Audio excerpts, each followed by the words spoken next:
of the Insurance and Real Estate Committee. I think I just got a notice that we just went live, so I'm going to repeat that. Good morning, everyone. I'd like to call to order the March 1st meeting of the Insurance and Real Estate Committee. We are here to hear from members of the public, as well as a distinguished panel of experts on a number of bills proposed by Governor Lamont, focused on health care reform, and also one bill specific to real estate and energy costs. And excited to hear from a large list of people ready to speak today. Before I begin, I'd like to turn it over to my co-chair for any opening remarks.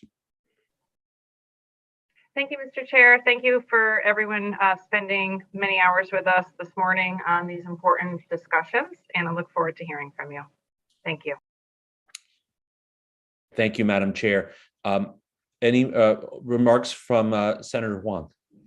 Thank you, Mr. Chair, and I want to acknowledge the governor for his proposals, and I'm really grateful that we are able to offer input in a public hearing apart from the previous executive order processes. So I'm grateful to be able to engage in a public hearing and having people's voices in this conversation. So thank you, Mr. Chair.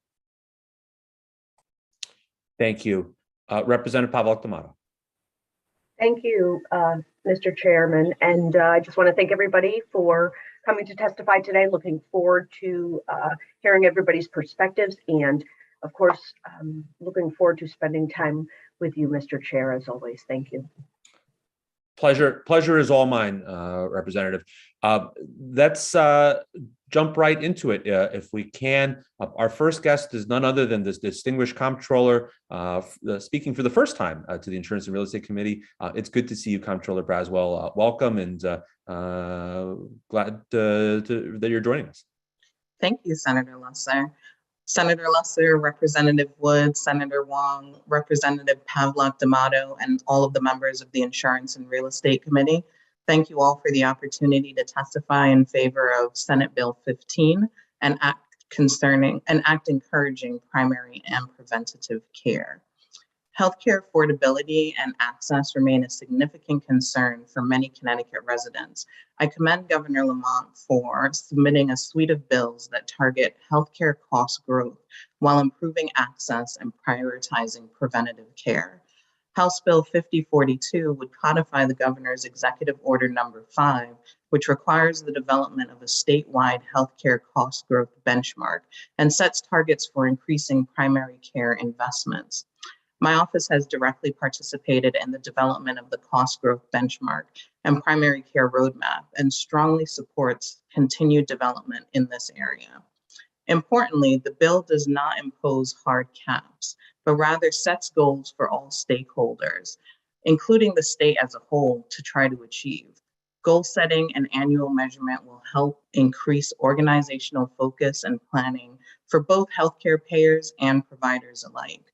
To date, stakeholders from across the healthcare spectrum have participated in the process of developing a statewide cost growth target benchmark. All parties recognize that continuous healthcare cost growth at levels well above median income growth is unsustainable and creates crazy barriers to care. A statewide healthcare cost growth benchmark allows for stakeholders to come together to develop strategies to manage long-term costs. In addition to statewide cost growth benchmark, House Bill 5042 also sets targets for primary investments in Connecticut. Currently, the percentage of total costs spent on primary care in the state of Connecticut is only about 5%. Studies have shown that increased primary care investment can result in better health outcomes and improvements in preventative care compliance. The governor is seeking to double the percentage of primary care spend in Connecticut to 10% by 2025 in order to improve preventative care and reduce downstream costs and utilization. Our neighbor, Rhode Island, currently sees 12% of healthcare dollars spent on primary care, a result that didn't happen by accident, but rather through a sustained effort to require increased primary care investment, which has paid dividends to the state and its residents. House Bill 5042 seeks to do the same for Connecticut. With similar aims to the primary care target, Senate Bill 15 seeks to improve access to preventative care by requiring fully insured health plans to offer a form of the health enhancement program currently offered by the state of Connecticut Health Plan. The program offers plan members reduced costs for preventative services and maintenance medications in exchange for participants committing to receive age-appropriate screenings and other preventative care. The program is optional, but has seen an average of 98% enrollment and 98% compliance. The program has resulted in significantly increased rates of compliance for preventative care like colonoscopies, medication adherence for chronic disease management, A1C and cholesterol tests, as well as wellness visits. Improving rates of these preventative services results in real-life benefits for plan participants. Many HEP participants have shared their stories with our office and the Connecticut-based program administrator, WellSpark. I've included some examples with my written testimony, and I encourage you to read them. You'll hear from several women who discovered aggressive forms of cancer in their required mammograms and are now cancer-free. You'll hear about routine annual physicals that uncover thyroid and autoimmune diseases. And you'll hear from patients who were initially skeptical of HEP and now credit the program with saving their lives. The HEP program is an example of a value-based insurance design, a plan design that reduces the cost of high-value services like recommended preventative services. While the state health plan was an early adopter, value-based insurance design programs are becoming increasingly common among self-insured employer-based health plans. HEP has shown that plan design elements can have a real and immediate impact on rates of preventative care. Senate Bill 15 would expand access to value-based insurance design options in the fully insured market, including the individual and small group market, which presently lag behind employer-based plans in adopting such plan design elements. I would like to thank the governor for introducing these bills and other bills to limit the growth in prescription drug spend. I encourage the committee to support these concepts in order to improve access to healthcare for all Connecticut residents. Thank you. Thank you, Comptroller Braswell, and I am sure you will be the recipient of many questions, but just wanted to really appreciate your testimony here today. And I want to focus at least my initial questions on Senate Bill 15, which seeks to make a program like the Health Enhancement Program available to all fully insured residents of the state. You know, I'm here in part because of the Connecticut's Health Enhancement Program. You know, this is a program that state employees have come to know and rely on, and it simply encourages all of us who are state legislators and everybody who works for the state to get preventative care. I can tell you, just speaking firsthand, I was 29 years old, and like a lot of young guys, I felt like I was invincible, but the HELP program made me go get a physical. And as a result, we were able to catch my cancer very early. And I'm here today, I think, very much because of that. But the bigger question I have is, you know, that was great for me. And hopefully it'll be great for a lot of people as a policy matter, but I'm curious about the fiscal experience, because obviously that costs money. The hope with all of this investment in value-based care is that it saves money. Has the Comptroller's office been able to document real savings over the last decade, and thanks to the HELP program, or is this something that's just a good idea as a policy matter? I think both. In terms of real numbers, I have my Assistant Comptroller, Josh Wojcik, here on the line, who would be able to give you some more details as to the actual numbers that we have saved based on the HEP program. Yeah, thank you, Senator. And we've done a couple of. And I'm sorry, I don't know who you are, but just and I know you were introduced by the Comptroller, but if you could just state your name and position for the record, just for the benefit of the viewing public. Sure. Joshua Wojcik, Assistant State Comptroller. So, Senator, we have done two separate difference in difference studies with research groups, both of which have been published on the HEP program. So the first one was an analysis of the first year and a half implementation of the HEP program. And in that one, the study showed that HEP resulted in about a 3% reduction in overall costs, primarily from reduced inpatient stays. And that was comparing the state's population to a like municipal population that also had Anthem. So very, very, very similar population. We reproduced the study again 2 years later, so after HEP had been in place for 4 years or so. And at that point, you started to see some of this the savings had sort of flowed through. So what we found in that study was still great improvements in preventive care, et cetera, but the overall the costs were about equal. The one thing I will say about the second study is that the control group, again, that municipal group, had at the same time seen some increases in deductibles and other things. So overall costs were about the same in the second study. While they saw increases in deductibles, we did not, but the improvements in preventive care remained. So initial savings kind of fell out over time. Right. Thank you, Assistant Comptroller, and then Comptroller. Just one additional question on the program. One concern that we saw about this provision from at least some of the advocates was around access to care and health equity, and obviously there are huge health equity gains if we can get people in to see preventative care. But their concern was that there may be access issues around some specialty requirements depending on how it's implemented, and that might actually exacerbate some issues. So I didn't know if you had any thoughts or if you could sort of shed light on how we sort of address the obvious goals of getting people to take preventative action versus shortages of providers or providers who take certain types of fully insured insurance. If we can sort of help square that away and see if that's something that you've had to address with on the state plan. In terms of issues concerning equity, are you talking about access to care specifically? Yeah, so I think the issue is, if let's say, as with this health enhancement programs that exists today for Connecticut's employees, let's say we say you have to go see you have to get a colonoscopy, for example. Obviously this would be a voluntary program, but there might be discounts associated with it. So people would be incented to go get a certain type of preventative care. But if there are access limitations,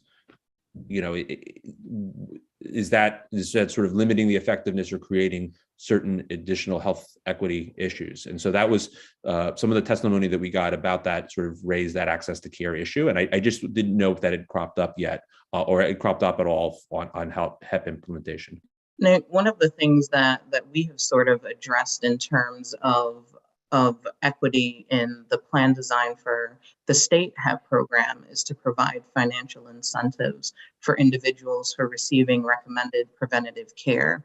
So we haven't had unless Assistant Comptroller Josh Wojcik has specific examples, we have a 98% compliance rate. So we haven't necessarily hit any of those same issues that you're addressing regarding equity. Folks are doing what they're supposed to do in terms of going to those appointments and meeting their obligations when it comes to screenings for preventative care. Unless, again, Assistant Comptroller Josh Wojcik has examples, we haven't hit those same issues, but can see where, modeling this, on the successful program that's opening to state employees that offers lower premiums and other financial incentives to residents, we would be able to sort of combat some of those equity issues. Great, thank you very much. And I'm going to have a bunch of questions on the other bill as well that you testified on, but I think they may be better directed at the Office of Health Strategy. So I'm going to withhold my own questions unless my interest is piqued by some of the other members who I know are eager to ask questions. Other questions from members of the committee? Yes, Senator Wong. Thank you, Mr. Chair, and Ms. Commissioner Breswell, welcome. I hope you'll be coming back often to the committee, and thank you for your work. I wanted to acknowledge in regards to the governor codification of Executive Order number 5 and the benchmarking. I know that we have been truly bipartisan in our support of that. So I wanted to publicly thank you and the governor for that aspect in regards to cost containment. But I wanted to ask in regards to Senate Bill 15. One component of it is obviously the health enhancement program, but you cited the state program, and it has been truly effective. I think you're citing 98% compliance, 98% participation, and it is optional, but we have a financial incentive to comply with HEP on a state program. You're looking to move that into the commercial, fully insured marketplace. What incentives do you have? Are you looking for the fully insured marketplace to incentivize people to comply with this HEP program? Thoughts? I mean, these wellness programs are not new, right? Even in the fully insured market, corporate entities have been using this same type of model for over a decade now in order to increase their healthcare outcomes and to ensure that the money that they're spending on healthcare is actually ensuring better value-based outcomes for their employees. And in those instances, they have used incentives, various different types of incentives, to ensure that their employees are getting proper screenings that they should be getting. So it's not necessarily a new or novel concept in terms of providing these types of incentives. How those incentives are sort of put together and how they play out in the actual plan design, I think is something to be discussed and looked at in terms of what's the most effective way to do that. Whether it's monetary incentives, we have this whole concept of the carrot versus the stick. Like, we really have to sort of look at what makes the most sense. But again, there's a lot of research out there. There's a lot of documentation that can be looked at in terms of deciding what's the best design for a plan such as this. Yeah, I am in full support of the HEP program because it has reminded me to do the necessary things. So without any hesitation, I'm fully in support of it. I guess the challenge is, how do we as a state policymaker propose a plan to mandate private businesses and private insurers to institute such a plan? You've cited before that there are many companies that have undertaken this, but what I'm looking at is, this is a statute. How far do we look? Is it a suggestion, an encouragement, and not a mandate? I mean, I think the fact that we're not setting or imposing any hard caps, but rather setting goals for stakeholders, is something that is going to be very effective for people in the private sector, fully insured market to look at. We're not necessarily mandating. Josh, again, correct me if I'm wrong, in terms of what the bill is specifically asking us to do in this area. Yeah, and Josh Wojcik, Assistant State Comptroller. I think that's right, Comptroller Braswell. Right, the bill as currently structured doesn't define, to your point, Senator, exactly how these would need to be structured. Leaving at this point a lot of latitude for private entities to be able to design as they see fit. The committee may want to tighten or loosen that moving forward, but I think at this point there is quite a bit of latitude that would be allowable. I appreciate that, Mr. Wojcik, and again, thank you for that answer. And it's important, and I would support it. A PSA encouraging our companies to do that for the wellness of their workforce. I think it's a great idea, but obviously I think it's a business decision. Moving on to another aspect of 5042, if I may, Mr. Chair, is to talk about the increase of primary care investments from 5 to 10%. That is a fantastic idea, but can you share some examples of where that investment would be applied to? Is it like school-based health centers, mobile community outreach clinics? What are some of the examples and thoughts of particular investment? I appreciate the dollar amount, but I'm curious, with our focus on mental health in this legislative session, what primary care is such a broad umbrella. Are there any specific programs that the governor's office through the various agencies have when you talk about primary care investments? So, again, I'll throw this over to my assistant comptroller, who's spent a lot of time working with the governor's office, specifically on this issue of increasing this from 5% to 10. Yeah, and thank you, Comptroller Braswell.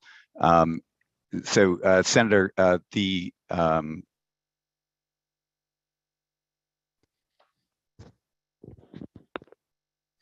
sorry about that, it fell off for a second.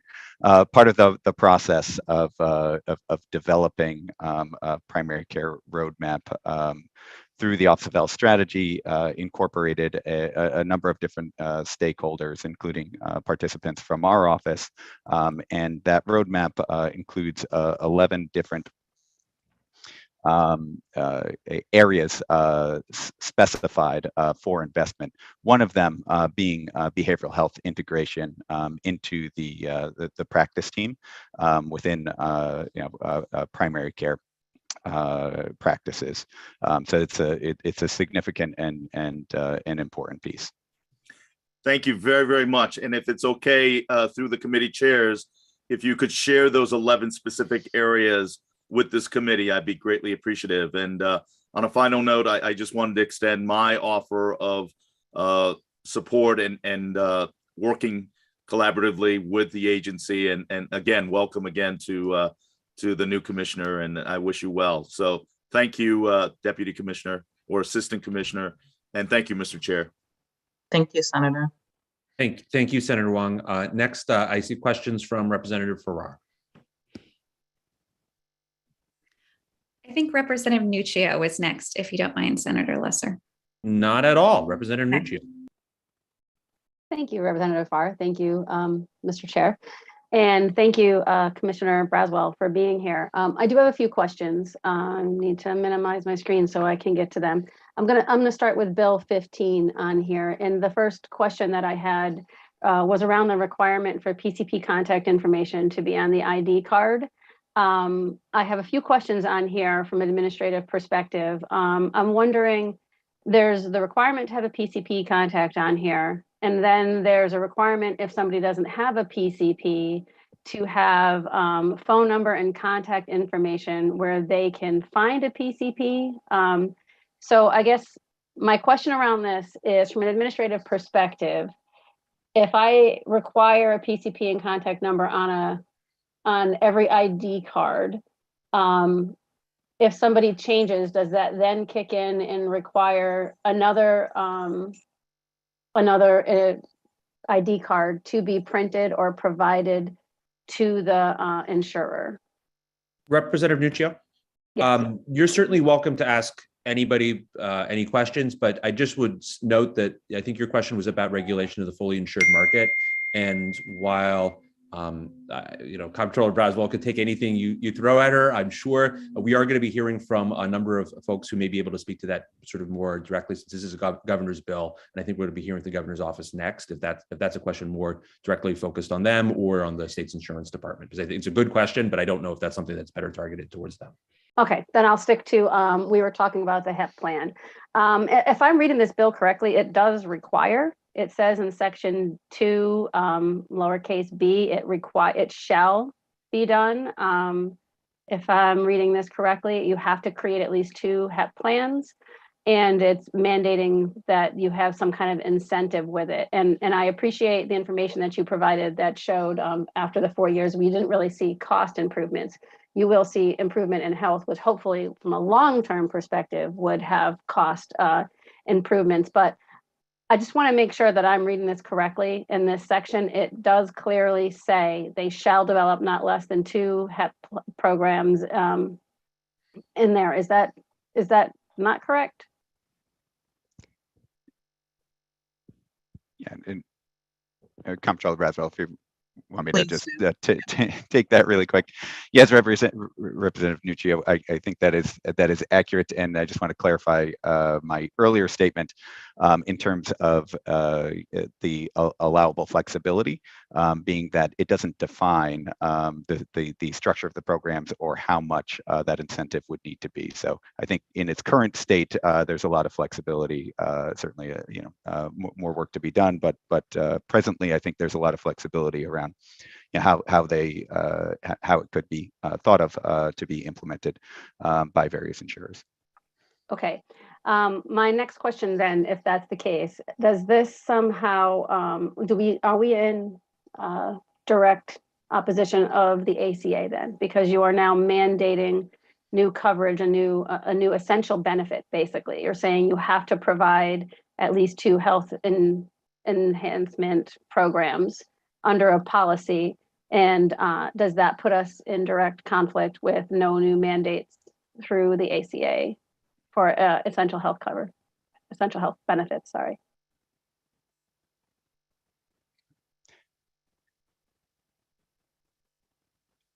And so just quickly, I think that question may be better directed at the Department of Insurance more so than our office. All right, and then in section C of that same section, we are requiring each insured under the individual or group health insurance policy to undergo preventive examinations and screenings for chronic disease recommended by the U.S. Preventative Service Task Force. I don't know that we can require anybody to go and undergo a preventative exam. So I'm concerned about that language there. I'm not sure how we require anybody to do that. And also just from the perspective, a little high level for everybody, when you look at mental health parity and you're looking at medical claim analysis, anything that is preventive is typically mandated through the ACA that it be covered 100%. So again, this gets back to my question regarding how this is going to butt up against ACA, but preventive is 100%, and the higher amount of people that you have doing preventive cost share at 100% is going to kick you into mental health parity, where all mental health has to be paid at 100% because you will no longer be able to meet the substantially all and predominant. So I'm concerned about not only the fact that this bill is somehow requiring people to undergo preventative exams, but also what impact it's going to have on the preventative healthcare spend, which is also another port that I'll get to OHS, my concerning on that. But the only other question that I have is on 5042.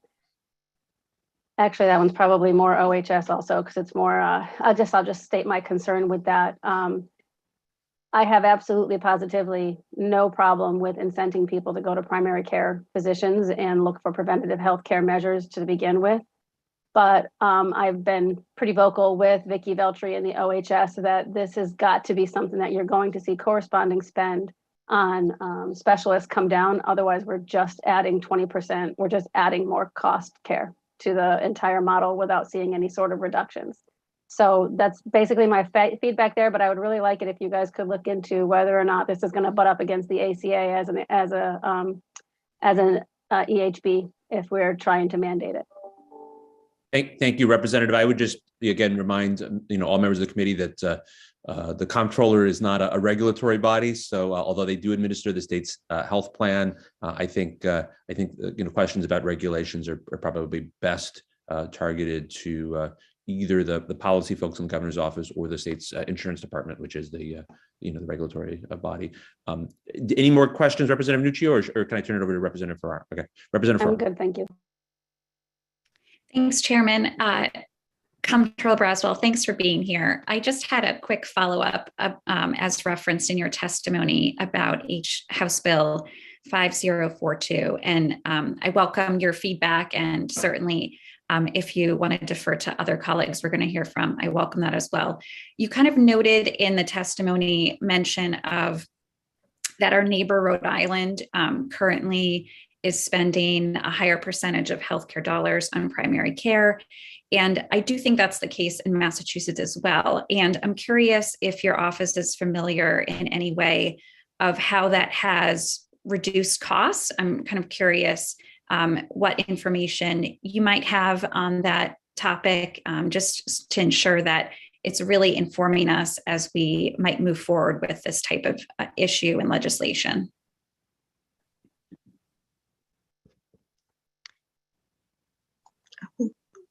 Get off of mute really quick. As I stated in my testimony, the results in Rhode Island, again, was a very systematic means by which they put together a plan to require increased primary care investment. In terms of details as to how that led to cost savings, or what Massachusetts might have done, I will again turn to my colleague, Josh Wojcik. And Representative, I would just say that we are going to hear, I think, next in the speaking order from the folks in Massachusetts, or at least they're coming up soon. So if that's helpful, I don't know how much the Comptroller's office can share on that, but you will have an opportunity to ask the Massachusetts folks and the governor's office that question. But yes, I'm sorry, Assistant Comptroller. Yeah, and Representative Farrar, there have been several studies published on the Rhode Island experience, and I think you would find in those studies that costs have reduced overall since the implementation of that, as well as improvements in preventive care, et cetera. However, I will highlight, because I want to be very open about it, in those studies, there were a variety of adjustments and policy changes that Rhode Island made at a similar time, including some very specific cost containment policy changes. And so I think attributing that savings to the increased spend in primary care 100% would be unfair. But I think what is being discussed here in Connecticut is more of a suite of policy adjustments as well, to think about cost containment at the same time that you're trying to increase primary care spending. I do think they need to go hand in hand, and that seems to be what the literature indicates. Thanks to the Comptroller and Assistant Comptroller for that. And as the Senator noted, I'll look forward to our further testifiers today for further questions on this. So thank you. Thanks, Chairman. Thank you very much, Representative. Any other questions for the Comptroller while we have her? If not, thank you so much for your testimony. It's good to see you and your team here today, and I'm sure we will be in touch about this and other issues going forward. So it's good to see you. Thank you for joining us. Thank you, Senator. Next, we have Johnny Dock from the Office of the Governor. I believe he has a team of people with him. Is that accurate?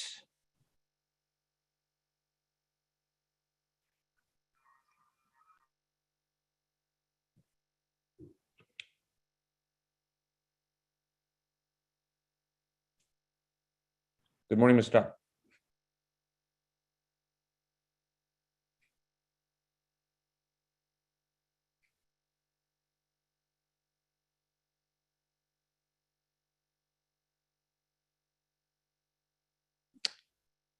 Can you hear me?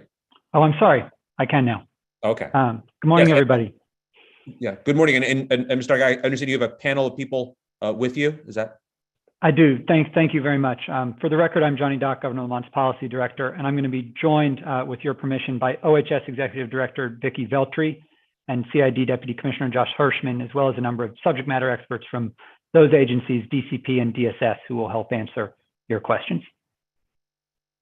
All of us are Please proceed. All of us are very grateful for the opportunity to discuss Governor Lamont's proposals to address two costs that are top of mind at every kitchen table in small business in Connecticut, which are healthcare and energy. If you'll indulge us, Vicki will speak briefly about 5042, Josh about SB 15, and I'll close with a quick summary of SB 13, while Deep will testify separately about the energy bill. So with your permission, Mr. Chair, I would like to turn it over to Vicki Veltri. Absolutely. Well, good morning, Senator Lesser, Representative Woods, Senator Huang, and Representative Palak-D'Amato, and members of the Insurance and Real Estate Committee. I always forget that last part. For the record, I am Vicki Veltri. I'm Executive Director of the Office of Health Strategy. And as Johnny said, I will just speak briefly about the Governor's Bill 5042, which will codify Executive Order number 5 by establishing a cost growth benchmark for the state of Connecticut on a per capita basis among all payers in the state and populations, and will also allow for the setting of primary care targets. This is probably not new to most of you. We convened back in Middletown in January of 2020 for the governor to sign an executive order on a bipartisan basis to begin this work, and we've been working on it for the last 2 years. We have come to you today to ask that we codify this work so that it becomes longstanding and ingrained in our work to advance cost containment, assure primary care resourcing, and ensure that we have a sustainable healthcare cost system, or health system, excuse me, for the state of Connecticut.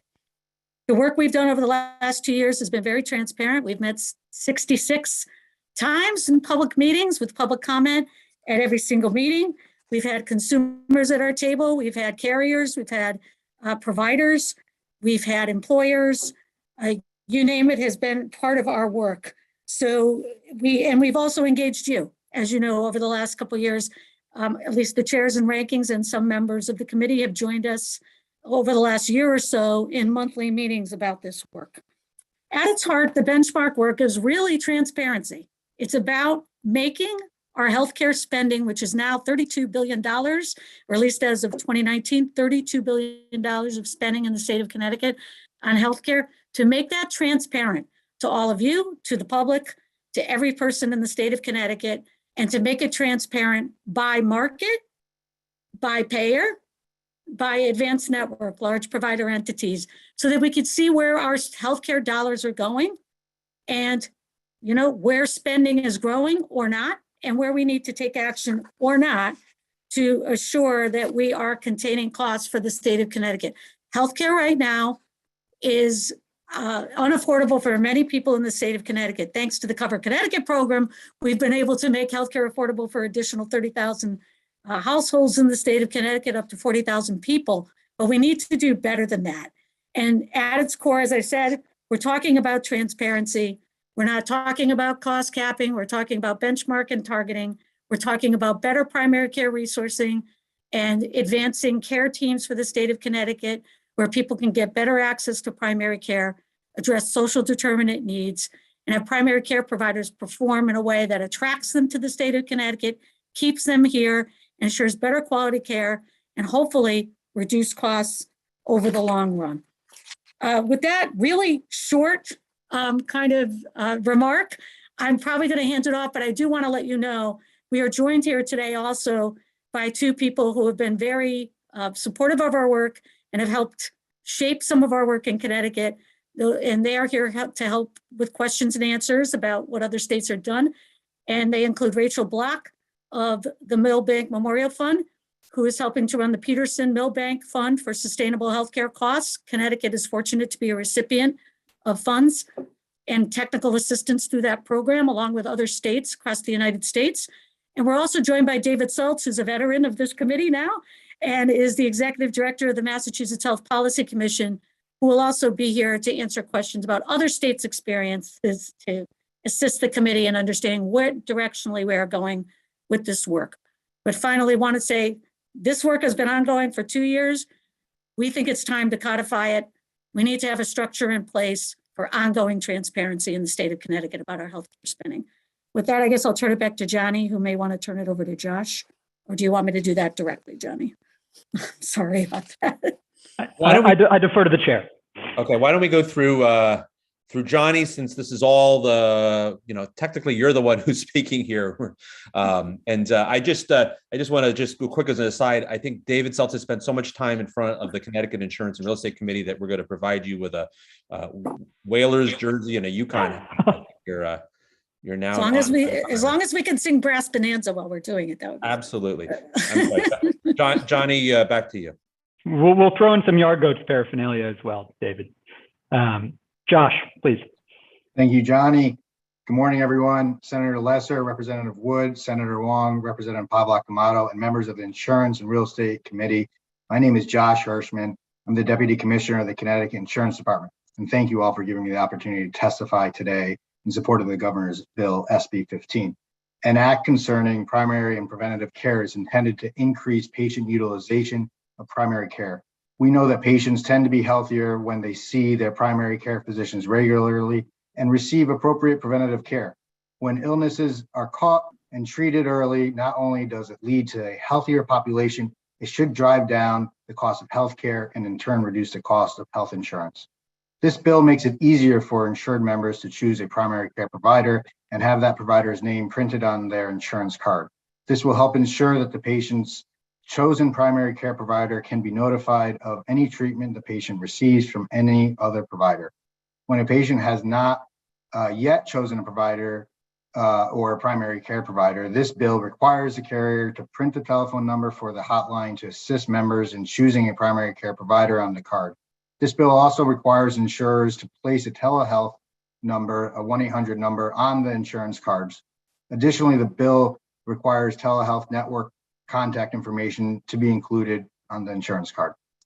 Keeping up with technology and lessons learned from the pandemic, this bill will also allows members and insurers to request and receive their insurance cards electronically, in addition to receiving their cards in paper format. And finally, as we heard a lot of testimony from the Comptroller today in support of the health enhancement program, the HEP program, I'd like to add some testimony around that too, that this bill requires health insurers to create health enhancement programs which will encourage primary care utilization. However, the consumer will decide whether to participate or not in the plan. This health enhancement program will be similar to the state of Connecticut's health enhancement program, which we heard a lot about today. And it does help to improve outcomes for patients with diseases such as diabetes or hypertension. These diseases are highlighted because they can be managed with proper care and treatment to keep patients healthier in the long term.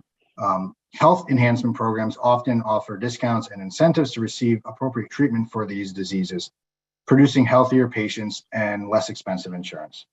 Thank you for allowing me the time to provide testimony on this topic today. I value our partnership and the work of the committee on this important initiative. Now, I guess through the chair, I'd like to turn it back over to Johnny.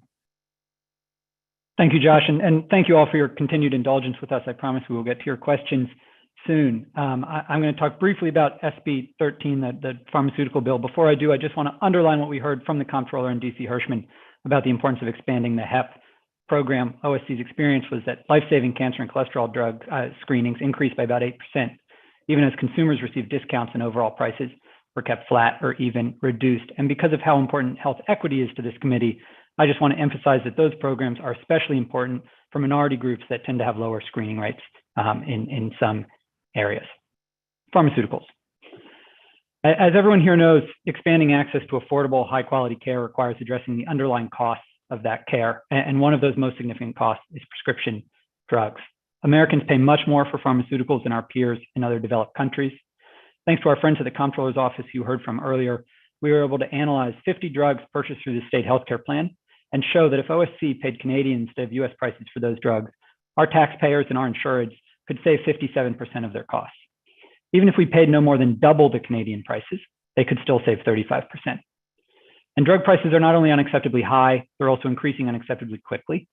A recent analysis found that prices of more than half of the drugs increase faster than the rate of inflation, and the price of the median drug increased by 3.5 times the rate of inflation. This is not just about what you pay at the pharmacy counter. 22 cents of every premium dollar that you or your employer pays goes to covering prescription drugs. And based on CID's data, those costs are increasing by 10% each year. Although we value the benefits of cutting-edge research, these are cost increases that Connecticut families and small businesses simply cannot afford. 3 in 10 Americans report cutting pills in half, skipping doses, or substituting prescriptions because of the high cost of drugs. Senate Bill 13 includes 2 solutions to the problem confronting Connecticut families and employers. First, similar to bipartisan federal proposals and to language that UJF'd out of this committee last year, it would limit annual increases in drug prices to no more than inflation plus 2%. That limit would be enforced by a civil penalty equal to 80% of the excess revenues, and any penalties collected, and we hope there are none, would fund subsidies for residents on the exchange. Second, similar to language that passed the House with substantial bipartisan support in 2019, would allow the Department of Consumer Protection to oversee the safe importation of certain drugs from Canada. Last summer, President Biden issued an executive order that directs the Food and Drug Administration to work with states to develop importation programs. And although federal approval of those programs cannot be guaranteed, bipartisan coalitions in 6 other states, including all 3 of our neighbors in northern New England, have enacted laws to explore the importation of Canadian drugs. And we believe it's time for Connecticut to follow suit. Thank you on behalf of all of us for the opportunity to testify today, and we look forward to taking your questions. Thank you. I want to thank the committee's indulgence. I thought it would be helpful to get, we have a long list of speakers here today, and by combining the governor's office testimony, I thought that would help us go through all the big bills faster. Mr. Docker, is there anything else that you wanted to cover before we open it up for questions? Okay. So with that, I have questions about all of the bills, and I'm sure I already see a lot of hands up. But I wanted to start with a focus on, I think, an issue that we hear more about than anything else, which is the price of prescription drugs. And I see your very ambitious proposal to try to address that. And some of the issues we saw recently, we did see the bill last year about trying to cap cost growth at 2%, and appreciate that. But just about reimportation, because I know that this is something we've been looking at, is bringing in Canadian drugs. I would just note that while, as you pointed out, lots of states have passed laws enabling it, as far as I know, despite the support of former President Trump and President Biden, no state has been able to do so successfully. And I've certainly been on the receiving end of Canadians saying, we're not going to give you our drugs. So, sort of exposing the feasibility of that, I wanted to sort of, test whether that was the best way to go, if we needed to be locked into the Canadian market, or if there's any feasibility about looking at other markets with which there is substantial regulatory harmony, or if we might be better off just trying to virtually import Canadian drugs by pegging ourselves to Canadian drug prices. And so I don't know, Mr. Docker, how you want to handle that, but those would be sort of my initial questions about that specific proposal. Thank you, Mr. Chair, for the question. I'm going to turn it over in short order to Rod Marriott here with our Department of Consumer Protection, who's actually spoken to the FDA on these issues and can get into the question of the comparison between Canada and other potential countries from which to import drugs. I would only want to be candid before I give it to Rod about the fact that you are right. This is not a home run, right?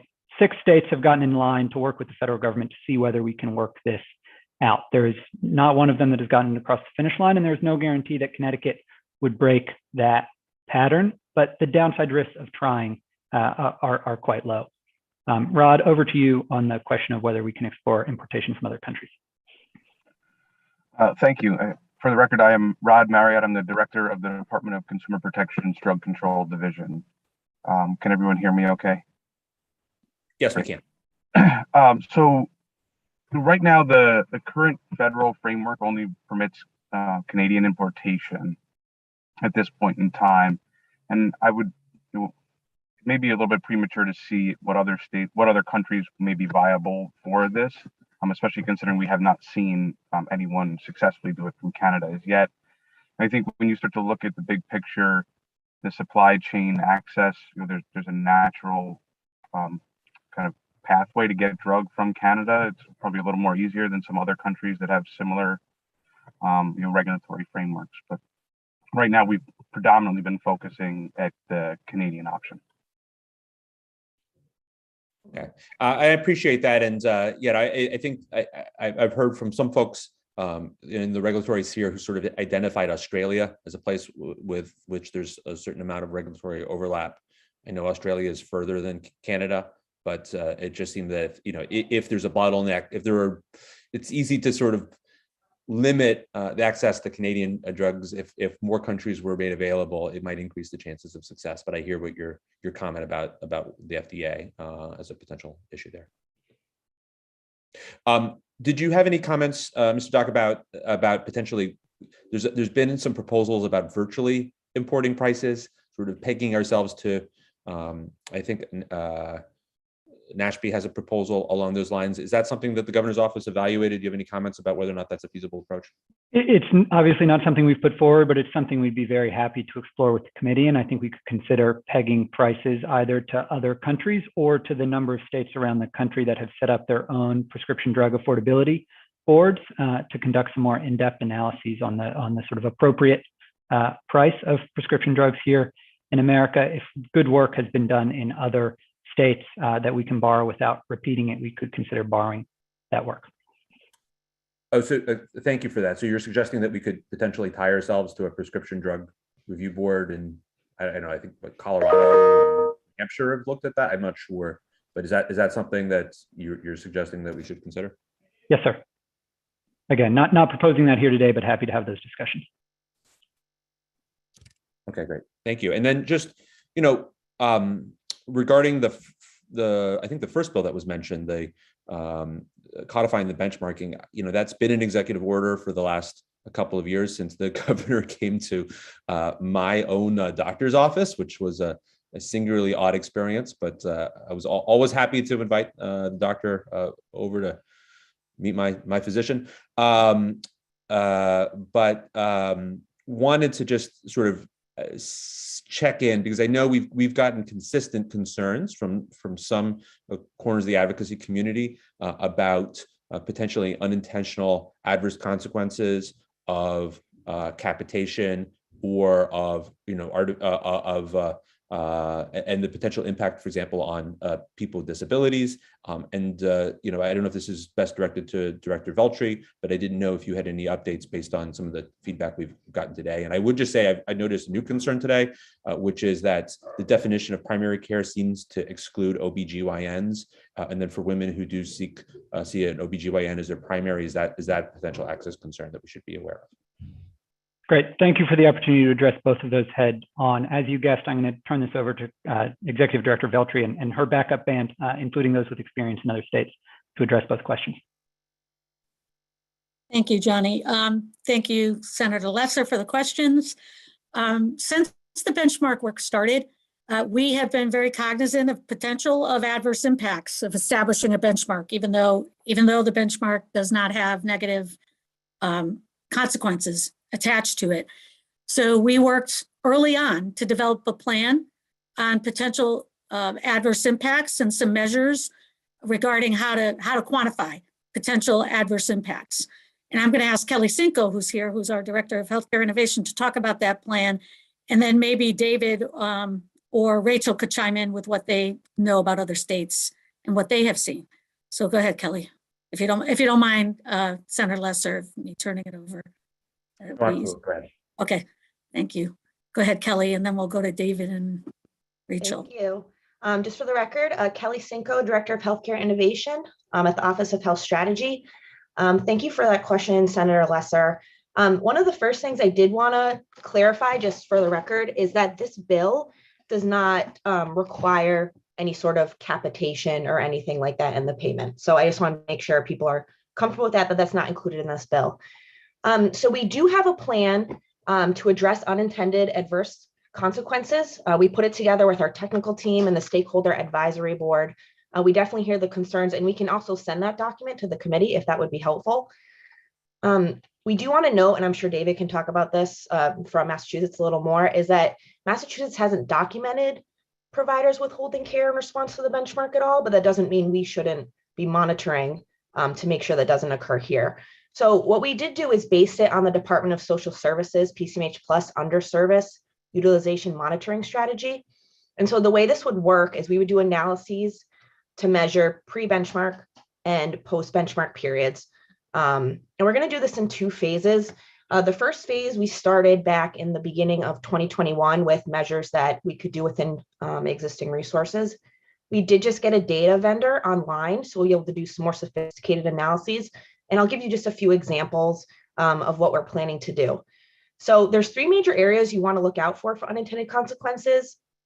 Things like underutilization, which can include cherry picking, dropping patients that are less healthy or more complicated, and making sure there's timely access to specialty care. Consumer out-of-pocket spending. I think we can all agree that a cost growth benchmark, if the overall healthcare cost growth is curbed, but not out-of-pocket spending, that's not really considered wholly successful. And finally, impact on marginalized populations. That's extremely important as well.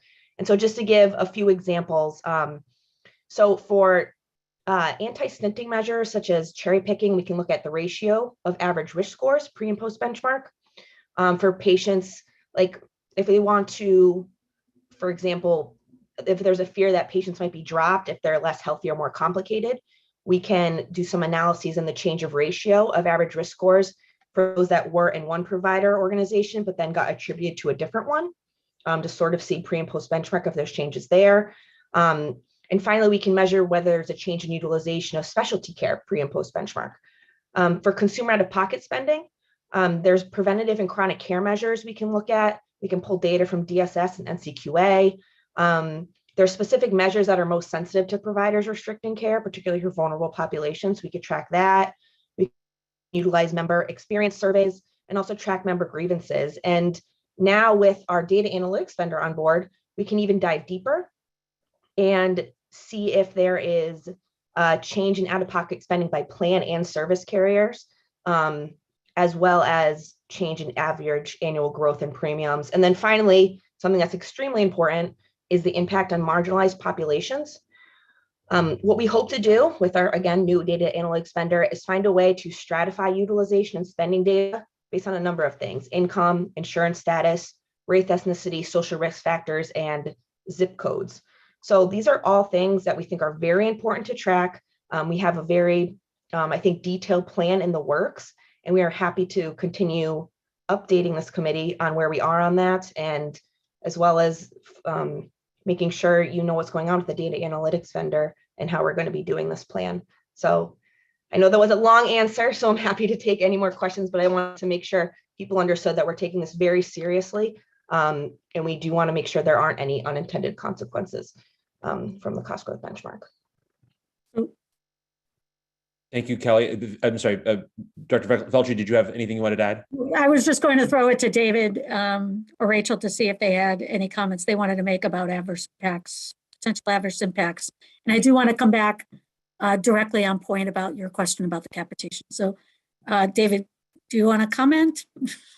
Yes. Good morning, everyone. Good morning to the committee. It's great to be before you virtually again and to be a resource to you. My name is David Seltz. I'm the Executive Director of the Massachusetts Health Policy Commission. As I think you know, Massachusetts was the first state to implement a healthcare cost growth target all the way back now in 2012. So we've been on this journey for quite some time. And to speak specifically to the question of adverse impacts, we have not documented the types of adverse impacts on access or quality of care that have been discussed here. And in fact, have actually seen improvements on things like our healthcare cost growth, which has been below the US growth rate every single year since 2012 and when we first implemented this benchmark. But I just wanted to speak a little bit to both Director Veltri and Kelly's comments about the power of having a foundation in data. That data foundation really provides the opportunity for policymakers, the public, and the healthcare community themselves to identify where are those places where we still need to do some work, where are those areas for challenges, and that when we design policies from that, they're really based on data and evidence, and that creates an ability to continue to evolve our policy approach in ways that maximize the positive impacts to our residents while minimizing the potential for any adverse consequences. So I'll leave it there. I'm sure there'll be further questions on our experience. I don't know, Rachel, if you want to comment on anything before I take it back. But no, just to indicate that Connecticut's plan, which Kelly described in detail, is really the most advanced of all of the states that we've been working with so far. And we are using it as the model with those other states to make sure that they have that data capacity to be able to monitor any of these circumstances. Thank you. Thanks, Rachel. And just to go back, Senator Lesser, on your first comment, And perhaps David wants to chime in, or I see Commissioner Gifford is on as well. So she may too. But we want to be clear that this bill is exclusively about the benchmark and setting a primary care target. OHS did embark on trying to resource primary care and help our patients and providers undertake practice transformation, the kind of activities that they need to undertake to engage in advanced primary care. That includes setting up practice teams. That includes getting a behavioral health provider on your practice team, a community health worker to help coordinate care for people, perhaps a nutritionist or pharmacist on the care team. We did that because we think that's a better way to deliver primary care to patients. That's what we have heard over the years. That doesn't mean there doesn't need to be more consumer engagement about how to achieve that in a way that makes sense. But we think investing in primary care resourcing and that kind of practice transformation is the way to better advancing primary care and baking in equity, which is somewhat lacking in our current healthcare system. We can't bake in health equity and the reduction of disparities without development of these care teams. And quite frankly, doing what you all passed last year, which is collecting data on race, ethnicity, language, and other aspects, which we are planning to do in this process, and then stratifying data we collect by those categories to see how we are doing on impacting disparities. With respect to capitation, I would just want to correct the record because I think there's some misunderstanding. The roadmap we undertook was merely a voluntary exercise, completely voluntary, for providers to undertake to assist them in practice transformation capabilities. There's absolutely zero requirements of capitation, zero requirements of a payment model in that roadmap.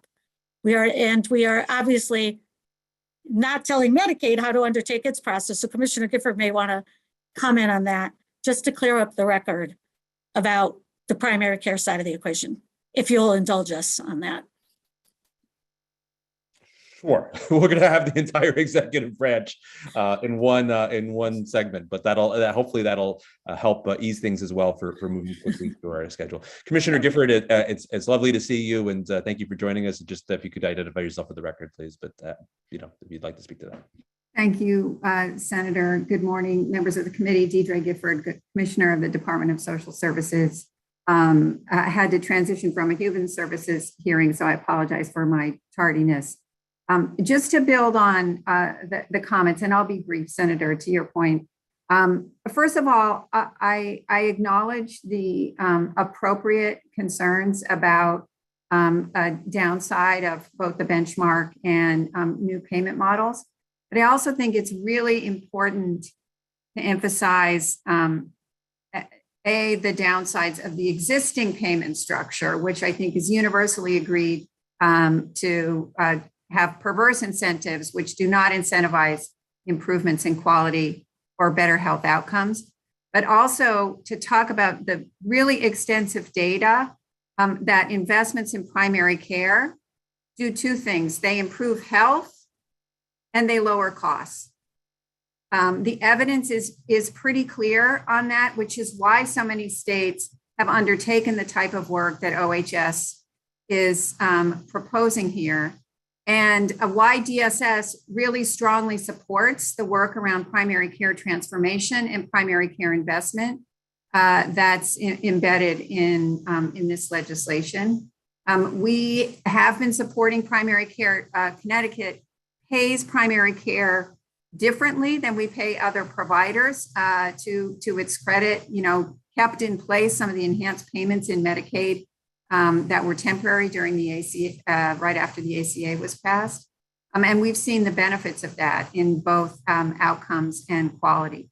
So I think it's not inappropriate to, as Kelly described, think about potential downsides, but it's also very important to emphasize the real upsides of a stronger primary care system for equity, for cost, and for health outcomes. So DSS is aligned with OHS. OHS is not dictating, contrary to some people's perception, OHS is not dictating to Husky how we might change our payment strategies. But we are working closely together because that's in the best interest of the providers and the people that we serve.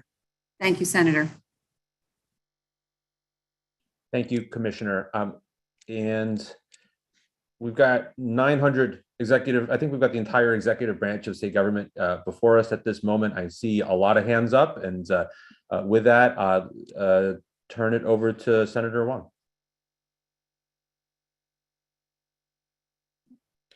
Senator Wong. Thank you, Mr. Chair. Indeed, I think we do have the executive branch here, and I want to acknowledge Mr. Dack and Ms. Veltri and Commissioner Gifford. But I'm actually going to recognize all of the staff, and Ms. Block, Mr. Seltz, Ms. Stuber, and Mr. Hirschman, Ms. Campanelli. I think the only person we're missing is our illustrious insurance commissioner, Mays. So I extend my best to him as well. If the chair can indulge, because I may have more than one or two questions because we have the whole executive branch here. I want to start on the benchmarking. And it's an issue that I know the governor has supported through his executive order, and while we're looking to codify, but we do have some criticism from previous testimonies and one that are posed today. I wanted to be able to tap the expertise of Mr. Seltz, because Massachusetts has been a template that we're all looking at. But not only are we looking at Massachusetts as a template, Mr. Seltz, but we also have learned from some of the mistakes that Massachusetts has undergone. Can you elaborate and reassure people that we're not blindly following Massachusetts, but rather we're looking at that as a learning experience and avoiding the pitfalls that they experience to create a better and more robust, effective system? Great. Thank you, Senator. I'm happy to speak to that. And I think to start broadly and then to get specific, I think one of the real advantages of a benchmarking system and why so many states have taken on this as a model for cost containment is its ability to be adapted for the specific locality, the specific market, for the specifics of those states, recognizing that states are very different when it comes to healthcare and the delivery of healthcare. And so I think by its nature, a target like this is something that can be adapted and learned from.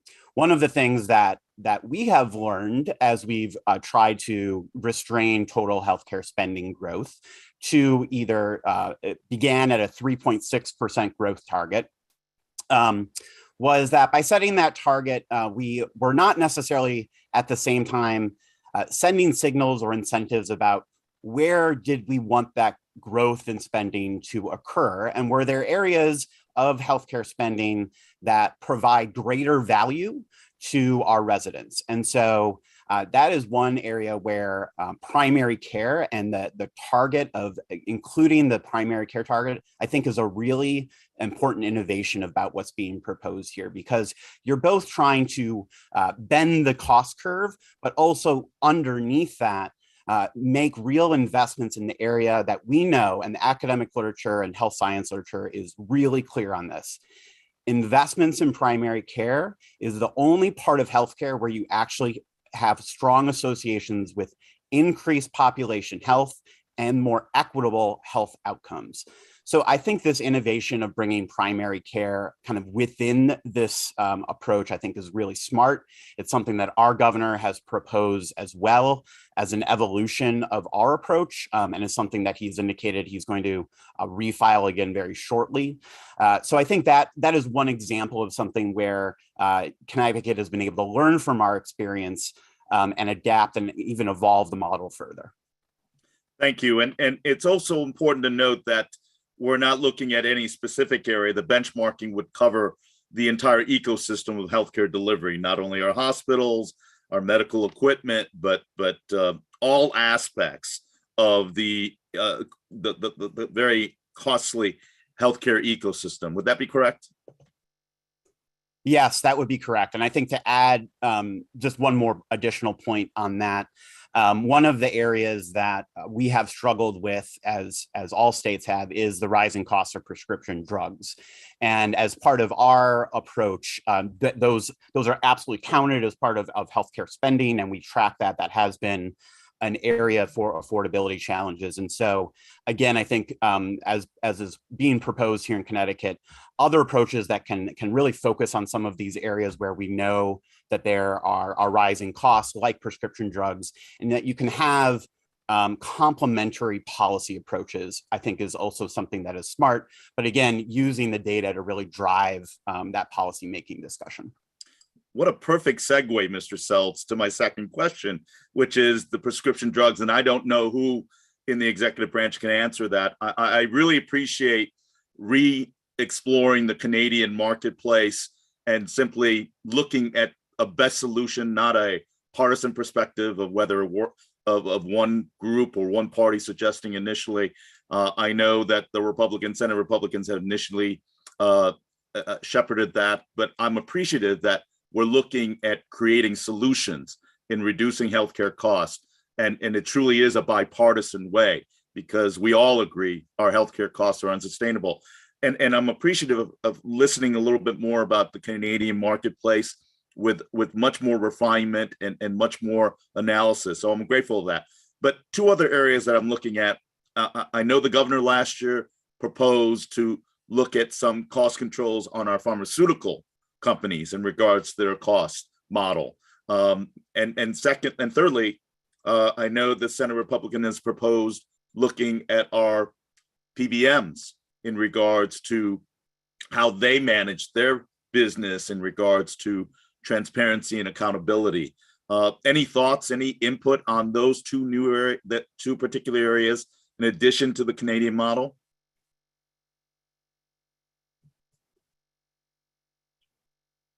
Sorry. So yes, the first several sections of SB 13 reintroduced last year's proposal to cap year-over-year prescription drug increases at inflation plus 2%. That's a proposal that's enjoyed bipartisan support in David's home state from Governor Baker, as well as from Senators Grassley and Wyden down in Washington, D.C. It is one way of trying to bring healthcare cost growth under control without doing anything entirely radical to the market, but we are very open to other ideas. I think everyone here agrees that we need to do something to bring healthcare costs and prescription drug costs in particular under control, and we're very open to competing or complementary ideas. And what are your thoughts in regards to our PBMs and the transparency of spread pricing and aspects of that? And I think a key theme that I'll repeat over again is the fact that transparency, reporting, and accountability is sometimes lacking in the healthcare sector. Benchmarking is one important aspect of that. But what are your thoughts on that in regards to PBMs? Yeah, thank you, Senator. I appreciate the question. I'm sorry I made you repeat it. I do think, as you just said, it's a great example of how the benchmark work will inform conversations that this committee will have over the next decade if we're able to bring more transparency to the cost structure in Connecticut and see where the cost increases are coming from and what's driving them, and what we as better informed policymakers can do to control them. There's certainly more work to be done on the PBM sector, right? There are increasing costs across the healthcare sector, and I don't want anyone here or the prescription drug companies who may be watching to think that we believe the problem starts and ends with them. It is a particular driver of cost growth and a particular point of intervention, but not one that is exclusive of a look at PBMs or anything else. I would just say you have to start somewhere, and this is where the governor's proposal has started. There are potentially complementary proposals before you that could move forward in tandem. And I appreciate that, Mr. Dack, and I appreciate that from the administration to offer that sentiment to our pharmaceutical companies that have really been incredible in their research and development and contributing, and also to our PBMs that help manage the prescription drugs. I really welcome, and I want to extend my acknowledgement that we're looking to work with them to create solutions and not simply have a government-driven system as being the end-all solution. And I appreciate the governor's insight and perspective on that, and thank you for reiterating that for us to have the best sustainable, cost-effective system moving forward, it has to be a collaborative effort, as you acknowledge. And I want to also second that as well.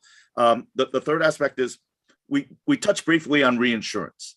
I'm grateful that the governor wants to extend primary care, and we know that to be a determining factor in reducing long-term healthcare costs.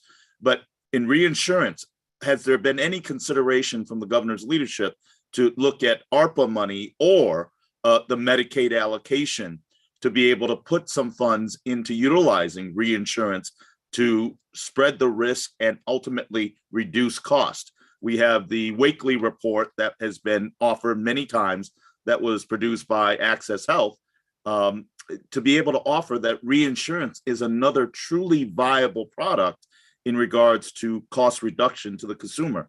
Any thoughts on that and any leadership initiative from the governor's office?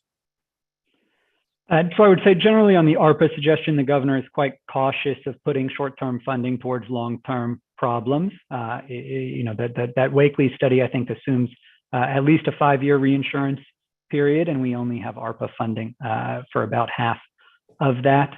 This, I was going to say this committee, but at least the legislature as a body made a decision last year to invest limited state funding in something called the Covered Connecticut program that works with the advanced premium tax credits available through the exchange, as well as federal support for Medicaid, to substantially reduce costs for individuals on the state-based marketplace who are just north of the Medicaid income qualifications, but both parents and starting this July 1st, single adults. A reinsurance program would take a similar commitment of state resources, and its benefits would be spread up and down the income spectrum for everyone purchasing insurance through the exchange. Happy to continue to look at it. I think there are compelling facets of the Wakely report, and we need to have a conversation as an executive and a legislature together about whether any dollars that are available not to address the underlying cost of care, as the governor's proposals try to do, but to enhance subsidies on the market should go broadly through the reinsurance program or in a more targeted fashion to Covered Connecticut. Well, thank you, Mr. Dax. And I do appreciate your approach on budgeting. And I do agree, ARPA money should not be used in that regard from a sustainability and a long-term commitment standpoint. But to me, budgeting is about priorities. I know as a legislature this year, which have true bipartisan initiative in addressing mental health parity and support coverages, budgeting is about priorities. And if we can allocate a sustainable program to reinsurance that would reduce cost, and how you eloquently said it, reduce costs across the entire spectrum of consumers, I would encourage, and you will have my support from utilizing that as another tool and utilizing all the tools that we have to reduce costs. The last thing I will say is going back to transparency and accountability. I think that is absolutely paramount in our healthcare reduction philosophies. And I'll share with you something that I'm very proud of as a committee of cognizance that has been given pursuant statutory powers, is that we are empowered to ask the Department of Insurance for a cost analysis of benefits, of mandates. And we've not done it for a number of years, but I'm happy to report it on a bipartisan basis of this committee's leadership.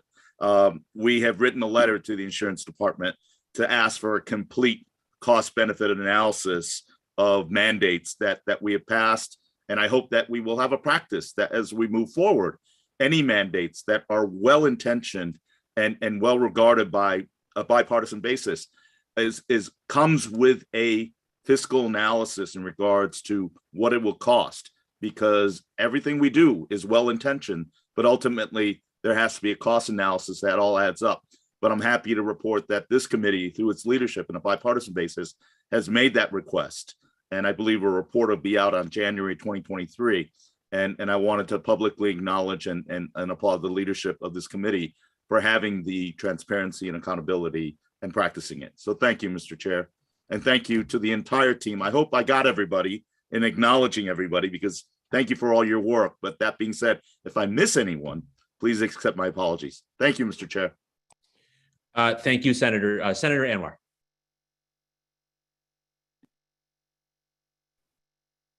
Thank you, Mr. Chair. I think some of my colleagues may have been ahead of me. I am bad at this, so well, I'm happy to Representative Farrar. I know she's had her hand up for a while. I think based on where they are on the screen, it's Representative Nuccio, and then Representative Meskers, and then Representative Farrar, and then me. I think Senator, you should be chairing this meeting because you're paying attention and I'm not. Representative Nuccio, and we'll go from there. Thank you, sir. Thank you, everybody. I do have a few questions, and I'm going to try to break them down into each bill if we can. Regarding SB 13 for the prescription drug stuff on here, Johnny, I know you and I have talked about this a couple of times, and I think you did answer that the other states that have done this, none of them have been successful in actually implementing it. I'm wondering if there's any reason to believe at this time that the Canadian government has changed our stance that they would even be willing to participate in a program like this. Have we had any communications with them to say that, yes, they're interested in doing something like this? So thank you for the question, Rep. Nuccio, and for our offline conversations on this matter. We haven't spoken to them directly about this. I'm putting my confidence in President Biden and the team at the FDA, including the nonpartisan staff at the FDA. There's a commitment in, as I mentioned, the president's executive order from last summer to champion this effort in a way that will both reduce costs and preserve public health and safety. And I know that Rod Marriott here from DCP has spoken directly with the FDA, and they've been actively engaged on shaping the bill that's before you to make sure that it comports with the federal rules that they are trying to turn into live programs across the country. So Rod, not to put you on the spot, I don't know if there's anything you want to add to that. I would just emphasize, as I said in response to an earlier question, the downside risks here are small. I have nothing to add there, Johnny. I think that you covered everything. So I understand the downside risks are small. I struggle with passing legislation that we're not actually going to be able to do anything on. I understand the intent of it. I admire the intent of it. And actually, Senator Lesser brought up something that I'm going to ask in a minute here that I think may actually be a stronger path to go down. But in Section 8, it says not to distribute, dispense, or sell outside of the state any legend drugs that are imported into the state under the importation program. Can you give me a little bit more on what exactly does this mean? Does this mean that the people that we're getting them from can't sell the same drugs outside of our state, or that any drugs that come into Connecticut can't then be sold to another state? I think it's to prevent the resale, but I'm going to call on Rod here as the person most familiar with the bill text. Yeah, thank you. So it is so the drug, once it comes into Connecticut, can't be resold out. And I believe that was based on the original parameters outlined by the Food and Drug Administration, because these plans are state specific. And so they were restricting the movement of the imported drug within the state where the plan existed. Thank you. That's very helpful, because I wasn't sure if that was exactly how that read. So thank you for answering that question. I appreciate that. Now, Senator Lesser brought up something that I think is an interesting concept to explore. And he said, how can we peg ourselves to Canadian prices, or can we? So I guess that's a question that I would like to definitely understand. Is there, because Johnny, you and I have talked about the one-time Canadian cost 2 times, we're still saving money, et cetera, et cetera. My only concern here is I'm not sure if we can legally do that, since the federal government has to really regulate the pharma industry and the states can't. So I'm wondering if you can kind of give any kind of color or feedback around a program that would look at us, as Senator Lesser said, pegging ourselves to the Canadian price market. Sure, I will do my best. I'd invite any colleagues here to join me, and also Rep. Nuccio, happy to follow up with some people who are more expert in and outside state government. I know it's impossible to believe there are people in state government who are not on this phone call. Can I hold you to that? Can I Yes. hold you to absolutely having that meeting? I appreciate that. What I would say is, let's break this question into 2 parts. The first part is, what's the appropriate price for Connecticut residents to pay for their prescription drugs, either directly at the pharmacy counter or indirectly through their premiums, right? Because at the end of the day, the insurance companies are spending all of our dollars. And we could set that price as not that much more than this year's, as the governor's bill does, or we could set that price at what the experts in Canada have determined to be an appropriate price, or what experts in other states, Massachusetts, Colorado, you name it, with prescription drug affordability boards have determined, or pick another number. Second, there's the question of how do we enforce that price in the Connecticut market?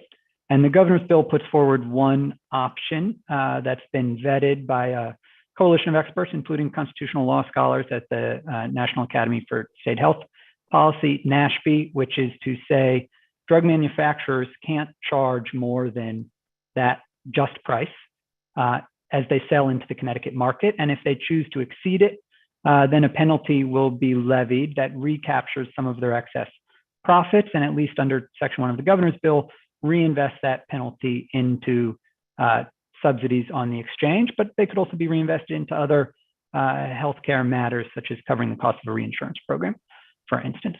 There are other mechanisms for enforcing whatever we think the just price should be. I think the Aging Committee, for instance, is looking at a bill that would tell sort of end users here in Connecticut that they can't pay more than a certain price to the wholesalers for a drug. And we could go back and forth not only on what the appropriate price is, but on how best to enforce it. We've put our best foot forward in SB 13, but as everyone has noted, this is a bipartisan issue about which we're all concerned, and a complicated one. So very happy to keep talking. Okay, so I think that helps. So what you're basically saying is, while we cannot regulate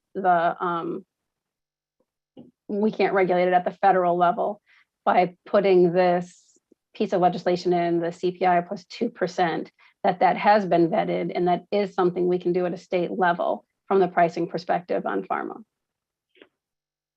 I'm sure other people will testify today and present opposing views. Both, we think we have the better of that argument, but both sides are colorable, and it's something that we should talk about here in today's public hearing over the course of the session. I am very interested in hearing this conversation. Thank you very much, Johnny. I appreciate your input. On Senate Bill 15, Vicki, how you doing? Where's Vicki? I'm fine. How you doing, Vicki? I'm right next to you on my screen. So are you? All right. You're right diagonally from me on mine. Okay. So I have a couple of questions on this bill here. The first part with the PCP on here, there's a couple of things I have some questions and kind of maybe / concerns on. If we're, first of all, can you please clarify, because I thought I heard somebody say that this bill is now going to require that an insurance company would have to give you a paper and or electronic ID card. Yeah, so I think that's correct, but I could punt it over to insurance. DOI, I was going to say DOI, is that a DOI question? Yeah. Okay. So I've never met anybody. Well, actually, I've only talked to Kristen from the DOI. So this is new, having somebody from the DOI here. Thank you so much for being here. Can you help me with that question, please? Does this require an insurance company to provide a paper and / or an electronic card? Well, right now, I don't know if you're, with your insurance that you have, a lot of insurance carriers provide us with electronic cards already. Yep. A lot of insurance carriers provide us with paper cards already. This bill would require the insurance carriers to offer that option, across any plans that we have the control over to offer that option, offer electronic and paper. So it just allows them to offer both options. Okay, so I guess my question on here is, if somebody has a primary care provider and they've selected that, right? So their PCP and their contact information is going to be on the card. If they do not have one, there's going to be an 800 number where they can call and either select one or be directed to a primary care provider that is accepting new patients, correct? Yes. If I'm under the impression it's not going to direct them to any specific provider, it will give them options of providers to choose from. Options to choose from. Okay. So if then they go and select one, then they're going to have to get a whole nother card again, correct? Yes. And again, it will probably, the insurance carriers are really impressive in the way that they handle technology. And I can imagine it's going to happen numerous different ways based on the business plan that each insurance carrier has. Some insurance carriers, it will happen automatically, because it's an electronic card. Other insurance carriers, it might happen automatically because they have relationships with the providers, and it happens behind the scenes. Other insurance carriers are going to say, you know what, you're going to have to fill out this form for us to then update your card, and we're going to remail the card to you. So there's going to be lots of different avenues that the carriers are going to be using for the consumer to have this card updated. Right. So my point on this, I think it just could be a pain administratively. I don't object to it at all necessarily. I just think it's going to be administratively a little bit of a hassle. Yep. So the next part that I have on this, okay, and this is a word that I think is often used and abused and not well defined, and that is, I'm asking you, can you please define telehealth for me in context of the number that you would like on a ID card? So the telehealth option that should be provided, or that will be provided to the consumer on their card, is going to be a number that the carrier will provide, which has which each carrier has their own telehealth process. Kristen Campanelli, who's on this call right now, she could add color to this because I'm not entirely certain how it works. Rep. Nuccio, you are absolutely right. It is a little bit confusing, but there is a solution to it, and there is an answer. So Kristen, I'd like to turn it over to you. Hey, Kristen, how you doing? Hi, Representative. So the number that's going to be required to be provided, I think, and Vicki and Johnny, please just, and Kelly, please make sure I'm going the right way here, but that's the number that the carrier uses or makes available to insureds to be able to call to receive telehealth services if necessary. I know our state insurance has a number to contact to ask for telehealth providers. So okay, yeah, so I'll take a run at it also if you'll allow me, Rep. Nuccio, and I'll pull the lens back first to talk a little bit about what this bill is trying to accomplish, or at least what these sections of the bill, separate from the HEP pieces that we heard so much about from our esteemed colleagues at the Comptroller, are trying to accomplish, which is that we know people underutilize primary care and especially overutilize emergency departments. We've seen statistics nationally that 2/3 of emergency department visits could have been treated in a non-emergent setting, often including over the phone. And I'm sure that parents would prefer to avoid those late night stressful and ultimately costly emergency department visits in favor of having a sustainable relationship with a primary care provider or seeking a telehealth appointment. There's a definition of telehealth in the Connecticut General Statutes. It's in Public Act 21-9,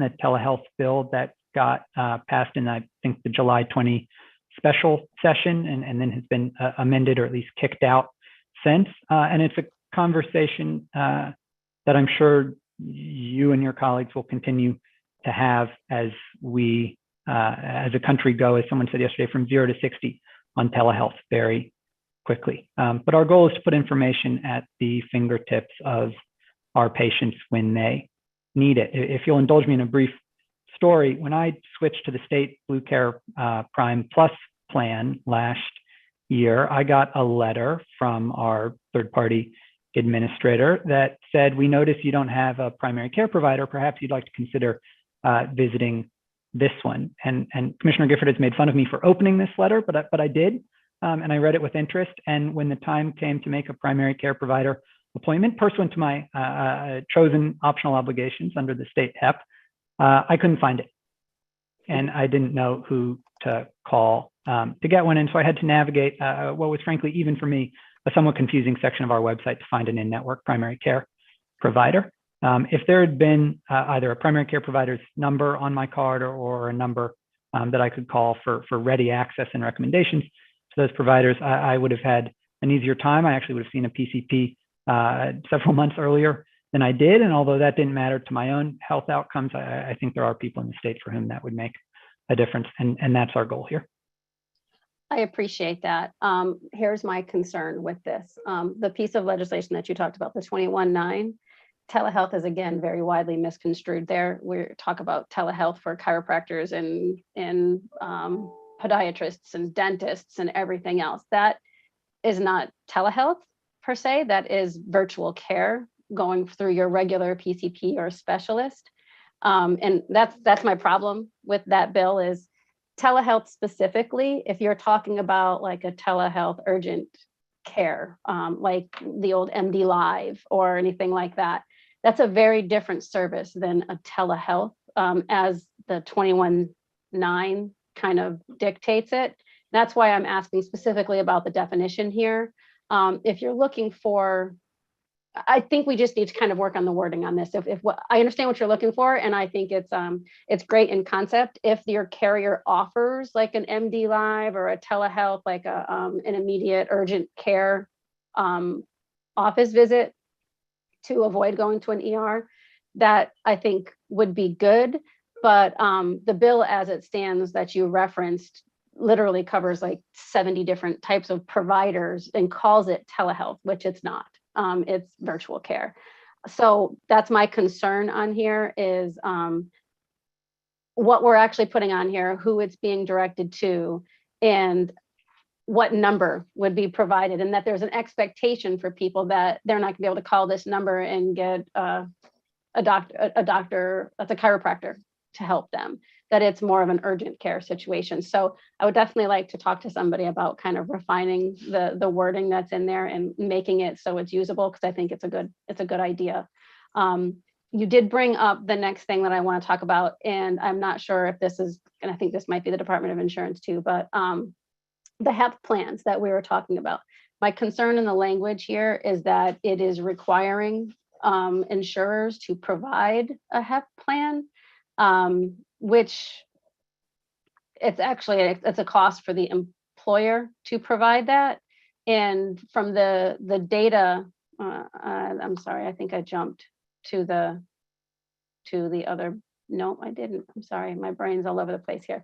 The HEP plan here, from the information that we saw from the Comptroller, I agree that doing these chronic disease screenings earlier help from a long-term perspective and catching things earlier. And I don't, from what they said, necessarily see that it was a cost improvement driver. So I'm wondering if there is any hard data to show that over a long period of time that it does reduce the cost, because the Comptroller said after 4 years that the costs were equal, that we didn't show like a large savings there.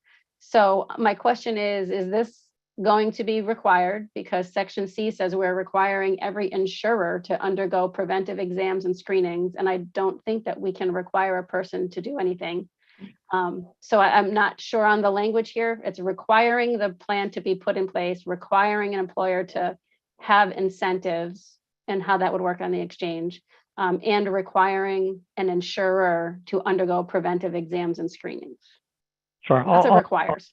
Lots of requires. And we'd be happy to wordsmith those, particularly the one at the beginning of line 93 that talks about requiring each insured. The intent of the bill, and I believe the effect, is to require the insurance companies to make these health enhancement plans available as an option to their insureds, just as the state plan makes them available to state employees, retirees, and their dependents. And we heard from the Comptroller's testimony that 98 or 99% of the state insureds have chosen to enter the HEP plan, but it is an option. And only if you enter that HEP plan are you required to undertake the recommended preventive visits and screenings if you want to access the financial incentive. So we, for instance, get something like $100 monthly discount on our premiums in return for going to recommended dental, primary care, vision care, and cancer and cholesterol screenings. And in my written testimony, there is both the chart from the Comptroller's website that lists the state HEP requirements for those who choose to opt in to the HEP, as well as some numbers based on the OSC's experience with the program, similar to those you heard quoted earlier. As Assistant Comptroller Wojcik said, we are not being prescriptive in this bill about exactly what form the health enhancement program offered by the carriers have to take. We want to leave them some flexibility. So whereas the state plan requires a vision screening for people in my age group every 7 years. We're leaving that to the experts at each company. We are 10 years on the cost question. Most important here is what we're doing is we're improving health outcomes and saving lives, potentially including your co-chairs. I think the OSC data shows that we were able to do that in at least a cost neutral way. They saw savings early in the program, even as care was going up, something like an 8% increase in screenings, a 1.2% increase in office visits, substantially better compliance with prescription drug regimens for chronic diseases. And again, sort of at worst, cost neutrality from an overall perspective. I would expect that these are long-term savings that even in the 10 years of the Comptroller's program, we may not have realized, or that their data, difference in different studies may just not have caught up with yet. One thing I would emphasize is consumers have been saving money on a daily basis through the Comptroller's program, right? Because they are realizing the financial incentives. And so from an individual consumer's perspective, health outcomes are better, most importantly. Costs for them are lower, and overall costs are neutral, inclusive of those financial incentives that are saving individuals money. And we hope and expect long-term savings down the line. Okay, I have no problem with that as long as we're saying that, and we're not saying that this is going to drive cost savings without having documentation to prove that. Because you're right, it does provide health outcomes that are better. We would expect to see that catching things early. We'll do that, but that's just my concern on that. So if I'm sure I'm hearing you right, we're going to require insurance companies to offer this as a benefit, an option for people to purchase. So I think that helps me with my other question. My concern was that this was going to create another essential health benefit in contrast to the ACA because of all of the requires in here. So if we can change that language, I think that would resolve that issue for me. Because you mentioned like the eye doctor exam and all that. These things are essential health benefits, and per ACA, if the state mandates any essential health benefits, the state has to pay for them. So I think it's imperative that we remove the requires out of here and make it an option. My only and again, same thing with the incentives. If we give this as an option for people to purchase and then have some kind of incentive on it, that's good, but I don't think we can require a company to provide this and require them to incent it and require people to undergo the exams. So are we good on that piece there? I think just kind of. I think we agree. Our intent here is not to force any person in the state of Connecticut to go to a doctor's office. We do want to require the health carriers to make these options available to their insureds so that people who choose to undertake these recommended screenings can access appropriate financial incentives. And we'll hear later from the health plans about their views on that matter. I think we've got a demonstrated track record of success in the Comptroller's program, and it's a demonstrated record of success that it makes sense to take up as a state at the same time, right? Because if you're health insurance carrier A, you might be skittish about offering incentives to your insureds where the savings won't be realized until 6 years later when they're insured by health company B. This is a pool that we should all hold hands and jump into together, and this bill provides the framework for that, sector-wide action, at least among the fully insured plans.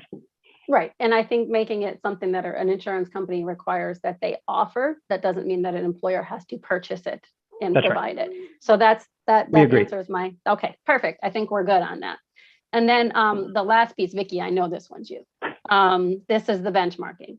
If we're looking, here's my concern. We've had a lot of talks about the benchmarking, and you know what I'm going to say. My biggest concern is if we're going to pump 20% of our spend into primary, I need to know that we're going to see an offsetting reduction in specialist care, because otherwise we're just pumping more money into the cost of healthcare without any reduction anywhere else. But what came to mind when I was looking at this is from the benchmarking perspective, if we set a benchmarking total, I want to be sure that we are including or excluding any mandates that the legislature might pass that are guaranteed increases in premium. Because if we pass a mandate to pay, you are mandated to pay for blah, blah, blah, and then that makes the premium go higher significantly and it caps at 2%, then you can't account for any growth in the actual healthcare cost index. Is there anything in this law that has anything around that, or should we sit down and make modifications, Vicki? Okay. Okay, let me start with the first point, and I'm actually going to ask Rachel to talk a little bit about what you've seen in other states as well. We are not by this legislation suggesting that we need to pump lots and lots of money into primary care. We're suggesting that primary care as a share of total spending should grow. So we're not necessarily suggesting people need to pump in $1 billion in spend. Connecticut is spending over $1 billion right now, 1.6 or 7 billion, I might have the number a little wrong, on primary care spend. We'd like to see it better resourced as a share of total spend. That doesn't necessarily mean adding more money. It means directing resources towards primary care, better directing it towards that. So what I would say in terms of the offset of the costs is also, we need a commitment from people that they're going to work towards the benchmark. That's the philosophy of the benchmark, is to drive commitment towards reining in spending growth and ensuring that spending growth more rationally is tied to economic growth and income growth. That's the whole philosophy of the cost growth benchmark, which is a PMPM, so per member per month. Yep. Just for the rest of the committee, because I know not everybody I know what that means. methodology, but it's a rate of per capita spending growth is what we're talking about. So if people commit to trying to get to the benchmark, resources will be available for primary care spending. That's the key to this initiative. So I think that's what we have to ask. I mean, we need people to commit to that goal. The reason the benchmark exists is because we have seen spending growth exceed, right? That targeted amount of spending. There may be good reasons for that spending to exceed it. There may be things going on right now that we've talked to the hospitals about, supply shortages, et cetera, that are causing price increases to go above where they normally would go. That's fine. We will be looking at the data about it. But the key here is we need to rebalance our healthcare system to ensure we have better primary care resourcing. Connecticut is not the first state to do primary care target. I wanted to, if you don't mind, let Rachel talk a little bit about what's going on across the country. There's an investment, there's a group called the Primary Care Collaborative, which is very focused on primary care resourcing across the United States. There's a subgroup of that called an investment group that I've been sitting on alongside many of my state colleagues. Rachel has been instrumental in that group. There are, I think, at least 4 states with primary care targets now, and many more considering it. As Josh Wojcik, there's 2 Joshes, alluded to earlier, there may be other initiatives that have to be undertaken in addition to just better resourcing primary care to slow the rate of growth on the other side of the equation, but to still ensure access to specialty care as needed. But we have to start somewhere. And we got to start getting this data out here to try to see where the numbers actually are. How much are we actually resourcing? Where should we be trying to get to? And how should we try to get there?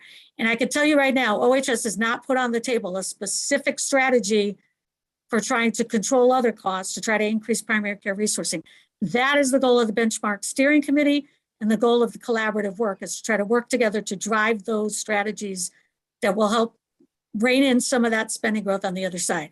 But Rachel, could you just maybe talk a little bit about what other states have done and what you're seeing? Sure.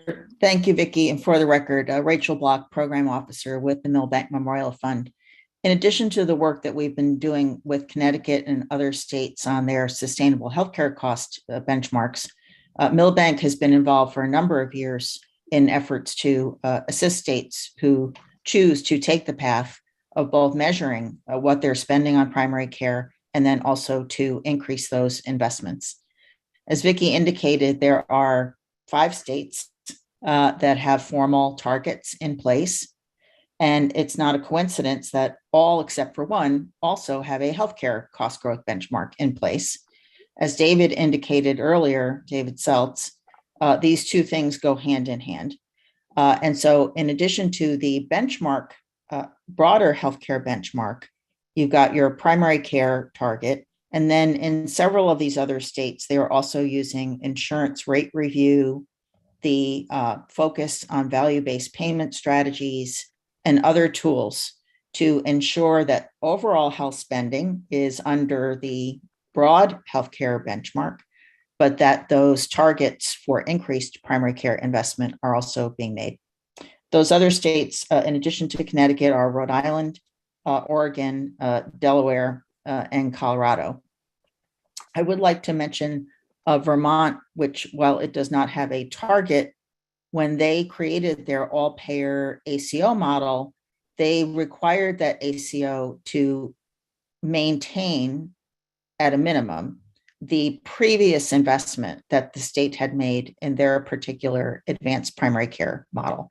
So technically, it's not a target in the same way that we're using that term for other states, but it was essentially a maintenance of effort or a floor of primary care investment to be made by the ACO.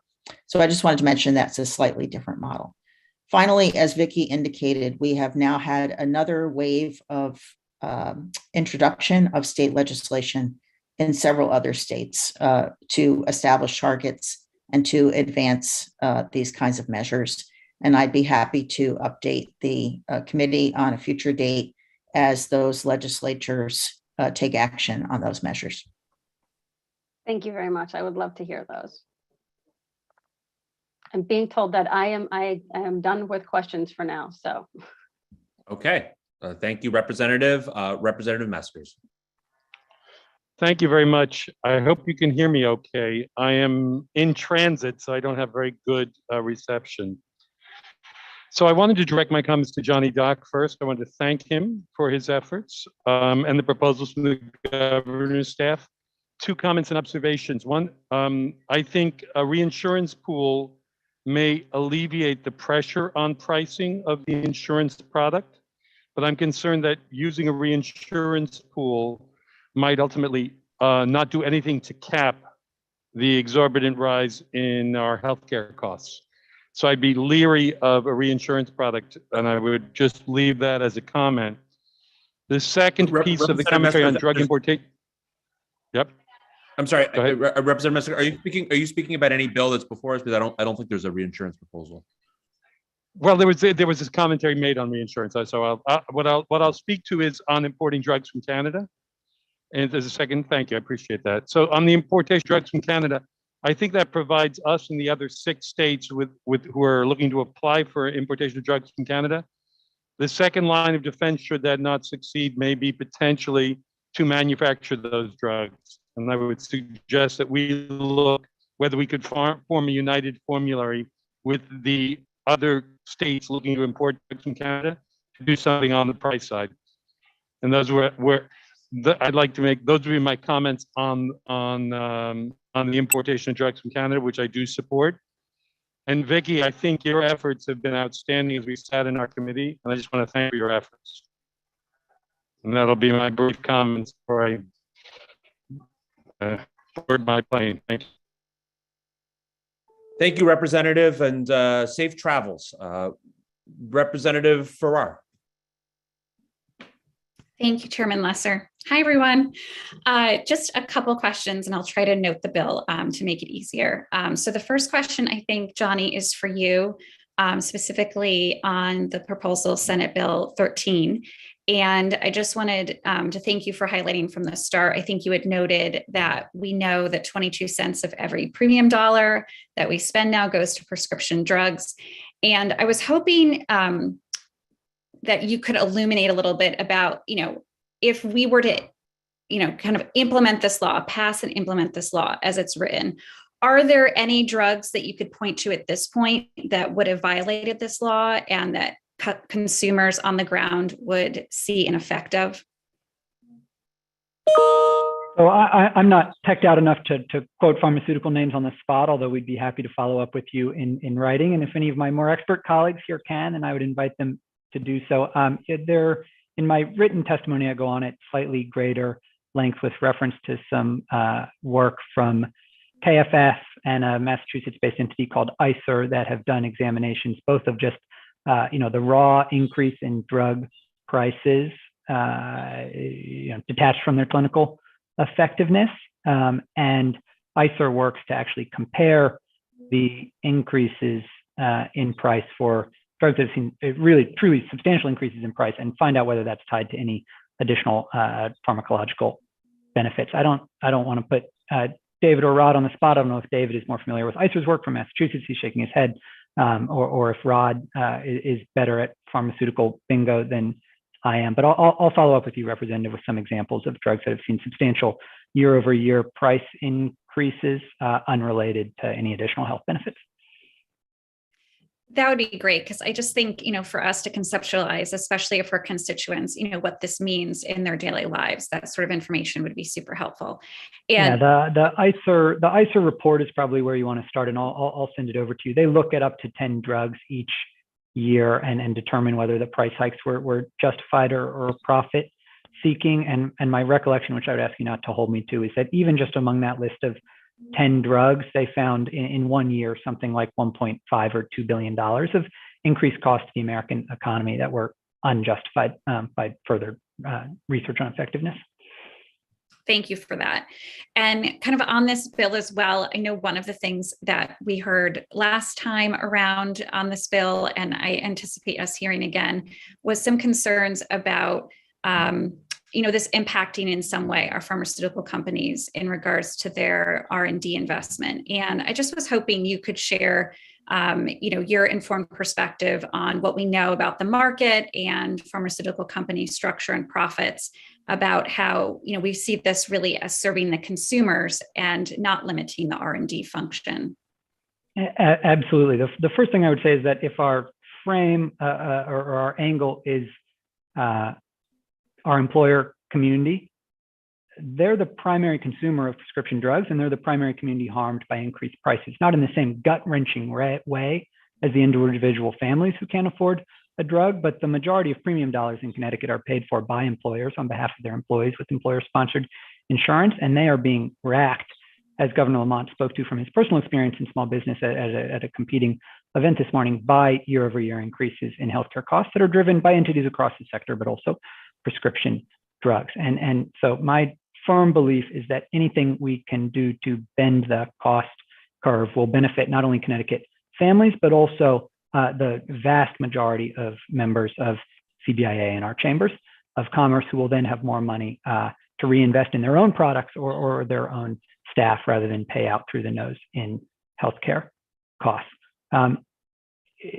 We in the governor's office are not concerned about the impact on global R&D of these companies if either of the proposals in the governor's bill move forward.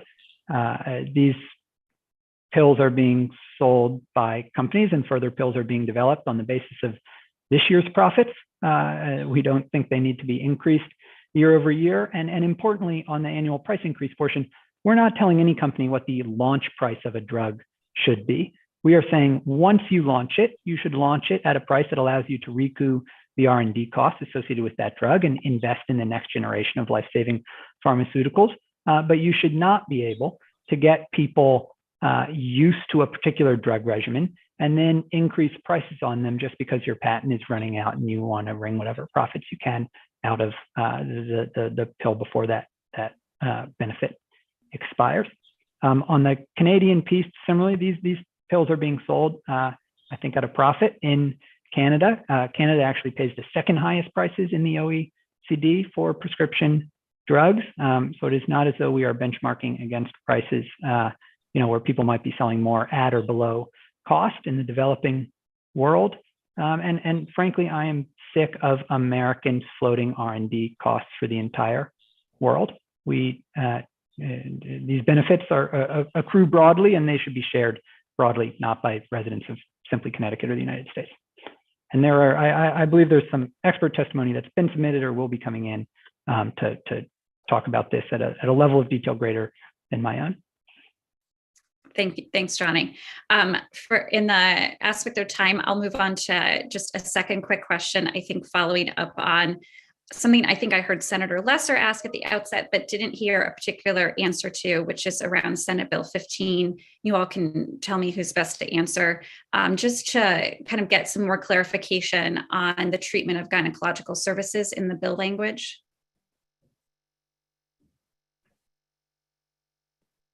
Vicki?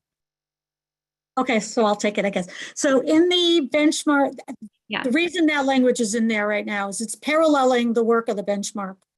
When the benchmark work began and the governor's order included the primary care target, we had a technical team that was established, including state experts, economists, behavioral health advocate, consumers, state agencies, DSS, et cetera. And then we had a stakeholder advisory board that advised us on how to define primary care providers and primary care services. There was considerable discussion on this topic, and where we ended up was that GYNs as a class of GYNs would not be considered primary care providers, but that we would be monitoring some of the services for reporting purposes that GYNs provide to see, in fact, how much utilization there is for PCPs on the primary care side. The idea behind the benchmark is to resource primary care providers or to increase the resourcing of PCPs. And that includes NPs, it includes MDs, it includes people in primary care settings to resource them in practice teams and to make sure that they can deliver adequate and a full range of primary care. GYNs, while they may provide some primary care services, are not in these kind of models. They do not typically engage in these kind of primary care practice team models. They usually practice alone. They may have somebody to assist them. But the goal of the benchmark work was really to resource primary care and primary care practices and to ensure we have a primary care workforce for the future.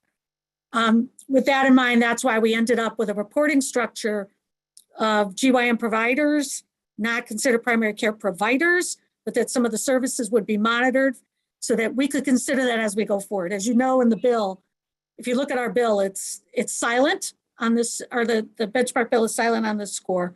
So we can look at that in the future. We've also talked to DSS about it. I don't want to put Commissioner Gifford on the spot, but I'm going to anyway, as a GYN. So maybe you want to comment, Commissioner Gifford, maybe you don't. But I thought I'd maybe punt it to you to see what your view is on this score, considering where you come from.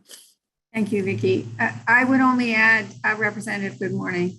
Good morning. That it's important to know that this wouldn't restrict a woman's options to functionally have an obstetrician gynecologist as her primary care provider. This is a form of examining our investment in traditional primary care practices, internal medicine, primary care, internal medicine, family medicine, but it does not implicate an individual's opportunity to establish whatever relationship she and her provider want to have in terms of primary care. I think functionally, particularly for young women, obstetrician gynecologists do serve as the primary source of healthcare. But to Vicki's point, when we're talking about advanced payment models and team-based care and responding to any and all health complaints and challenges, 24/7, 365 availability, those kinds of things are typically more associated with those primary care specialties and not OBGYN, except for conditions specific to obstetrics and gynecology. Thank you both for that. That's helpful just to understand, as you said, Commissioner Giffords, this isn't looking to restrict the patient's women in many cases as they identify choice in that matter for their primary care providers. That's super helpful. Thank you both for that. And Vicki, if you have further background on how that kind of came to be, that would be super helpful just for further information. What we can do is send you the report that we put out last year about how we came up, how the stakeholder advisory board and the technical team came up with these recommendations. It's all listed in there, exactly what codes, everything. So we can send it. Thank you, Vicki. And actually, Vicki, I just have one more final question for you. Just to ask a little clarification, I appreciated yourself and your team's indication around with the benchmarking a little bit more. You provided a little more detail on how you would be monitoring your strategy. You noted how it would look closely at anything around underutilization, anything around consumer out-of-pocket spending, any impact on marginalized populations. I just wanted to kind of understand from your perspective, as those are monitored and tracked, are you saying that decisions will be made based on, that information and not solely on cost saving? I think I just want to understand how you're perceiving you'll make your decisions as that information comes forward with the benchmarking. You kind of answered the question yourself. So yes, we will be looking at, the intent is not reining in cost growth just to rein in cost growth. You have to do that in a meaningful way. That's why the benchmark process doesn't just include the primary care target, it also includes quality benchmarks, right? Which we intend to hopefully stratify once we get our meaningful data collection on race, ethnicity, and language, et cetera. But, reining in the cost growth is important from an affordability standpoint. If it's done in a way that isn't constructive, that serves nobody's purpose. And if it's not done with attention to what we're seeing in the ether around us, that also isn't helpful, which is why the data collection has to be done first. And there have to be detailed discussions with our provider community, with our health plans about what we're seeing in those data. And then potentially some reporting with context, including potential adverse impacts of what we're seeing in the data. And then adjustments, right, as necessary, or other policy changes. If everything's working swimmingly, maybe there's an introduction of a bill to do something. If there's an adverse impact somewhere, we're going to have to pay attention to that. We're going to have to address that potentially in modifying the benchmark or keeping the benchmark where it is and undertaking some policy to address that issue. So for instance, I give you a little background. We've done 2019 pre-benchmark data. One of the reasons we wanted to codify this year was to have a year runway with our provider community, our health plans, and everyone to go through a data collection process to make sure everybody was on the same page about the data collection process, to ensure we all were on the same page about validating the data that was presented to us, to share that data as requested on an individual basis with our carriers, with the provider entities that are subject to the benchmark, with our hospitals, et cetera, to comb through it and feel comfortable with it as we move forward. And we have, in those discussions, obviously we know what's happened.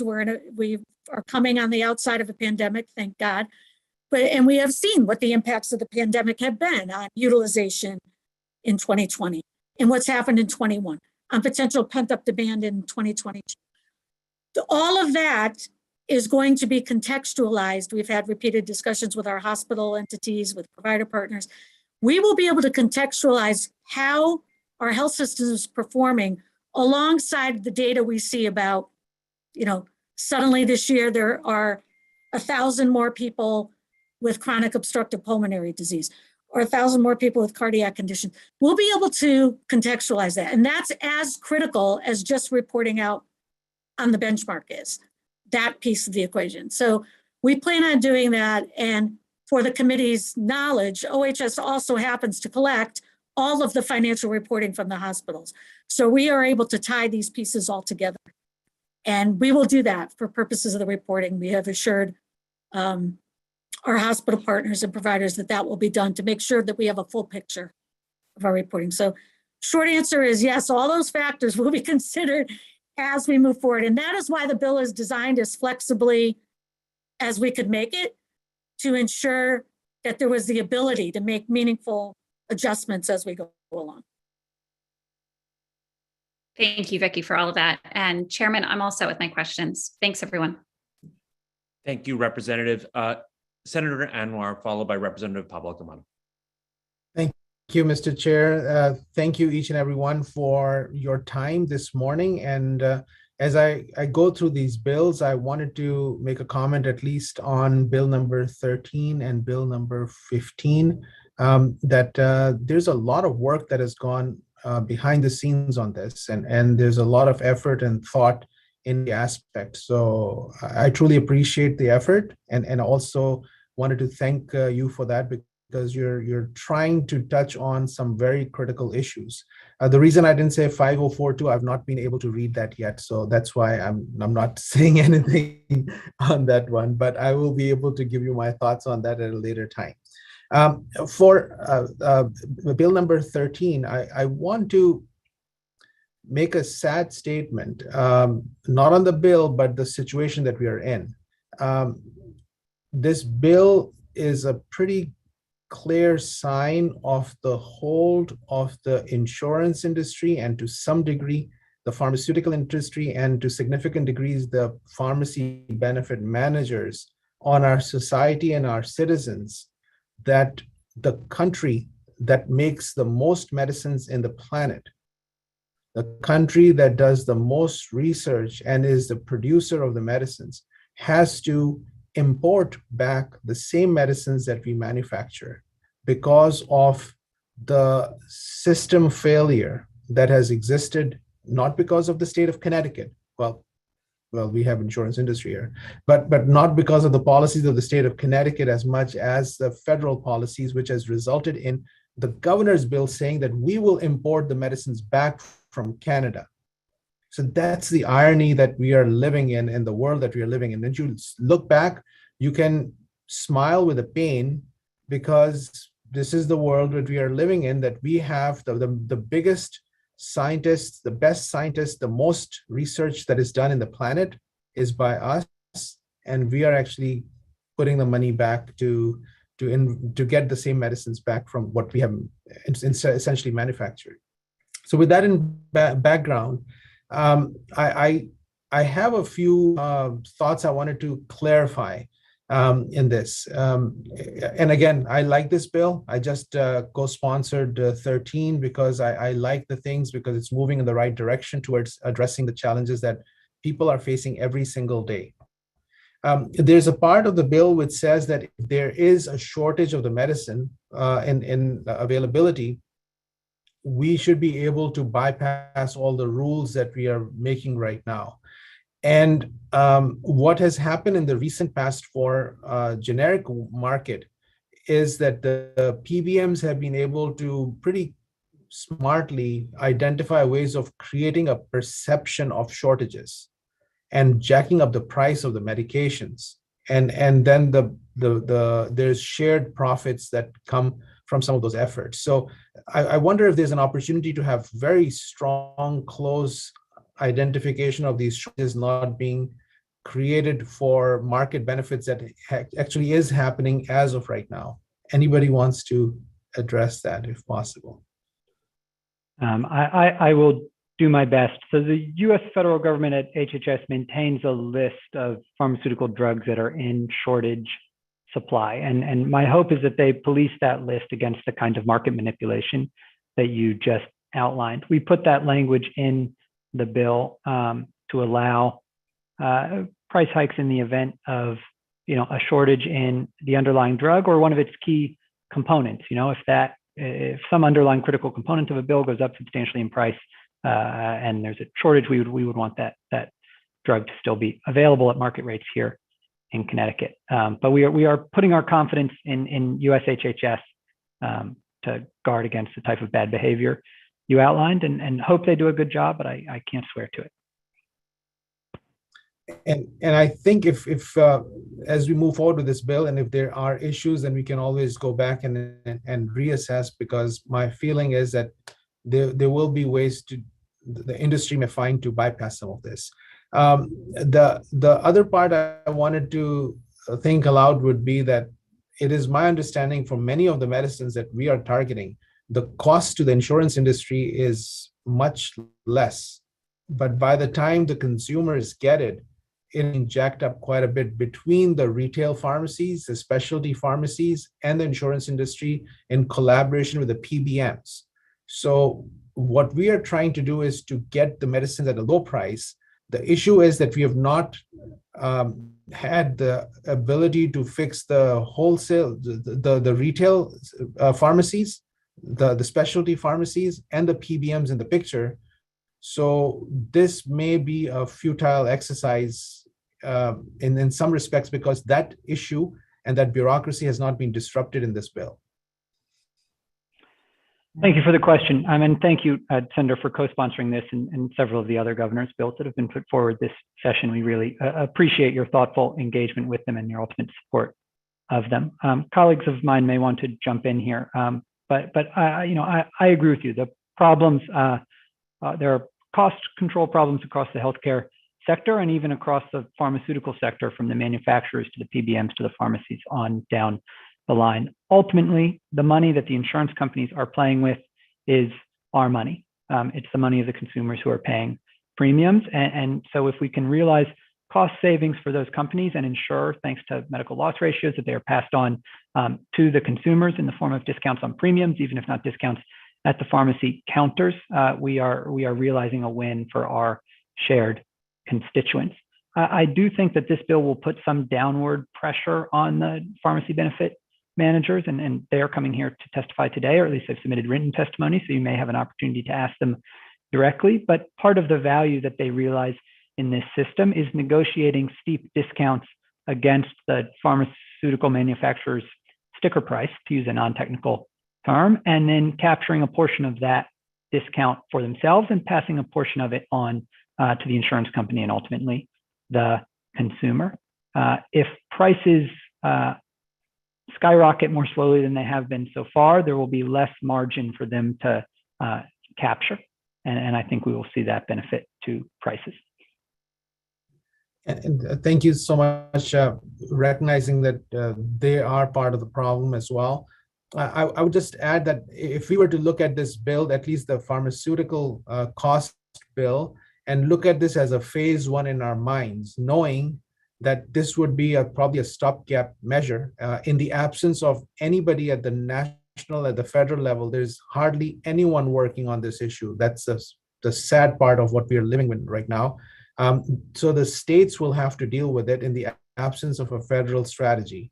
And the states can only go so far when you have a federal bills which are protecting some of these entities in a pretty comprehensive manner.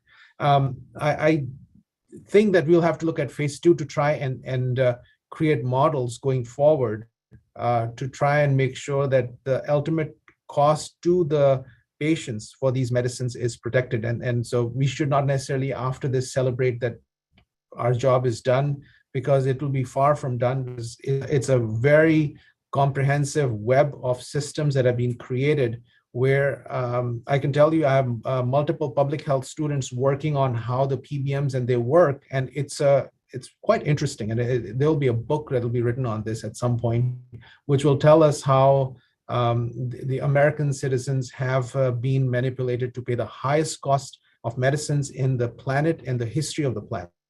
So just and there's only one group, that is PBMs, which is the only part of the planet where they exist are in the United States, and that's where we pay the highest price because that's what they've been using it for. Next, I wanted to also talk about some of the medicines that have been suggested that would not be included. And this is a clarifying question: is the inhaled medications would not be allowed? But I understand those inhaled medicines are just during the operation room inhaled medicines, not necessarily the inhalers for asthma patients and COPD patients who are actually being charged exuberantly high prices right now. Is that accurate understanding that I have? So the half of the governor's bill that applies to year-over-year price increases is fairly broad. The US FDA has restrictions on the type of drugs that can be imported across the border to exclude biologics, and I'll tip my hat here to Rod to put a bit more meat on those bones. Thanks, Johnny, and thanks so much more for that question. Yeah, I believe it's inhaled for surgical procedures. The concern is the ability to ensure the quality of the product, so that we're providing safe product into the distribution system in Connecticut. And so fairly certain that inhalers are permitted in this, but we can certainly circle back on that. But Thank you. surgical inhalants are not. Thank you for that, Rod. I think the way it's been written is suggesting that inhaled medicines used during surgeries or in the operating room. And then sometimes people use inhalers or rescue inhalers in operating room as well. But I think my understanding is these are going to be nitric oxide or other medications or medicines for anesthesia purposes, because they are also a part of the challenge that probably the federal government does not want anybody else bringing in because of regulations and safety around them. So I think that may be it, but it's probably a good idea to clarify that, because the inhalers are one of the most expensive medicines. When somebody cannot breathe, more or less the industry has them, and they will charge whatever they can to get away with it. So that's part of what we're seeing. The other part I wanted to talk about not bed number, bill number 15. I have to change my focus. So bill number 15. On the primary care, I just wanted to just make a comment on the fact that the nursing home patients are excluded, and many of the people who are long-term residents of nursing homes, the physicians and nurse APRNs who are rounding on them, they are their primary cares. I know they've been excluded from it, but and I think the OB question was the other question that I had, which you have already answered, both for Representative Farrar and for Senator Lesser. But I think the nursing home patients and the long-term care facility patients who are rounded on by the doctors and the APRNs are actually their primary cares. So any thoughts of inclusion of those, because that population is increasing?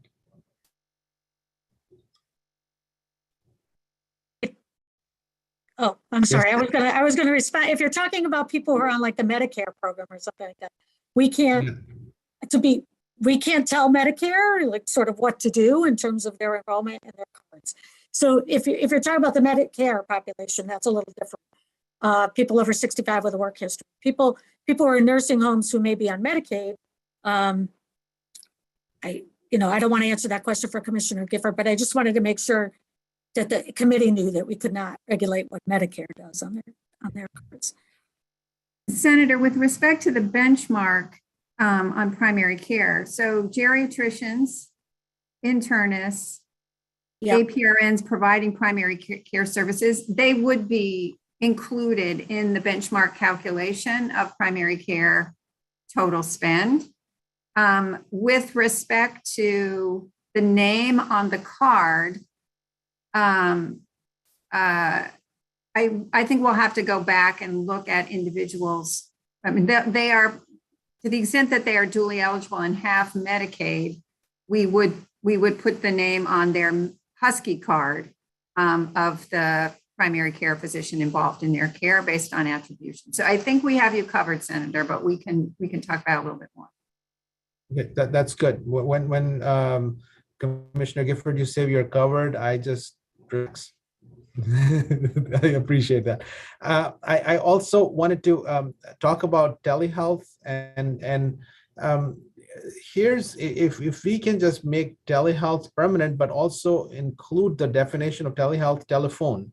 The reason is that many of the community members, they are in digital deserts, and they also do not have the luxury of having smartphones in some of the cases for our seniors and the community members. So this pandemic has taught us that we can provide care on the telephone and then take all the time and documentation of that information, and that should be more or less permanent. But for most patients and the seniors and some of our populations who are at a high risk, they don't have the luxury of having a computer with a Zoom and then interactions and ease of that. So we should include the definition and make it broader and make it permanent.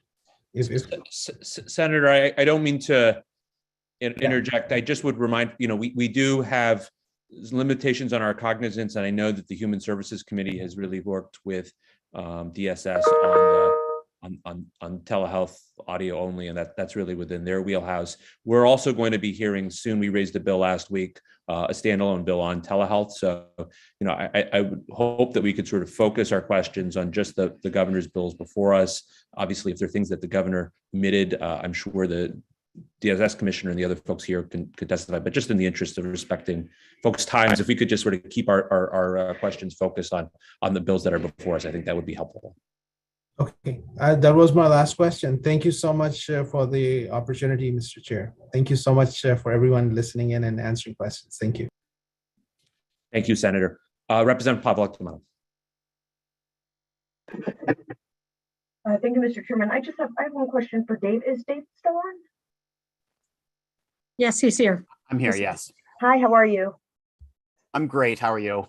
Good, nice to see you. Was just wondering, and I know we've gotten a lot of information from you about how Massachusetts does their benchmarking, but how does Massachusetts handle mandates from, in the legislature? Because we, seem to do that over and over again, and they pile on, and I'm not sure how you guys address it and work it into benchmarking. My only question. Thank you. Yeah, great question, Representative. Thank you. So we also have a process where, the state can pass mandated benefits and have a process for asking another state agency to review the potential impacts of those mandated benefits on healthcare spending and premiums. And during the 9 years that we've had the benchmark in place, the legislature has passed these types of mandated benefit bills. We typically do include those, the additional spending related to those bills in our calculations. And really, I think the driving force there is to have true transparency about, what is total healthcare spending. And where we take it most into account, though, is we have a process, and Connecticut is not proposing this process, but we have a process of greater accountability to the benchmark.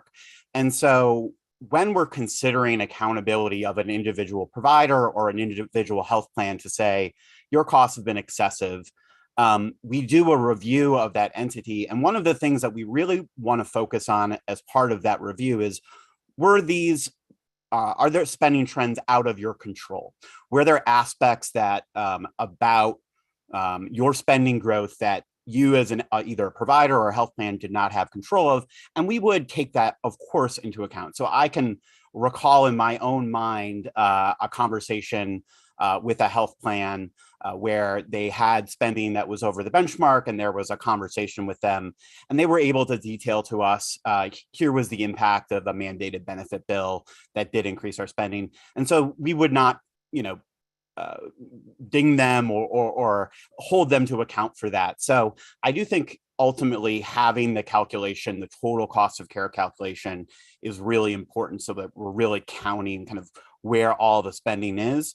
But of course, when we're thinking about how we interpret that, we want to be able to appropriately apply the right context. And so were these things outside of the health system's control or not? That's the thing that would be important context for interpreting, is this, were we successful or not? Thank you very much. Thank you, Representative. Did you have other questions? No, I do not.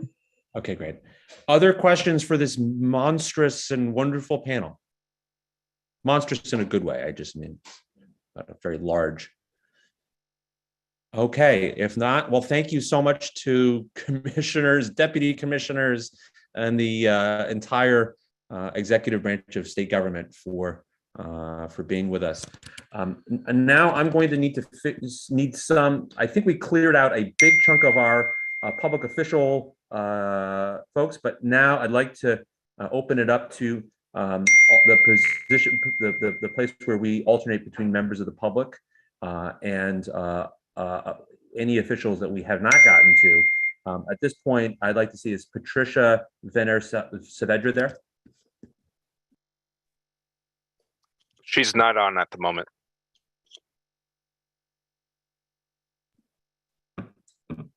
Mr. Clerk, sort of deferring to you, should we go down the public official list and then alternate, or what would you suggest we do? I would recommend alternating between members of the public and finishing up the public officials. Okay, so I think the next person that we have is Commissioner Dykes on?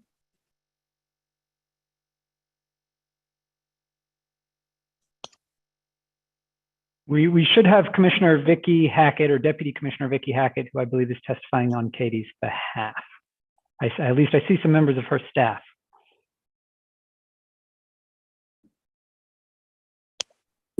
She's being promoted into the panel now.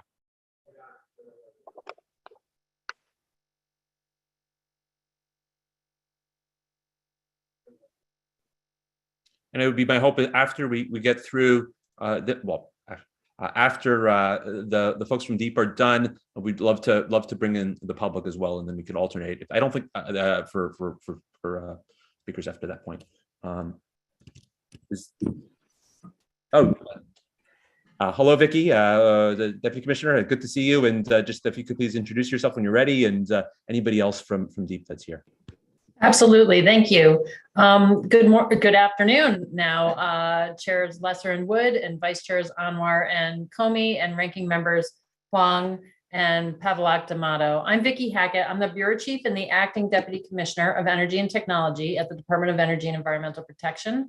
And with me today, along with Johnny Dock, is our Director of Building and Transportation Decarbonization at DEEP, Shubhata Kambli, and our research analyst, Kate Donatelli.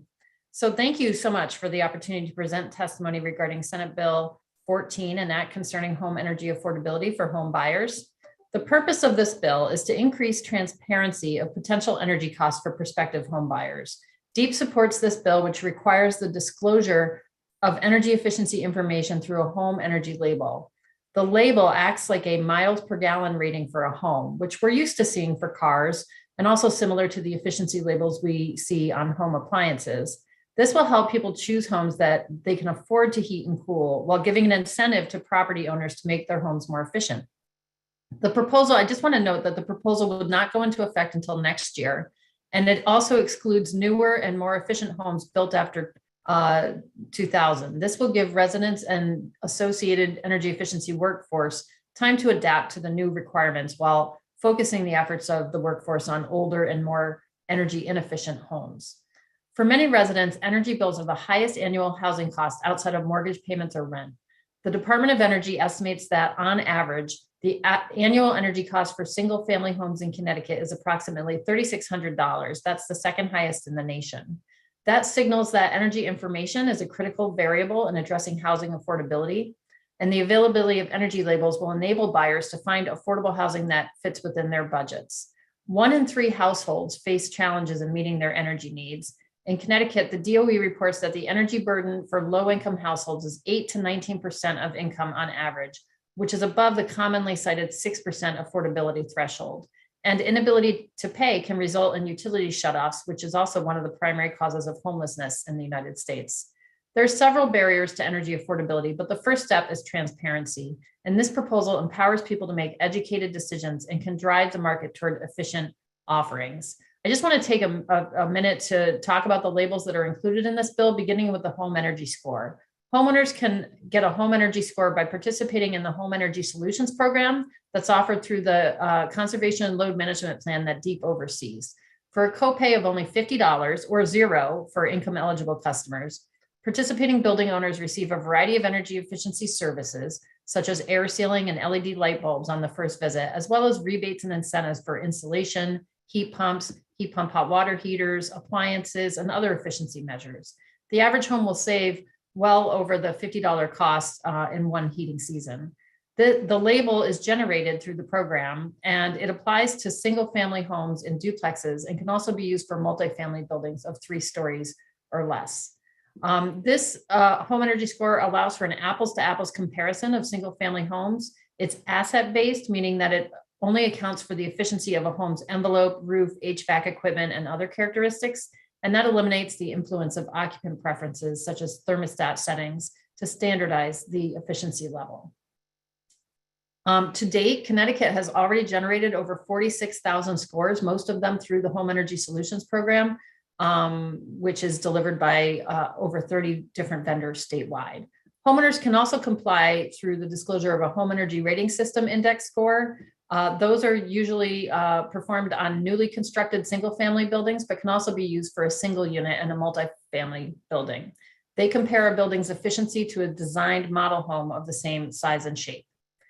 And like the home energy score, that does not account for occupant behavior. For multi-unit dwellings with more than 20 units, building owners can use the Energy Star rating system. So an Energy Star score rates the building's performance on a scale of 1 to 100, and scores of 75 and above are top performers that can then be eligible for Energy Star certification. So this proposal also gives DEEP the authority to adopt a new home energy label as appropriate, and DEEP is exploring the possibility of adopting self-reported home energy labels that would make the process easier for residents while maintaining vigorous verification standards. Providing home energy information to home buyers has not been shown to negatively impact home sellers. Surveys from the National Association of Realtors show that energy efficiency is consistently an important factor in home buyers' decision-making. And there have been multiple studies that found that homes listed for sale that disclosed energy costs, even when the costs were high, spent less time on the market and closed at a higher percentage of asking price than homes that did not disclose this information. In other studies, homes with energy efficiency features have been shown to sell at a premium. Several jurisdictions across the country have adopted energy disclosure or labeling requirements similar to this proposed bill. DEEP also recognizes that this bill places new responsibilities on realtors, both in ensuring energy information is accurately included in a listing and learning how to interpret its meaning. DEEP stands ready to support realtors in marketing and interpreting home energy information and labels for prospective buyers and sellers. Connecticut already has a fully functioning database that accurately stores and transmits home energy data with a customer's consent to the MLS. And DEEP was also granted funds from the U.S. Department of Energy to establish an energy education program for real estate professionals. And we'll hold our first round of realtor trainings in spring of 2022, which will cover how to obtain and interpret home energy labels. So DEEP welcomes the input of the real estate industry on the design of this program so that it's valuable and as useful as possible. I just want to also note that there's a similar bill before the Housing Committee, HB 5041, that would apply the same requirements to properties listed for rent. So thank you for the opportunity to present testimony on this proposal, and we look forward to working with the committee on this, and we'll be happy to take any questions. Thank you, Deputy Commissioner. It's good to see you, and reminding us that this is the Real Estate Committee and not just the Insurance Committee. I know that Representative Wood has some questions. Thank you, Mr. Chairman. Thank you for being here, Deputy Commissioner. A few quick questions. If someone, an owner of a home or a condo, does not offer utility bills or a home energy score, what would happen? I'm sorry, if they don't offer you, there's no requirement in this bill for utility bills. So just clarifying that. And you're asking about the enforcement mechanism, Rep. Wood? Yes. So there's language at the end of the bill that would provide municipalities the option of passing an ordinance that would impose a $1,000 penalty on sellers who closed a transaction without first providing this information. It would be up to the local municipalities to take that step and publicize it to potential sellers in their jurisdiction. Okay, I thought that the requirement was a home energy score or utility bills. Has that changed?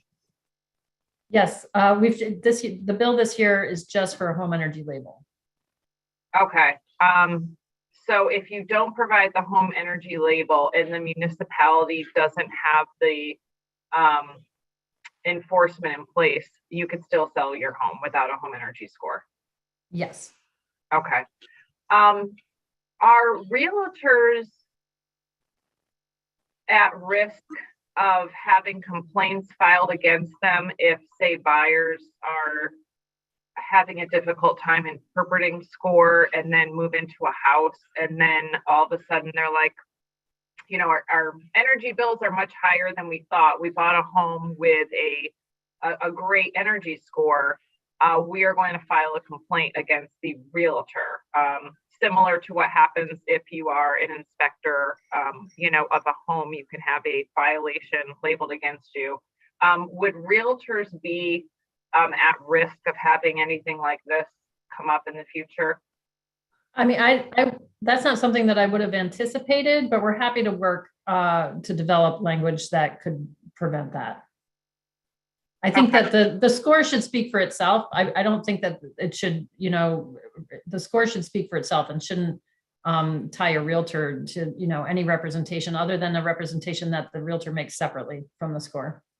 Well, a home buying decision is a very emotional, decision. So everything happens, we've seen this, all the time, and especially in a market like this, which is extremely hot. Anything is selling at this point. It doesn't have to have, people aren't even looking at utilities at this point. They're just trying to grab anything on the market because it is, there's not a lot of product out there. So basically then what you're telling me is that there is no requirement unless the municipality passes something at the local level.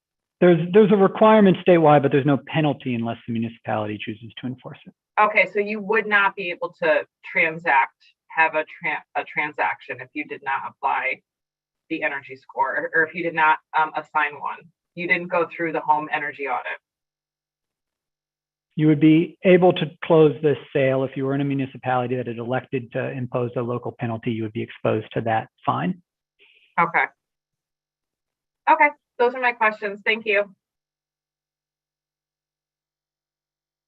Thank you, Representative Delnicki. Thank you, Mr. Chair.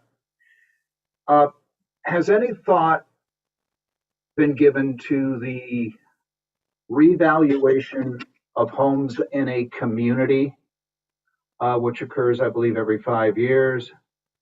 And would this mandate to have some sort of a rating for sale, would an assessor hired by a community take that into account ahead of time when they assign a value, when they do their assessment of the homes in a community? And people's home values, some might go up and some might dramatically go down, but it could cause a very destabilizing effect to the property taxes that are collected from by a town. Any thought given to that? I think that's something that we would have to explore. I'm not sure what home assessors rely upon in conducting their assessment, or whether they would take a home energy label into account, but we could certainly look into that. Well, a home assessor should be taking that into account, definitely, because it affects the value of a home when a home is put on the market. And you could very easily see a situation where an entire group of homes would either jump in value significantly or drop in value significantly based on the type of heat they have in their home, the electrical, etc. And I urge caution on this because there could be some huge unintended consequences here. The only thing I would comment on is the type of energy source for a house, and some of those other facets that you referenced are already required disclosures when you list a home for sale through the MLS, and would be known to assessors. This is really meant to synthesize those variables into something consumer facing, so that people who are about to make the most important financial decision of their lives know whether they will be able to afford to heat their home the following winter. So just as a follow-up question here, a person sees an MLS listing of, say, $200,000 on a home. They go through this entire assessment from a national standard, and now that home value either skyrockets up or drops like a brick. And let's say it's a senior citizen that they're trying to sell their home so that they can go into an assisted living and they want to stay in Connecticut. What would the effect be with that? I'm not anticipating the types of swings in home value that you're gesturing towards in that question, precisely because one of the primary motivations behind this score is people can make extraordinarily affordable and cost-effective investments in the energy efficiency of their home if they only knew to ask. As the Deputy Commissioner referenced, when you get a home energy score for your $0 or $50 copay, the assessor often provides more than $1,000 of sort of heating discounts to you over the course of one winter cycle. So the types of problems that might be diagnosed through the score are addressable without a substantial swing in home value. Well, I dare say I call that into question.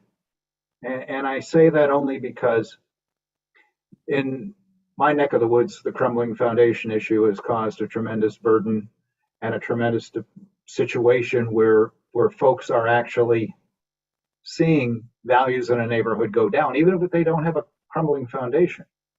So there's the law of unintended consequences here, and I'm very concerned about that. I thank you for the way you've answered the questions, but it still remains an issue that I think could be extremely problematic. If I may, the solution to the crumbling foundations problem is not to prevent homeowners or prospective homeowners from knowing whether or not the house they're about to purchase has a crumbling foundation. No, and that's not what I was saying. I was just pointing out the law of unintended consequences. When a problem arises, which this could be to, say, an entire tract of homes. Let's take an area in South Windsor, such as Avery Heights, where the homes were built in the 50s. They could see their value plummet based on their energy rating, and now suddenly the homes aren't selling. So it's something you got to take into account, and I'm very concerned about how the standard would be applied, who would be doing the rating, could someone else get involved in doing ratings, things of that nature. And I retain some concerns that it could have a deleterious effect on the real estate market. People go into a home, they buy a home, and they say, well, yeah, I'm going to have to replace the boiler in a couple of years, 5 years, whatever. They know that because they have a property card and they have the date on there as to when, typically when the boiler was done, and they can look into all that. So I urge caution on this. I really do. Thank you. Thank you, Representative Delnicki. Representative Nuccio. Thank you, Mr. Chair. So I'm looking at this bill, and in section C1, it says that we're gonna, let's see, a home energy label with an electronic link to the internet website containing the corresponding report for such home energy label to be provided to any prospective buyer who visits and views a residential property in person. Not sure why the in person is relevant, but where is said internet site?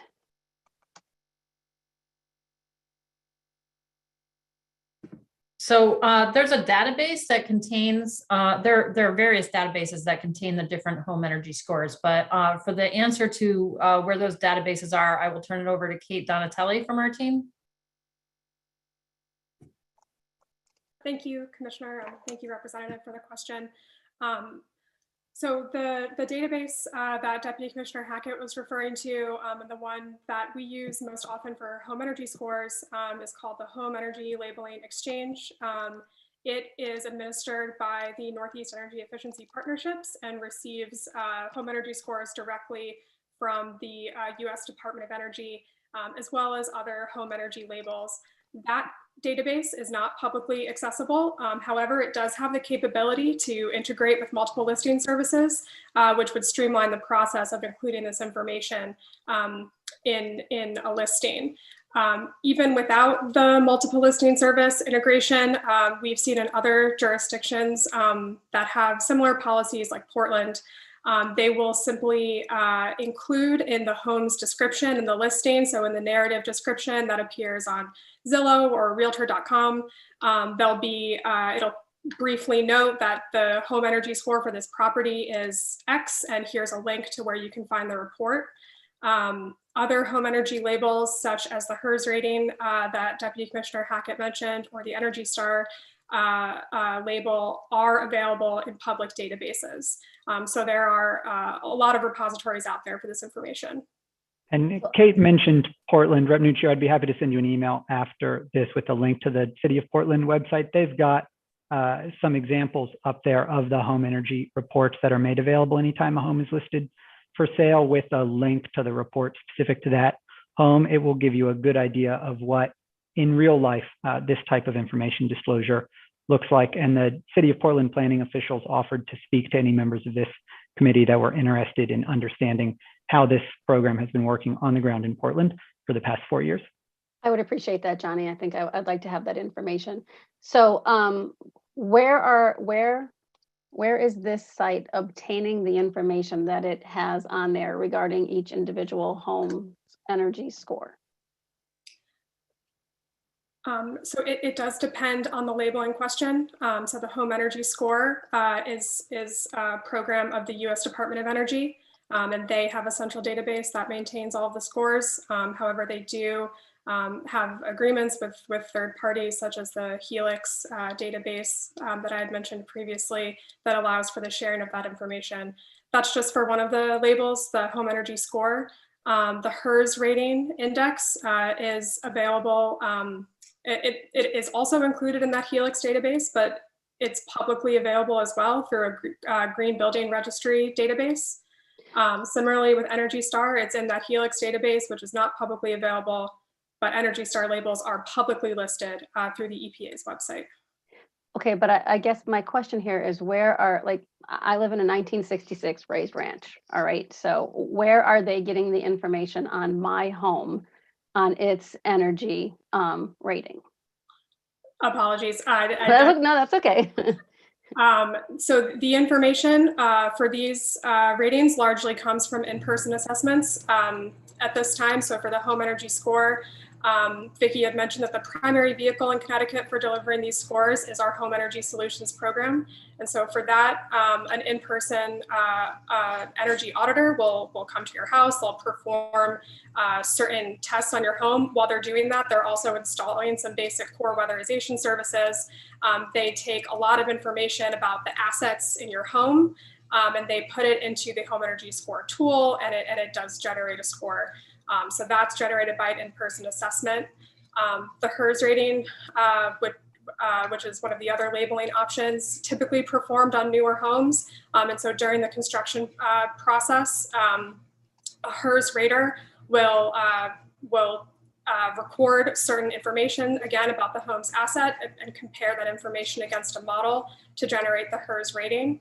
The Energy Star is a little bit different.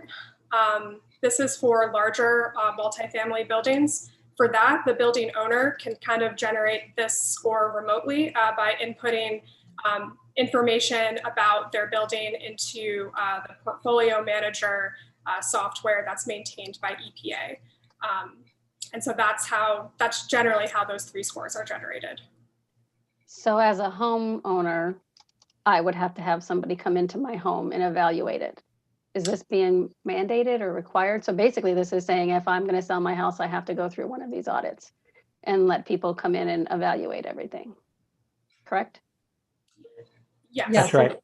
Along with the other things that need to be done generally, so other inspections and so forth during a sale of a home. But it's only $50 currently to participate in the Home Energy Solutions program, and for low-income customers, it's free. So yeah, it's a cost-effective system, and we served the Home Energy Solutions program served nearly 40,000 homes last year.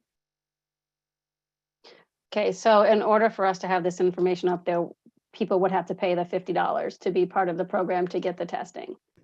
Unless they're income eligible, in which case it would be zero. But they would get what would amount, and most people who participate just in the initial visit save $200 to $250 in the first year of from heating and cooling costs after participating in the program. So it's I would just encourage us beneficial. to benchmark those costs against everything else you incur when you sell a home. You know, in Connecticut, you're purchasing title insurance if you have a bank mortgage equal to 50 basis points of the closing cost of the house. That's going to be thousands, or in some cases tens of thousands of dollars. $50 which purchases you not only this information, but also some significant and cost-effective improvements to the home envelope and peace of mind for the future owner, making a substantial financial transaction, I think is well worth the cost. Is the income level based off FPL?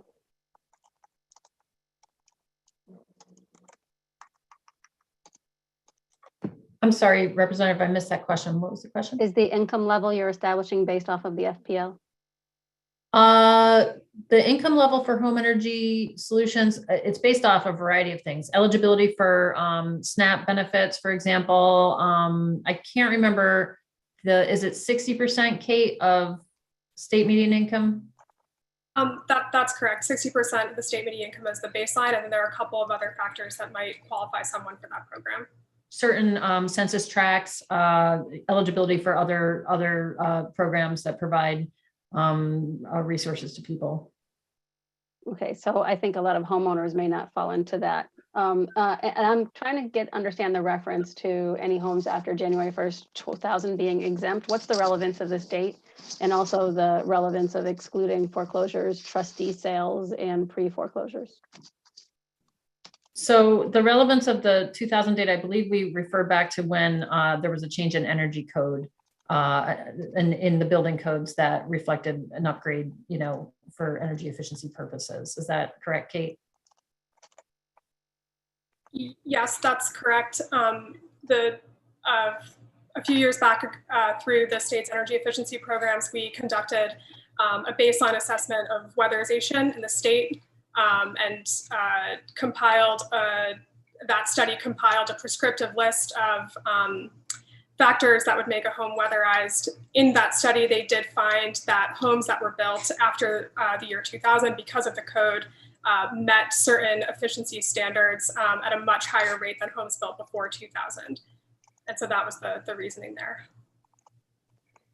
Thank you. So I'm not 100% sure where I stand on this yet, but I definitely understand where Representative Dalnicki is coming from.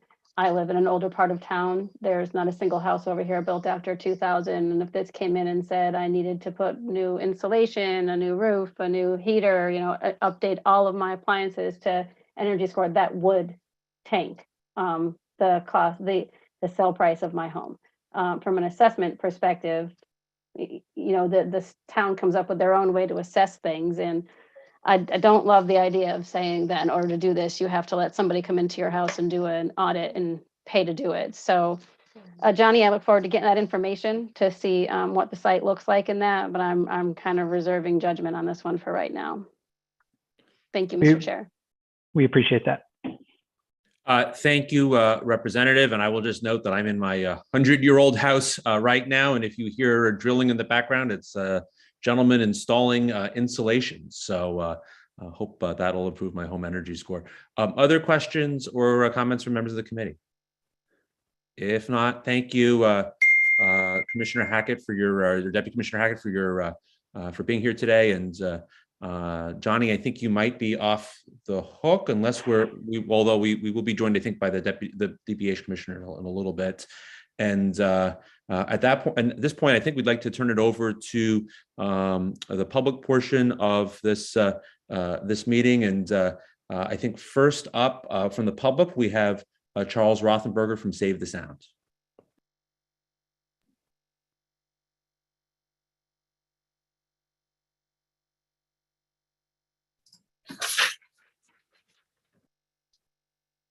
Thank you, Chairman. See if I can. Well, I don't know what's happening with my video, but I think you can hear me. We can, yes. All right. Well, I hope you'll pardon my lack of video.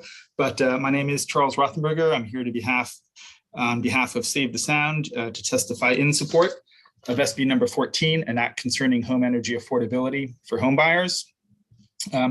Save the Sound supports the home energy disclosure requirements in this bill because disclosure policies are an important element in encouraging the valuation of energy efficiency in real estate transactions. Measurement and disclosure policies can play a critical role in moving the real estate market to recognize and value the energy efficiency of buildings. Disclosing this information, one, provides an incentive to a seller to invest in prudent improvements to enhance the marketability of the property, and two, provides the information necessary for a purchaser to make cost-effective energy improvements at the most convenient time, at the time of purchase before they are settled in the building. As you all know, Connecticut has a significant amount of older housing stock that falls well below modern standards for energy efficiency, resulting in homes that are more expensive than necessary to heat in the winter and to cool in the summer. Frequently, building envelopes are not insulated, and Mr. Chairman, I'm glad that you're insulating your home. Windows provide little thermal benefit, and heating and cooling systems do not perform optimally. These factors can significantly increase the operating expenses of a property, as well as contributing to impaired air quality and increased emissions of global warming pollutants as a result of the increased combustion of fossil fuels. In my written testimony, I've provided some statistics from studies in various parts of the country, as well as other countries, indicating the price premiums that this sort of information can provide to homes that score relatively high on the energy efficiency spectrum. I would address the concerns about maybe lower performing homes selling for a lower price as a result of this information, simply by saying, I think this is information that certainly should be disclosed to potential buyers. I think it's an important element of a real estate transaction. And as previous speakers have noted, it does provide for the valuing of some of the improvements that might be prudent, if not necessarily necessary, as part of this transaction, so that these energy efficiency improvements can then be incorporated into the financing that's being sought as part of the purchase price of the home. But I will leave it there rather than reading more of my testimony, and happy to answer any questions. Thank you.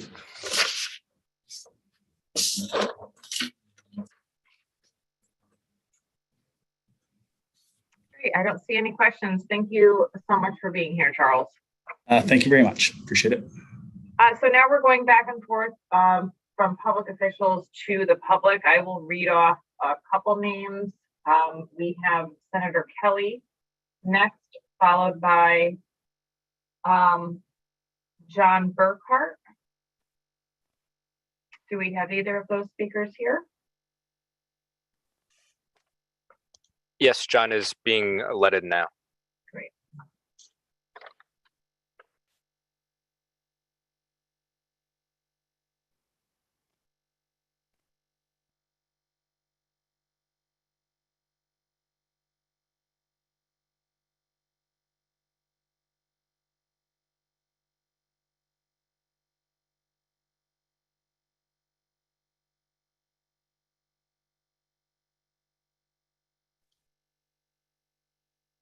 I've asked him to unmute, but he may be having some difficulties.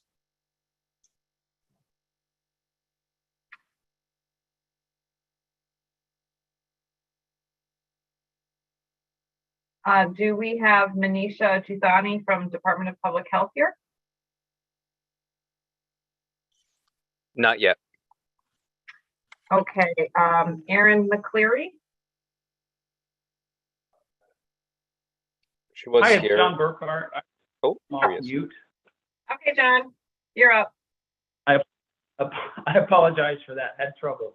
Do you have video, John?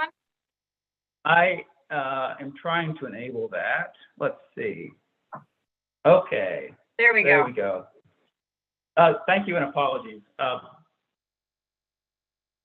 As mentioned, my name is John Burkhart. I'm Senior Vice President in Worldwide Research Development Medical in Groton at Pfizer. Pfizer is proud to call Groton home to R&D for over 62 years and have in our ranks thousands of scientists and professionals in Connecticut. We work on nearly every medicine or product that Pfizer develops, many of those being discovered right here in Groton, Connecticut.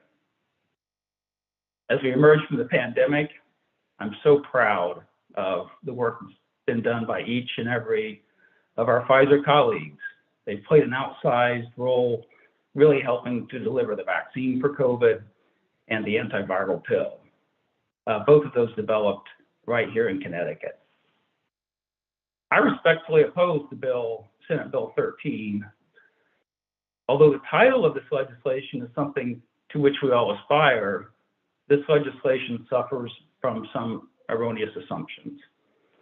A further clarification in regards to prior discussion on the call related to Massachusetts. Massachusetts has not passed the price cap bill. Their 3 failed attempts may perhaps prove non-viability of the approach. 2 points raised earlier by Dr. Anwar. A new study from 2020 released by the Berkeley Research Group shows that pharmacy benefit managers, or PBMs, healthcare plans, hospitals, government, pharmacy, and others collectively earned more on branded medicines than did the companies who discovered, developed, and manufactured them. In other words, us innovators are getting less than 50% of what's being paid by patients. As Dr. Anwar mentioned, these middlemen received more than $140 billion in discounts and rebates on branded medicines from companies such as our own. These discounts and rebates, however, did not flow to the patients and instead flowed to middlemen's profits. Here in Connecticut, as a case example, spending on hospitals and physicians account for 60% of the healthcare dollar, whereas drugs account for only 15%. And simply administering insurance products accounts for 20% of the healthcare spending. So why single out innovative biopharma when we are actually delivering the life-saving innovations, with middlemen scraping off 50% of the cost that patients pay? I feel that government price setting diminishes the incentive for biopharmaceutical manufacturers to invest in research and development, such as we do. Thank you. Your 3 minutes has expired. Thank you. Any questions or comments? Happy to entertain. Any questions from the committee? Senator Wong.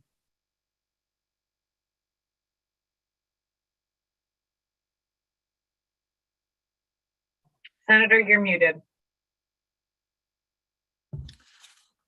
Thank you, Madam Chair. And John, I didn't want to leave you at 3 minutes. Acknowledging that you're representing all the hardworking employees and scientists that have made such a difference in the COVID vaccine. I again, 2.5 years into this, I just want to extend my gratitude and appreciation and the pride that I have as a Connecticut resident of Pfizer's contribution in making a huge difference in fighting this COVID pandemic. I just wanted to acknowledge and thank you, and please extend to all of your colleagues and scientists my deepest gratitude. Thank you, Madam Chair. Thank you, Senator. Thank you, John, for joining us. Next, do we have Senator Kelly on? Okay, do we have Aaron McCleary?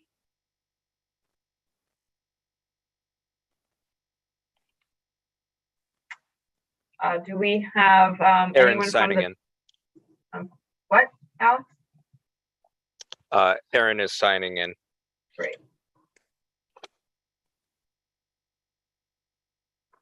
Followed by Aaron, we would have either Senator Kelly or someone from the Department of Public Health. If neither are on, next up would be Melissa Cox.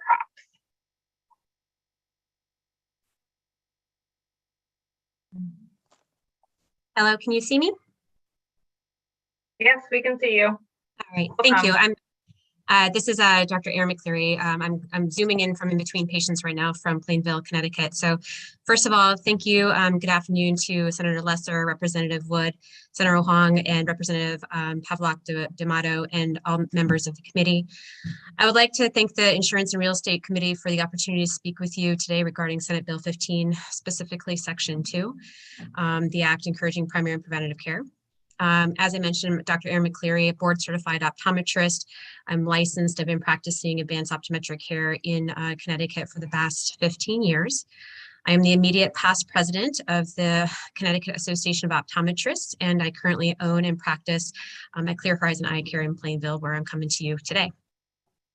As an optometrist in Connecticut, I perform comprehensive dilated eye examinations daily.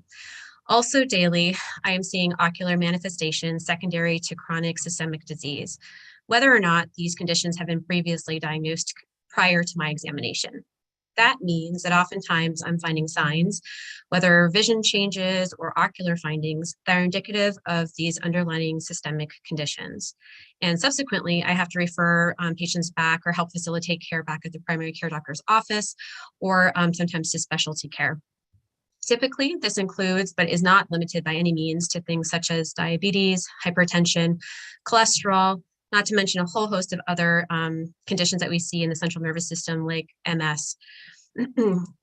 These are only some of the types of systemic conditions that my colleagues and myself have been able to identify and obtain specialty care for our patients.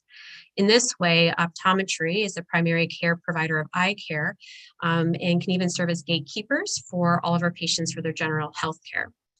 That being said, I am wholly in favor of the Governor's Bill number 15, specifically section number 2. By having provisions in place or health enhancement programs to help patients obtain preventative health examinations, it will serve to minimize not only cost to insurers, the patient, and the state, but will provide a means to take better care of these patients overall. This can mean the difference between me identifying signs of undiagnosed and visually threatening diabetic retinopathy versus a well-managed case of diabetes with a good visual prognosis. And in short, really, it is always better to be preventative than reactive when taking care of our physical, visual, and ocular health. Thank you for your time. Erin, thank you so much for your feedback, especially hearing from someone that's living this every day. Questions from the committee. Senator Huang. Thank you, Madam Chair, and thank you, Dr. McCleary. It's interesting. You're fully supportive of this because eye examinations is an integral part of an overall healthcare prevention program, and the eye and your work, particularly in the diabetic retinopathy, is very, very important. Would you say that? That's Absolutely, I agree with that. Yes, and we work very closely with our primary care providers and doctors, whether it's referral to or from, oftentimes. And people sometimes take it for granted that even though it's eyeglasses and contacts, that it's readily easy to be able to procure this on an open marketplace. But I think the importance of being able to have annual examinations, being able to maintain and ensure that the eye conditions have not changed, particularly in diabetics and people with unique eye conditions, the annual check before they get a renewed prescription is critically important. Would that be correct? Yes, and I would actually say that to your point, that people can be 20/20. They may not even require glasses or contact lenses, but maintaining ocular health assessments is vitally prudent. Like I was able to diagnose a person with undiagnosed diabetes. Well, I didn't do the actual diagnosing the diabetes, but we found signs and symptoms and was able to refer them back. Or people who I have to send to the emergency room because they have completely asymptomatic, chronic high blood pressure, right? And so it's a combination where we're able to screen for those sorts of things in addition to just vision as well.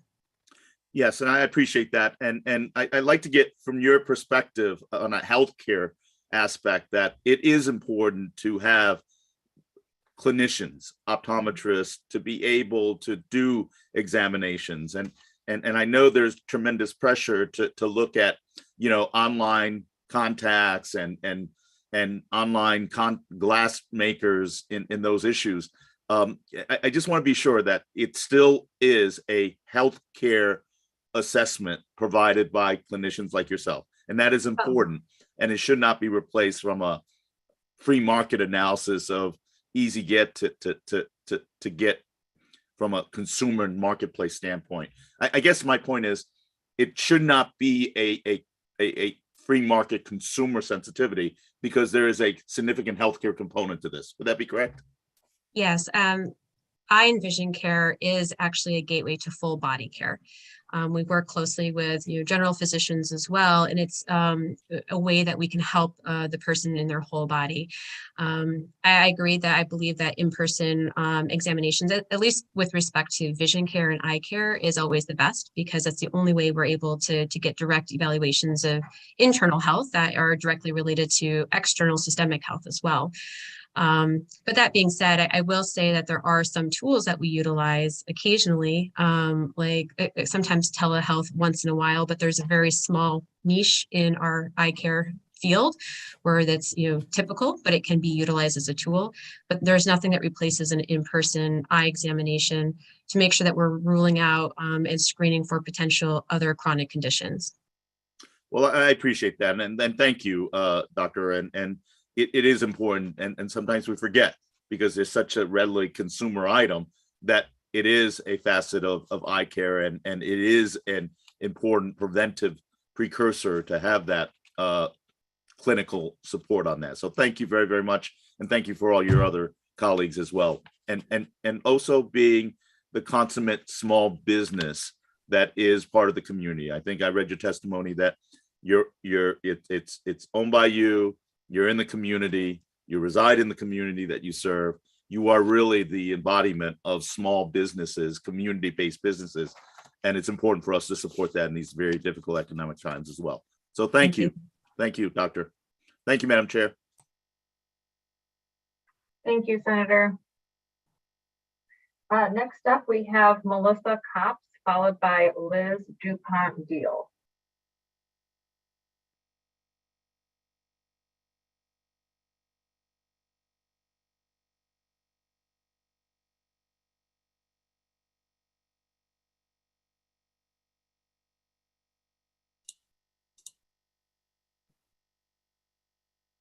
Hello, sorry, it takes a little time to unmute. Hi, I'm Melissa Copps. I represent the Connecticut Green Building Council, and I'm here to testify in support of SB 14, an act concerning home energy affordability for home buyers. We at the Connecticut Green Building Council are experts to know what to look for to evaluate energy efficiency, but the public doesn't have the same understanding about what to look for. And just as a home inspection is required for most transactions, an energy evaluation can help potential buyers that are making a very emotional transaction to know the real cost of home ownership before bidding 20% over asking price. We have firsthand experience seeing residents who move into homes and end up not being able to afford their energy bills. Even experts end up in these unfortunate situations. One of our members shared that she recently moved into a 2-bedroom, 600 square foot apartment, and last month received an electrical bill for $1,100. She would have second guessed her decision to move in had she been aware of the cost of the utility bills. And when you're purchasing the home, you don't have any recourse. If you can't pay your mortgage, then what do you do? The minimal amount of effort required by the home buyer to do the due diligence, to be transparent about the energy efficiency of their homes, is worth preventing a potential buyer from entering a situation they cannot afford and end up losing their home. Brenda Watson from Operation Fuel, a nonprofit that provides energy assistance to Connecticut residents, says, we're in an affordable housing crisis. High electric and gas bills are making the crisis worse. And I also want to point out, as an expert in understanding what makes a building healthy, energy affordable, the things that make our homes more energy efficient also make them more healthy. So they increase the indoor air quality, they increase thermal comfort. And the other thing is that if somebody knows the energy profile of their home before they purchase a home, they can choose to roll that energy efficiency work into their mortgage and immediately get a cost savings. So if that information is not provided when they buy the home, the opportunity is lost. The other thing is that the energy efficiency actually has been shown to increase the rate of home sales, makes homes sell more quickly. And currently there are many programs available to provide incentives and rebates for energy efficiency work, including but not limited to the Federal Weatherization Assistance Program, Low-Income Home Energy Assistance Program, Energize Connecticut Home Energy Solutions, the Connecticut Green Bank Smart E-Loans, and the soon to be offered Connecticut Affordable Housing Energy Efficiency Retrofit Grant Program. And the other thing just to note is that energy efficiency work creates and sustains high quality jobs. In Connecticut, 8 out of 10 clean energy jobs are in energy efficiency, and we need many more. And this could also provide the ability to, create really great green jobs for our states and our residents. So thank you for the opportunity, and I'm happy to take questions. Thank you, Melissa. I do just want to ask one question. When I was on the call with you and your group the other day, you had mentioned about people buying condos and even renting apartments that would have a utility cost that was really high. And some of the numbers you were sharing was something like $700 or $800 a month for like a 1 or 2 bedroom, which, for an electrical bill, that's higher than a large home. So I was just wondering, are there other things going on? Could there be, because it doesn't cost that much money to use, to heat a home, even if it was like an electric baseboard, like a large home would cost that much, but not an apartment. Are there, if say a tenant or an owner in a co-op has a building that they think, maybe a lot of the common area charges are being included in their own personal usage, is there a place that people could go with these concerns? Is there any agency within the state that is dealing with, say the parking lot lights are tied to someone's own personal unit? Have you had any, experience with that? I actually don't have any personal experience with that, but I can look it up and figure out where somebody could go, and I can let you know. Okay. I think that would absolutely be a bad situation for sure. Well, yeah, I'm wondering. I mean, how does a small unit bill get to be $700? That's such a high number. If there's no installation and it's very drafty. So one of the things that affects energy efficiency is air sealing. That's kind of one of the biggest things. You've got huge drafts. That means that you are losing heat, at a greater rate, much more than insulation. Air sealing affects the ability for a home to retain heat. So, if they have open drafty windows that aren't sealed properly, these are things that can be remediated, and they can be done with kind of things that you can buy at Home Depot and that don't take a lot of effort. But, if you don't know, and you don't know where the drafts are coming from, part of what the energy audit does is they come in and they do a blower door test, and that pressurizes the home and allows them, while they're doing the test, to find air leaks as they're there and seal them. So just having the energy audit done already puts the home in a better position for somebody who's going to buy it. So yeah, there are lots of different things that cause high energy costs, but I think the biggest thing is really is an inefficient building envelope that can be solved through understanding, how much insulation is the walls, how much air sealing there is.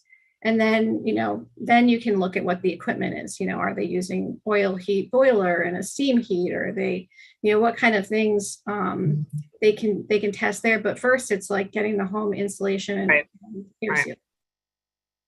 No, I appreciate the feedback. Any other questions? Great, Melissa, thank you for joining us. Next up, we have Liz DuPont-Deal, followed by Valerie Mermail. Hello, can you hear me okay? Yes, we can, thank you. Thank you, okay. Senator Lesser, Representative Wood, Senators Anwar and Huang, Representative Pavlak and Comey and Farrar, and all members of the committee. I am Liz DuPont-Deal with the Connecticut Citizen Action Group, which for 50 years has worked to change the relations of people to power and to ensure quality healthcare for all people. On behalf of CCAG and our thousands of members, I'm here to testify regarding HB 5042, SB 14, and SB 13. I live in Windsor. While we are glad to see bills addressing the high cost of healthcare and prescription drugs, we urge you to be clear-eyed and realistic about how our extractive healthcare system is enriching a few at the expense of our health and to take this reality into account as you devise solutions. I call your attention to 3 reports by CCAG in the past year relating to the themes of transparency and accountability.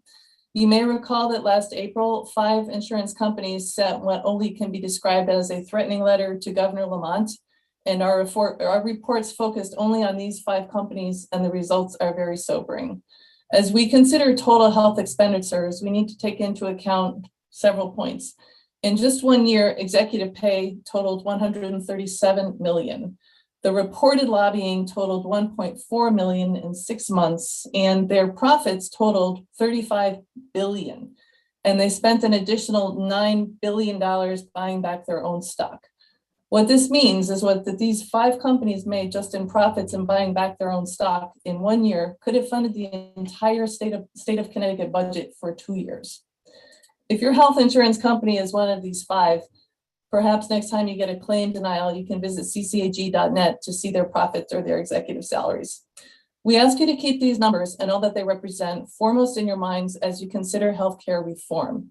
We are in fact already paying for robust quality comprehensive care for every person in the state, but we are not getting it. We are enriching healthcare executives and shareholders. Regarding these bills specifically, SB 13 is to be lauded for addressing prescription drug prices. However, we encourage you to instead consider a prescription drug affordability board, or at least utilizing upper payment limits set by other states and their boards. Regarding HB 5042, we are pleased that it at least mentions profits as a factor to be considered.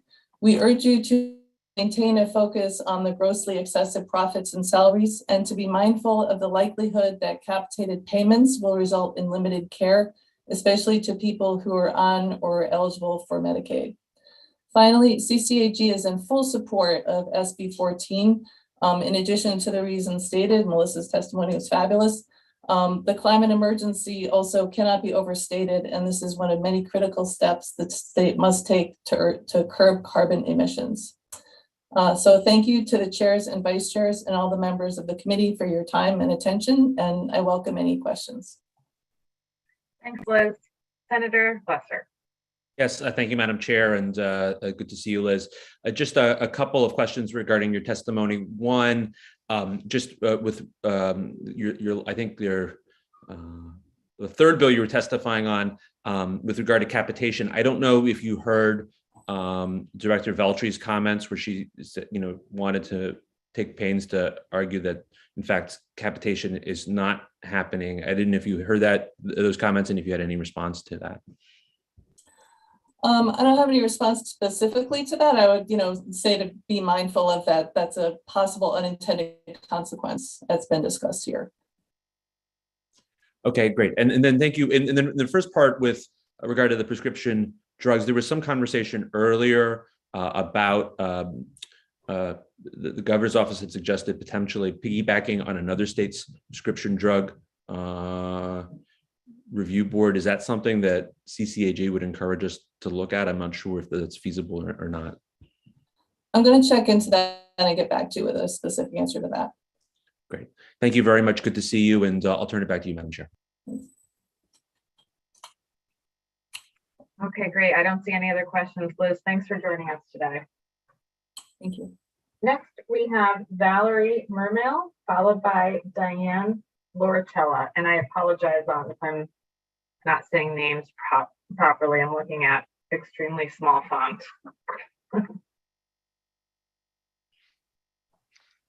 Do we have Valerie? All right. Yes, I'm on. Thank you. Hi, welcome. Okay. Co-chairs Lesser and Wood, ranking members Huang and Pavlak Amato, and members of the committee. My name is Val Mermel. I'm the program leader for baculovirus vaccines at Protein Sciences, based in Meriden, Connecticut. I'm here today to testify in opposition to SB 13. Protein Sciences is a vaccine biotechnology company. We've been in Meriden since 1983 and were acquired by Sanofi in 2017. We have about 100 people in our facility. 2/3 are involved in scientific jobs, and the remainder are engaged in manufacturing. We've developed a novel method for vaccine production using modified baculovirus that reduces the lead time for vaccine production compared to conventional methods.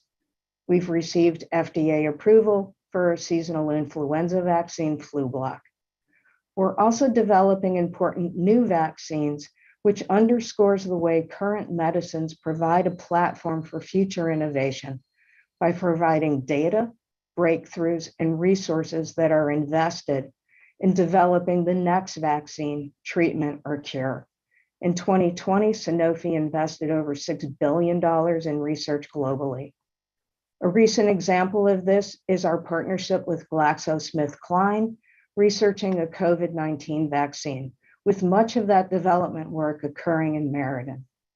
Last week, we announced global booster trial results confirming a universal ability to boost neutralizing antibodies across vaccine platforms.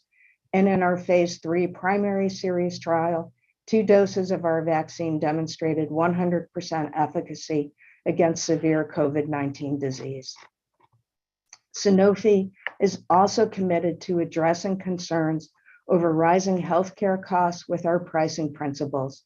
We are responsibly pricing medicines according to 3 pillars: a clear rationale for pricing, US price increases limited to national health expenditure projected growth rate, and continued transparency. Sanofi and Protein Sciences are proud to continue devoting resources and cutting-edge research and development, and respectfully oppose this legislation, which would have a stifling effect on innovation. We thank you for your time today. Thank you. Questions, Senator Lesser?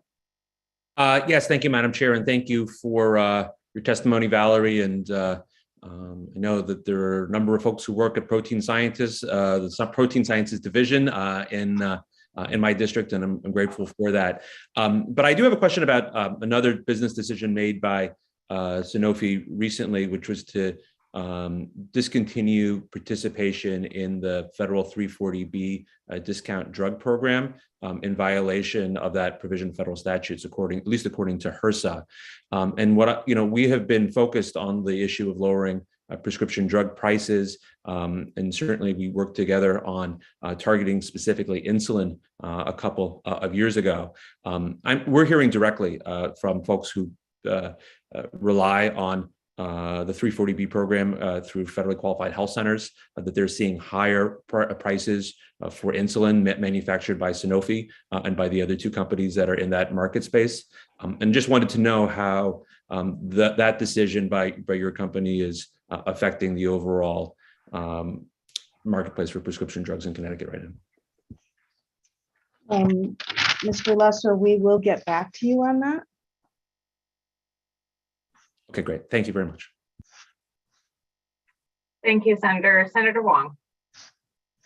Thank you, Madam Chair. It's always interesting. Thank you for my scientists who come and appear before a political body. I think you'd rather be in a lab than be talking to the whole bunch of us. But thank you very much for being here today. I'm reading through your testimony, which is actually quite interesting. It's less written, it's your brochure. But I'd like to hone in on your chart that you provided of insulin cost over time. In talking about in 2012, it was pretty much on par with the list price versus your net price. But in 2020, your chart showed that your net price as an entity had dropped 53%, while the list price has been 141%. That's a significant gap. Would you like to comment that is that disparity from a prescription benefits management? We've talked about the PBM and the spread kind of pricing analysis. Could you comment a little bit about that from a standpoint of your net cost as a entity who made the research and investment, and the product has actually reduced using insulin as a cost chart that you provided? That is a significant gulf from your cost reduction from 2012 of being 53% below what the starting point, and the list price continuing to rise. Even as we have now initiated programs to kind of control the cost, but even without legislative input, the marketplace and that gulf is quite significant. Can you elaborate a little bit more on that and the frustration as we're looking to try to contain prescription drug costs? It shouldn't be just complete burden on the challenges of our pharmaceutical companies. It has to be every single actor in this. Thank you, Senator, for your question. I'm doing research on these drugs, and our government affairs team will get back to you. Thank you, ma'am. Thank you for your research efforts. Like Thank I said, scientists don't want to hang out and talk to politics, but I appreciate you being here on behalf of your organization. Thank you. Thank you, Val. We have Diane Loricella, followed by Jordan Fairchild. Diane, did I say your name correctly? It was terrific. I answer to almost any pronunciation, but you got it right on the mark, Chairwoman. Good afternoon. My name is Diane Loricella. I'm a Connecticut citizen from Southwestern Connecticut. Thank you, Governor, for raising this bill, and thank you for the opportunity to speak. I'm an environmental management consultant and a member of the Connecticut Green Building Council, but I'm speaking as an individual. I'm in favor of SB 14 as a long-needed step towards transparency and basic consumer knowledge 101. This is especially important given the still too high cost of energy in Connecticut for your constituents. I very much agree with Ms. Melissa Copps, as well as Save the Sound, Mr. Rothenberger, about their testimony. So I've picked and chosen some of, tried to cut out some of what I was going to say, so not to repeat. Energy labeling across the board is a fairer and better way to allow an informed choice by home buyers. It's akin to a car's miles per gallon label. In an effort to augment my multidisciplinary work, I took one of the BPI, or Building Performance Institute's, classes about performing home energy assessments on the home building envelope. It really opened up my professional and my practical mind about the issue of building construction and the effect of that construction on energy efficiency, but also about public health, comfort within the home, any type of home. Well, some may say that energy labeling across the board, why can't the prospective buyer just ask for the bills? Well, the problem with that is that the bills really only reflect that seller's personal habits, and they may either keep that house either very hot or very cool. So it's not really transparent and informative. I think we have many great options that are already in place for energy labeling, using home energy assessment scores through Energize CT, Energy Star ratings, et cetera. And that would ensure that we're comparing apples to apples. We're ensuring the home building performance status, no matter who occupies the building. The energy labeling will inform people, your constituents, about the total cost of home ownership. Again, I stress occupant health is so important. The energy labeling will go a long way to encourage workforce development, not only just increasing the need and numbers of energy efficiency assessors, which right now there's backlogs, but installers, renewable installers, but also green realtors. I would love realtors to compete to see who's the greenest. I want to make sure this energy labeling, of course, is a user-friendly process for all users, the buyer, the seller, and the realtors. And lastly, a public education and marketing outreach component would be very important to make sure that this is easy to load up and get going. Lastly, your line number 38 and 39, I would just ask you possibly amend that to include more recently built homes. After 2000, there was a huge— Thank you. Your 3 minutes has concluded. Thank you. Thank you very much for the opportunity to speak, and I'll gladly answer any questions. Thank you, Diane, for being here today. I don't see any questions from the committee, so we appreciate your time. Thank you. Jordan Fairchild, followed by Paul Kidwell. Thank you, Representative Wood. Good morning, Senator Lesser, Representative Wood, and distinguished members of the Insurance and Real Estate Committee. My name is Jordan Fairchild, and I'm the coordinator and community organizer for Keep the Promise Coalition, a grassroots group of advocates with lived experience of mental health, addiction, and co-occurring conditions and disabilities. I'm here to testify regarding SB 15 and HB 5042, which, if passed, I believe would have a profound negative impact on our members. During last week's appropriations hearings, many of you heard hundreds of lived stories and saddening truths about the state of our healthcare system. You heard from nonprofit providers about vacancies caused by low reimbursement rates in behavioral health, at-home care, and more. You heard from frontline workers who are forced to rely on the same assistance programs that serve their clients. And most importantly, you heard from the recipients of these services who are disproportionately elderly and disabled, Black and brown, and low income. These are some of the most vulnerable people in our state, and they're living in fear. Fear of losing their at-home care staff and supports, fear of being labeled difficult patients due to their health conditions, and fear that, God forbid, something goes wrong, they'll suffer or die for a lack of critical care, including specialist care, which they can't afford or access. As lawmakers, you're well aware that legislation often has unintended consequences. We're here today to warn you. Parts of these bills will exacerbate the problems of systemic racism and ableism within our healthcare system and worsen healthcare access in our state. We're currently facing two public health crises: a pandemic, which has left many with life-altering medical issues and disabilities, and a public mental health crisis caused in part by neglecting our behavioral health sector. OHS has its priorities wrong. So many regular people have already told you about the problems in our healthcare system. Those are the people who know what's wrong with the system. Access to primary care is not what's driving Connecticut's crises, and shifting funds away from other areas and toward primary care will worsen access to other critical forms of care, which are in dire need of your attention. Connecticut already has a relatively successful primary care system, and while our system isn't perfect, it wouldn't be improved by this plan. Capitating payments would disincentivize primary care providers from seeing the most vulnerable people with complex medical conditions who require regular visits.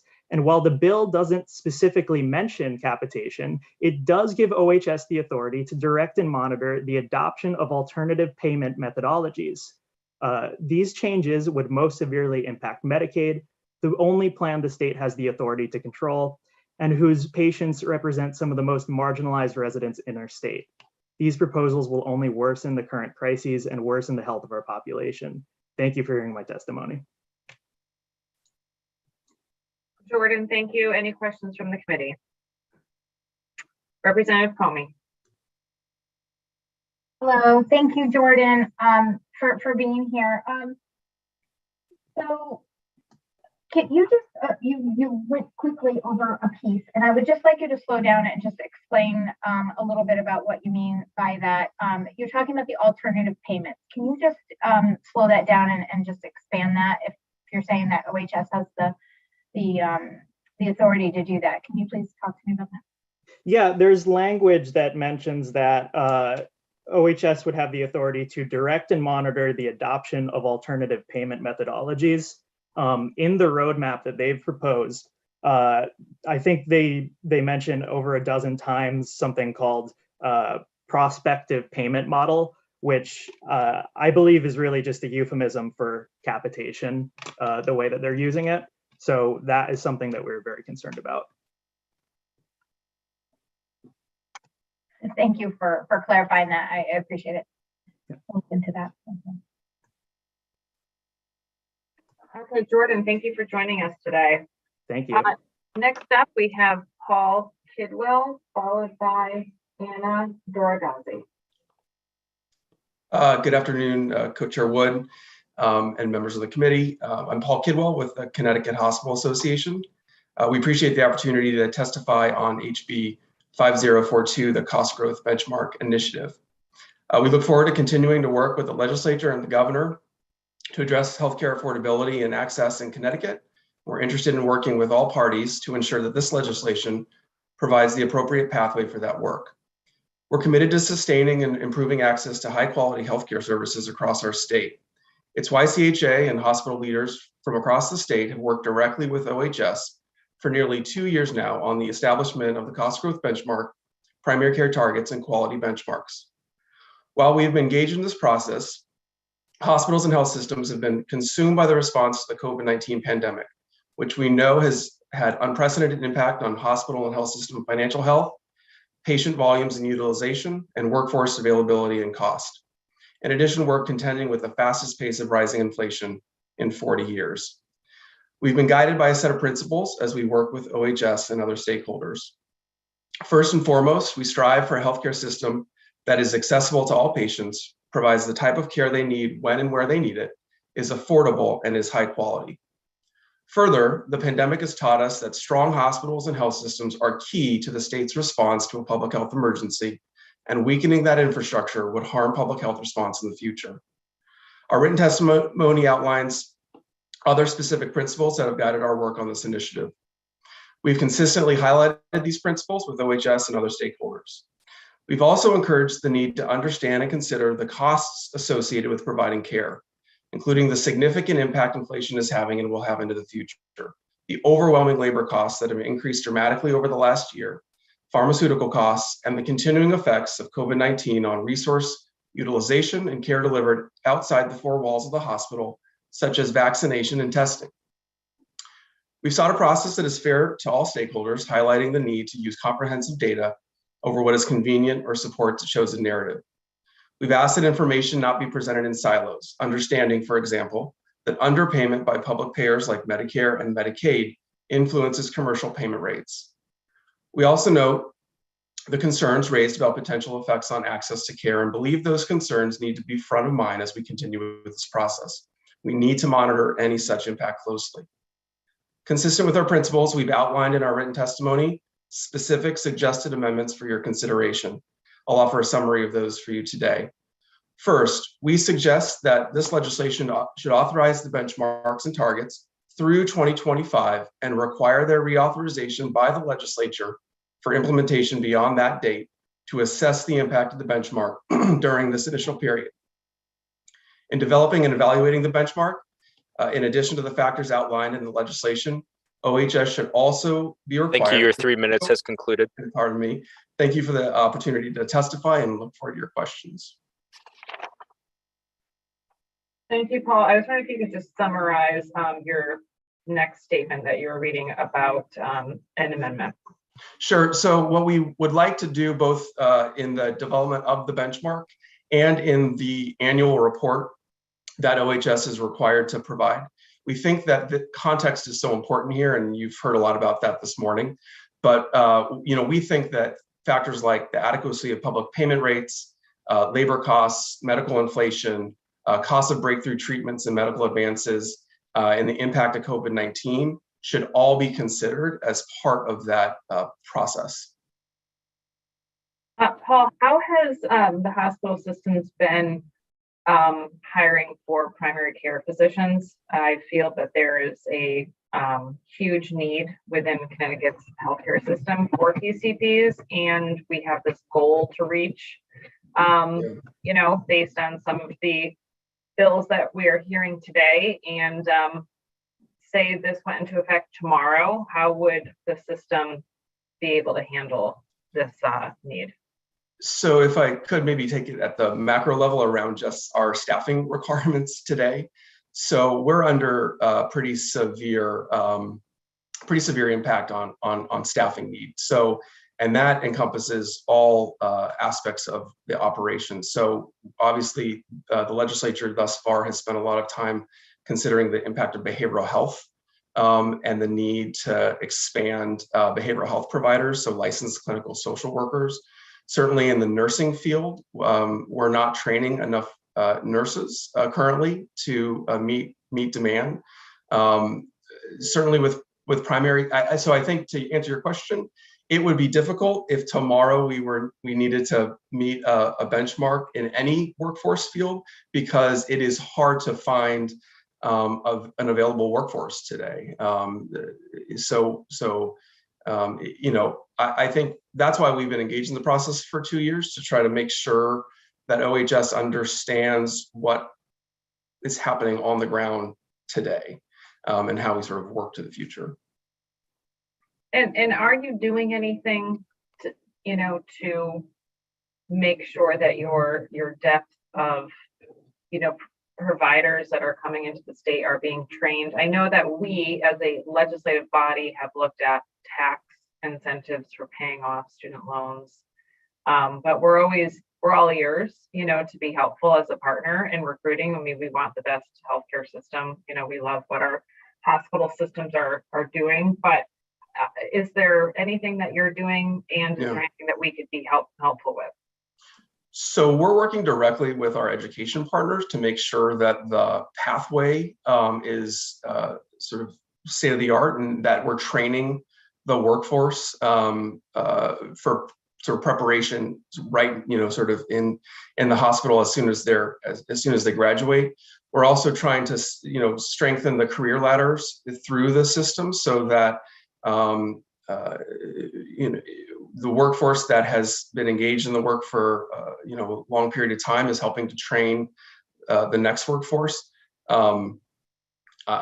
Incentives certainly are helpful. Education incentives, we're providing certainly right now significant retention payments and signing payments to try to attract the workforce.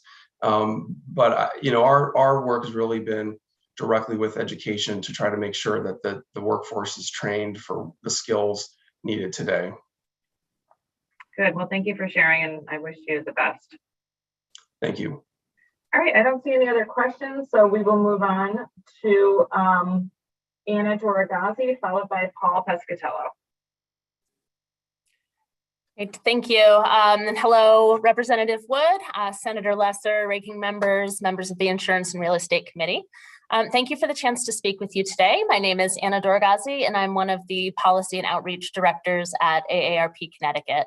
I'm with you today to express AARP's support for the Canadian importation proposal that was included in Senate Bill 13.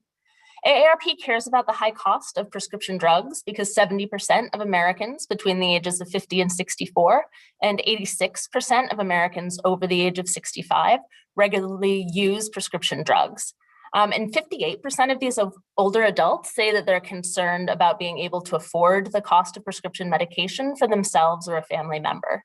Nearly 1 in 4 adults aged 50 to 64 said that they have not filled a prescription from their doctor in the past 2 years, and that cost was the primary reason they cited for not getting it filled.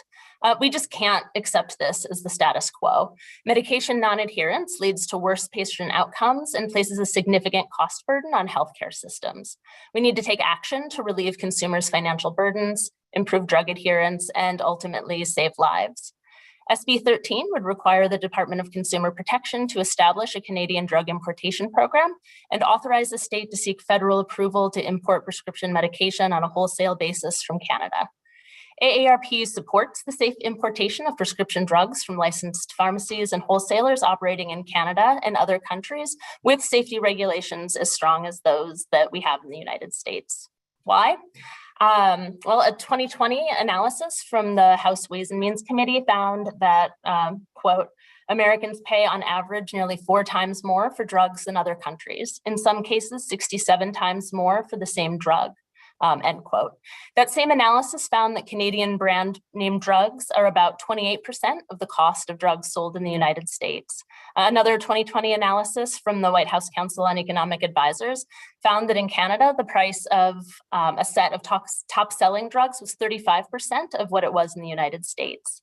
Though not a complete solution to the problem of high drug prices, safe and legal importation would help put some downward pressure on the prices of some prescription drugs.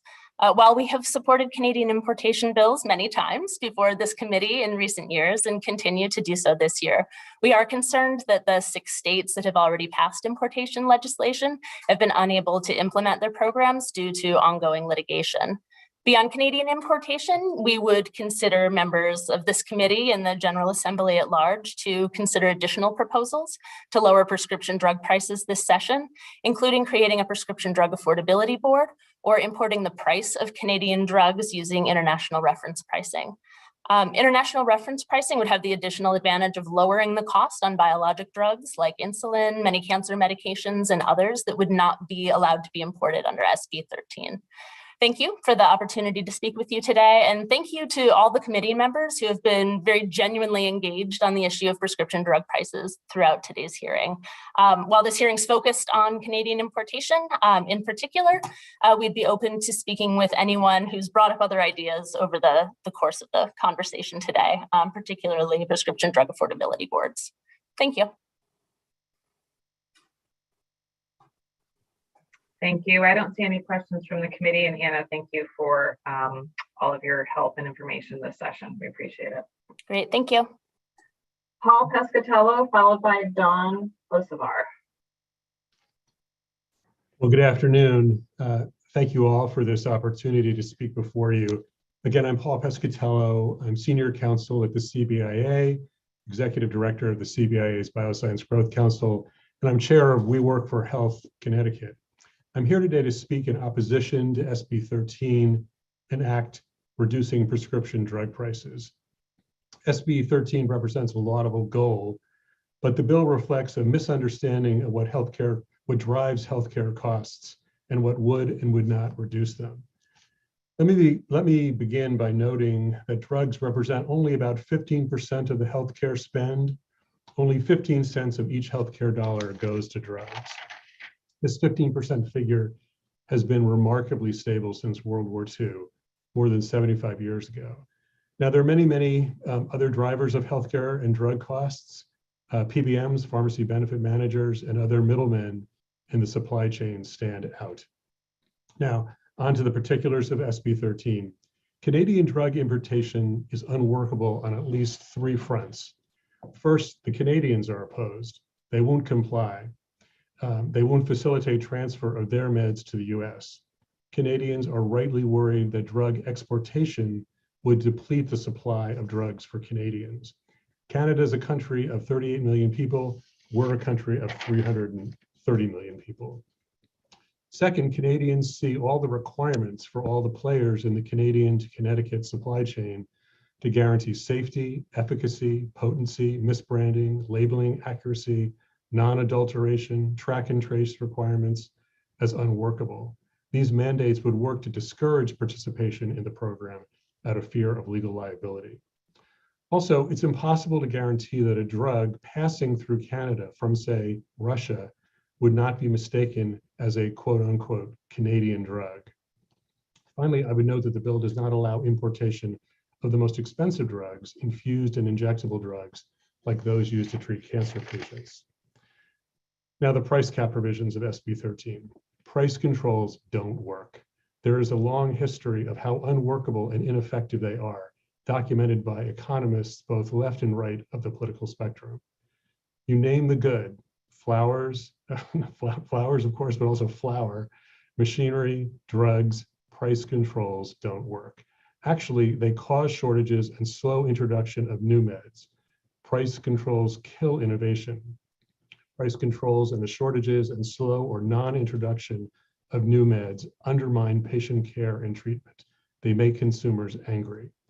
Price controls didn't work when Richard Nixon tried them. They didn't work in Nazi Germany or the Soviet Union, and they're not working in Venezuela or Zimbabwe. We are not special. They will not work in Connecticut. SB 13's fundamental flaw is how it undermines— Thank you. Your 3 minutes has concluded. Greatest advantage, which is innovation. Thank you, and I'd be happy to answer any questions. Thanks, Paul. You were about to just, if you would elaborate on your final statement that you were saying that the biggest flaw of the bill. Right, the biggest flaw is, our greatest competitive advantage in Connecticut and in this country is innovation. And putting on artificial price controls would interfere with how the companies recoup their investments. They make huge investments, $2.7 billion to bring a new drug from idea to pharmacy shelves, and over about a 10-year period. If they can't recoup that investment, they simply won't make it. They'll pivot to other products that are much less valuable to patients and our society. And I would just quickly say too that connected to the innovation equation, this bill is counterproductive to our economic development strategy. We're trying to build, and we've made great strides in building a biotech sector in the state. And this kind of legislation, price controls, Canadian importation, are anathema to the industry and to economists, and it's working counter to our economic development strategy.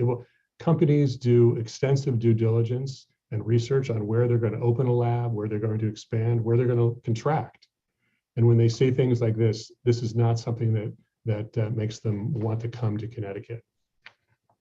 So, as a member of the Commerce Committee, I'm always very proud of the work that we're doing with the Angel Investor Tax Credit Program and our biotech incubator space. And we have all of these positive, stories of what's going on here. Are you saying that we would put those types of programs at risk, or having those types of incubator companies want to, incubate here at risk? I think we've done a really great job in drawing those incubator companies out of Yale as they come out of academic labs at Yale, UConn, Jackson Laboratory. But the longer term goal is to keep those companies here as they grow and are successful. And I think there's obviously been a lot of talk at the Commerce Committee. I think you've been very much involved in that, to try to what can we do to keep them and not be drawn to other clusters, Boston, Cambridge, San Diego, North San Francisco, when the venture capital people try to pull them away.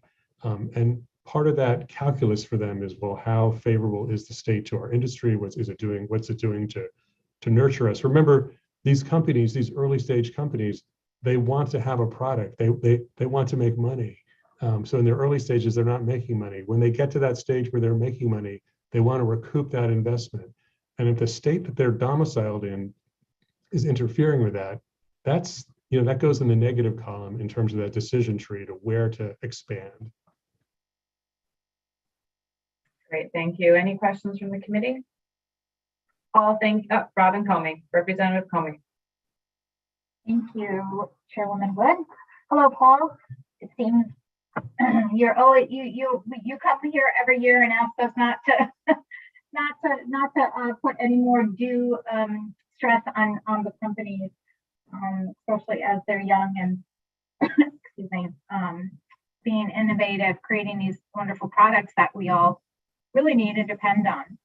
I'm wondering what kind of, is there something that, if you could give me an example of a time when the industry has been a part of the solutions in trying to work with the legislature to bring costs down. Do you have any examples of that? Sure.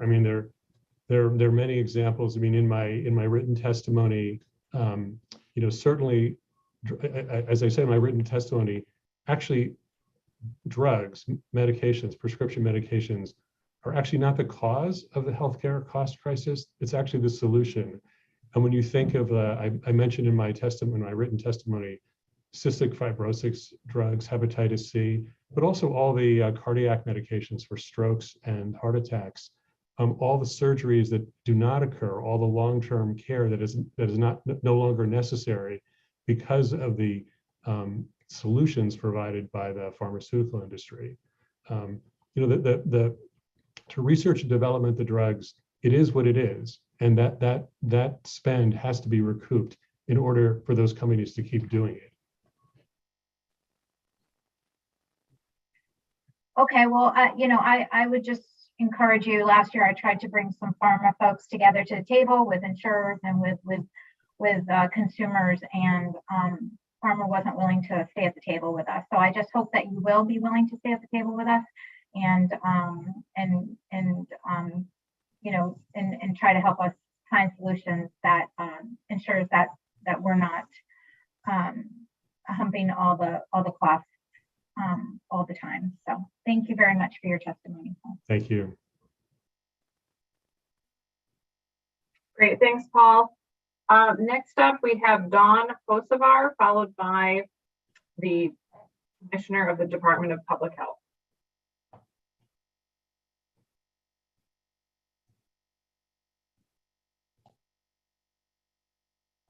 Dawn, if you just unmute yourself, you are able to talk.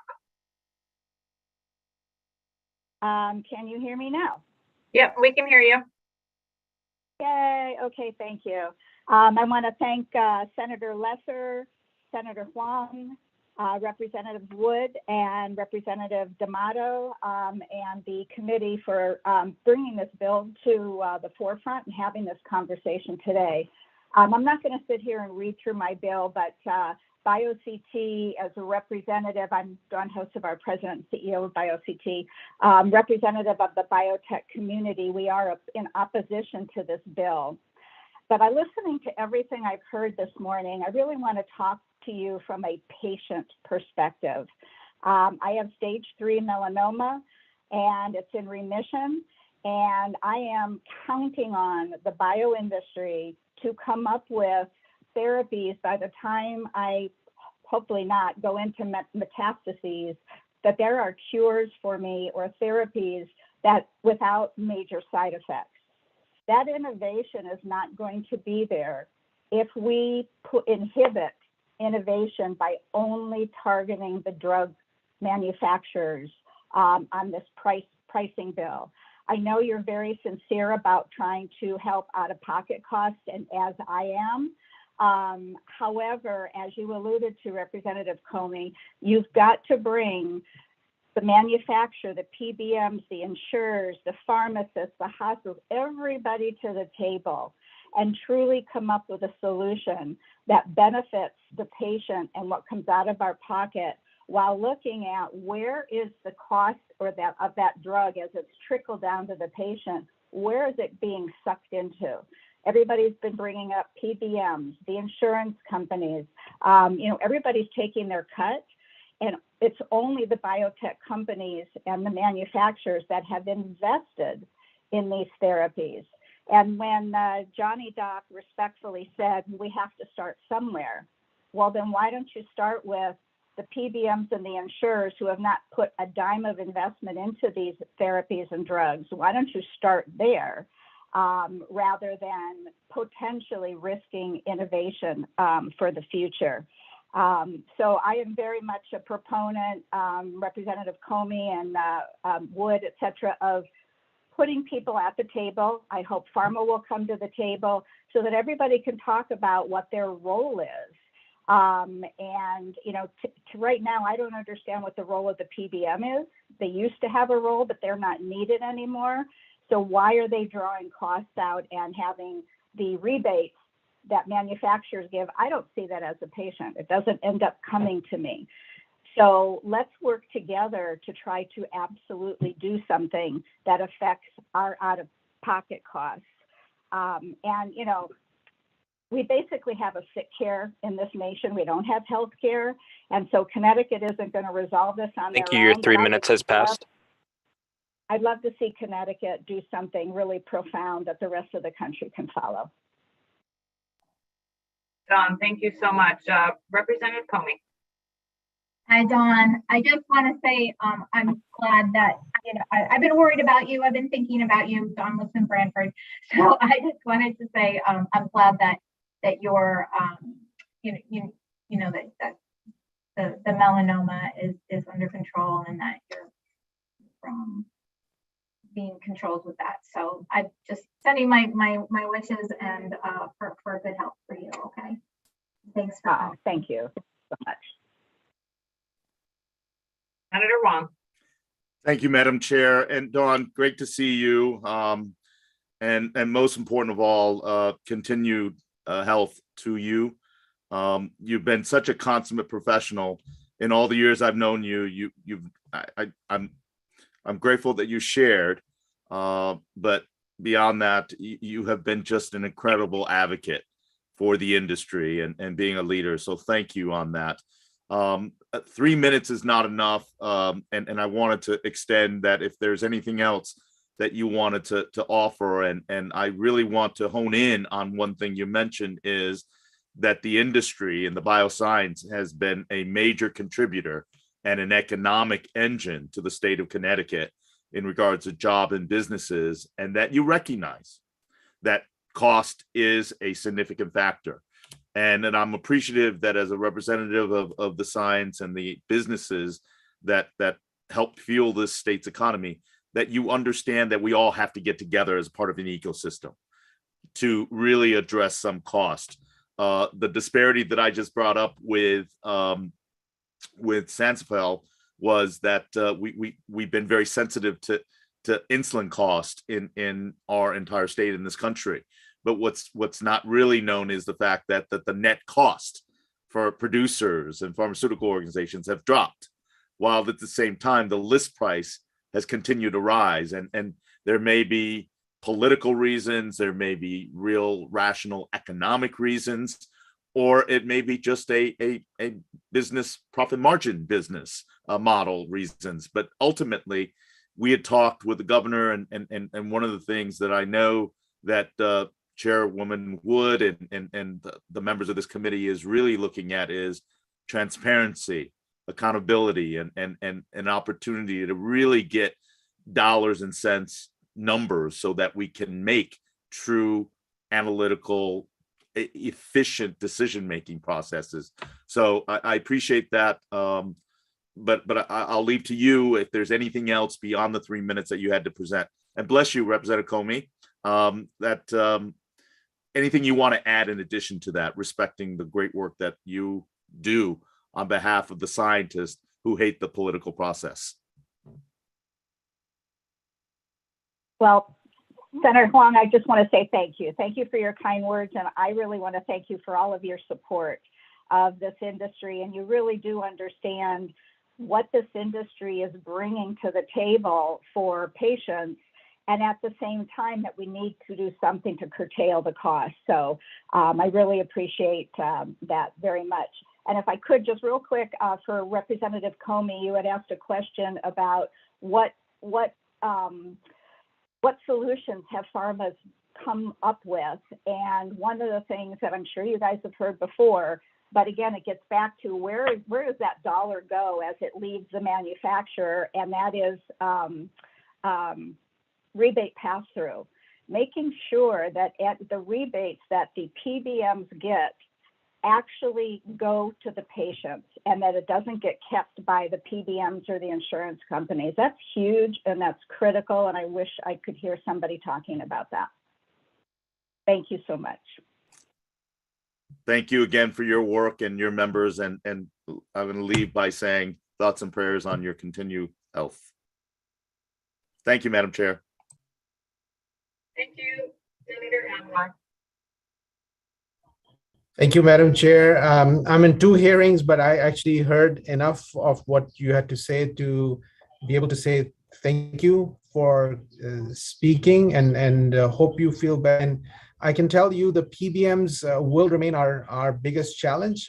Like I had said earlier, that the only country in the world where PBMs exist is United States, and the only place in the world that we pay the highest amount for medications is United States. And the convoluted, complex system of this business-to-business arrangement, where their stated position is that they will make the medicines expensive for the consumer, so that their entity that hires them, the insurance industry, will be able to make more money, and both the entities will be able to increase their bottom line at the cost of people, including patients with cancer, including patients with any and every illness, if they can do this. And they've been doing this, and they have been successful.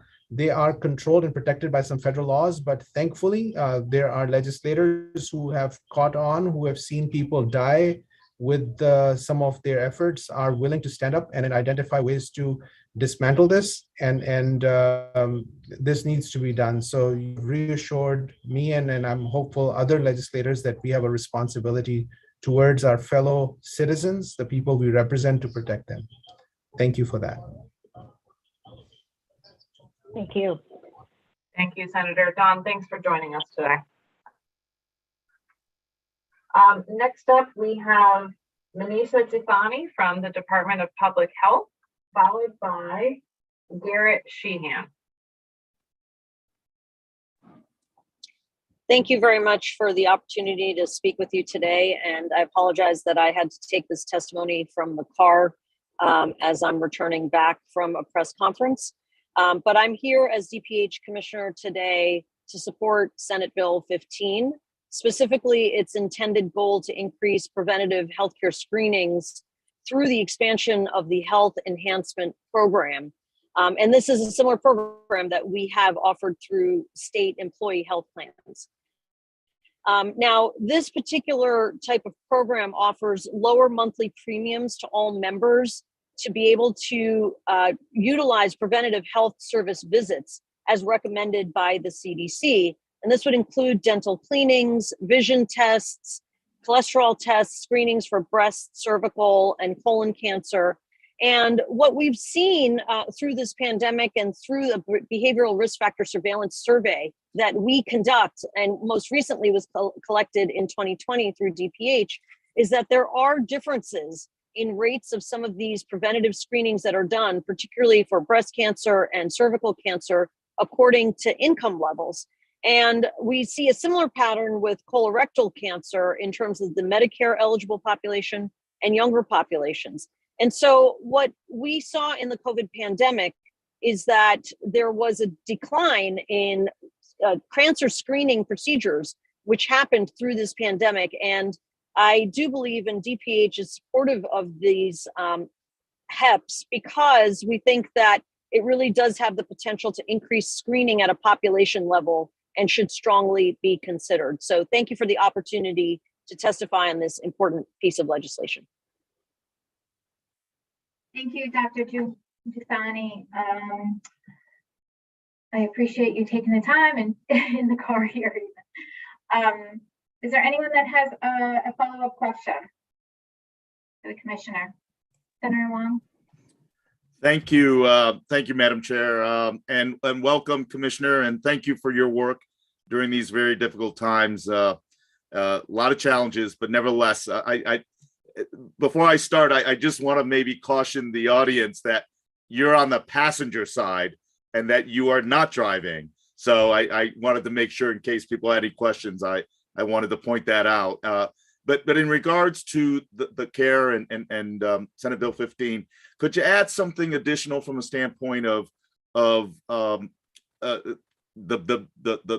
entire ecosystem of healthcare, and what are some of the other areas of potential concern and that we need to address policy-wise? So thank you, Senator Huang. Yes, as you noted, the seatbelt is on my right shoulder. Therefore, I am the passenger, and I'm quite fortunate. That would be very anti-public health for me to do anything otherwise. But specifically to your point, I think there are so many things in our healthcare system that need to be addressed at many different levels, some of which are in front of you today, including cost. But I think prevention is such an important, very basic public health principle. We want to be able to provide access to prevention, and we want to be able to stimulate people to know that they have to do it. And this particular HEP proposal is critical at being able to gear people in a direction that puts them towards utilizing these resources. Of course, access to them is something that we at DPH continue to advance as well. Well, I thank you very much. And is there anything else you wanted to offer beyond the 3 minutes? I know it's challenging, but thank you very much sincerely for your work, and my gratitude to you. Thank you, ma'am. Thank you, Madam Chair. Thank you. You're welcome, Senator. Senator Anwar? Thank you so much, Madam Chair. Thank you, Dr. Giussani, for your testimony. I just wanted to mention about the bill is a very good bill for the primary care perspective and an enhancement of primary care. The challenge we have is unless we start to have a significant shift of payment reform within primary care, with moving away from a disease-based management to a wellness enhancement, value-based management, we will do better. The other thing is increasing documentation to the point that the poor clinician is spending all the time looking at the computer rather than the patient has really reduced the connection between the patient and their provider. And that's part of the challenge that we will have to address. And I know this bill doesn't do it. So I would say that this could be a work in progress. While we should move forward with this bill, I support it. But I do feel there's an opportunity to go deeper and further into enhancing and strengthening primary care in our state.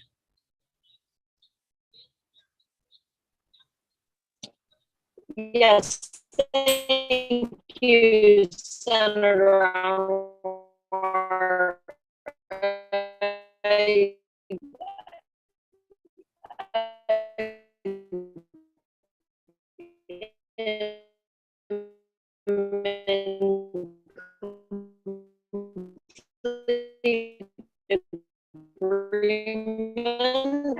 We're having difficulty hearing you. We have a lot more work to do when it. I think I might be losing them. I think I'm sorry. we Can you? lost you. Are Now we can Are you hear able to hear me? you. Okay, I'm sorry about that. Can you hear me now? Almost all over again. Yes. Okay, I'll start over what I was saying. I think what I was saying is that I'm in agreement with you that this is just one step forward in terms of how we improve primary care in our state. I do think it is one step in terms of being able to encourage preventative measures that can help with primary prevention that happens with patients. But I agree that we're going to need several other measures, and not specifically for this committee, but the student loan repayment program is a way to help also broaden the number of providers that can provide this broad-based primary care that is not just disease specific, and that is what other committees are looking at as well. Thank you so much. Thank you, Madam Chair. Thank you. Any other questions for Commissioner Jasani? Okay, very good. Thank you for joining us. See you soon. Thank you so much. Okay, next up we have Garrett Sheehan from the Greater New Haven Chamber of Commerce. Hello, Garrett. Hey, Representative Comey, members of the Insurance and Real Estate Committee. My name is Garrett Sheehan. I'm President and CEO of the Greater New Haven Chamber of Commerce. Really appreciate the opportunity to testify before you today. I come before you to testify in opposition to Senate Bill 13. A lot of what we do at the Greater New Haven Chamber of Commerce is work with our bioscience companies here.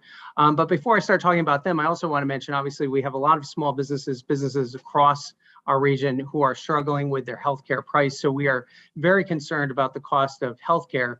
But when it comes to our bioscience companies, this is a cluster that we've been doing a lot of work with. It's a real opportunity, growth opportunity for Greater New Haven, for the state overall. You've heard from BioCT and from We Work From Health as well. And over the course of the last year, actually through the Governor's Workforce Council, the Chamber has been convening a group of bioscience companies, and we made a lot of great progress on issues like workforce, working through lab space, other things. We actually have the collective group has been putting together internship opportunities across our region. So we're concerned with Senate Bill 13 when we bring in something that will create price controls, very uncertain if that's going to deliver price savings to the consumers and to our businesses. And if we have a negative impact like this, we're concerned that Connecticut will stand out as having negative impacts towards the industry, especially an industry that we're trying to grow. So I wanted to make sure that I was able to bring that economic development message to the floor and to the conversation about SB 13. I appreciate your time. And again, the Chamber is opposed to SB 13.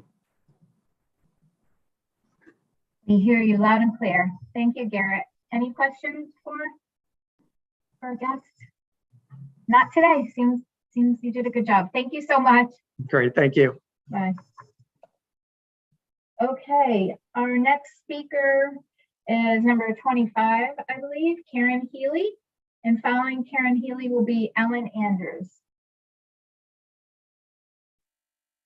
Karen?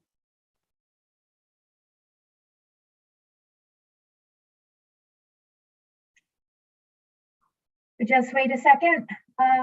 For Karen, are you available to testify at this point? Hold on. Oh. Hold on. Yep. Hi, can you hear me? We can hear you. Now we can see you. Good afternoon, Senator Lesser, Representative Wood, and distinguished members of the Insurance and Real Estate Committee. My name is Karen Healy. I'm a person in recovery from mental health conditions and physical conditions. I've been living successfully in the community for 7 years. Before this, I spent 24 and a half years living in inpatient psychiatric hospitals between Hudson River State Hospital, Poughkeepsie, New York, and Connecticut Valley Hospital, CVH in Middletown. I currently live in a Goodwill Agency housing program. I'm here to testify regarding SB 15 HB 5042. To be discharged from this facility, I had to be accepted into a housing. You need a primary care doctor. When I first tried to leave CVH, I was not sure any doctor would see me due to my mental health diagnosis and history and the number of narcotics and medications I needed to take. Fortunately, I was able to find my current primary care doctor before I first left CVH in 2012.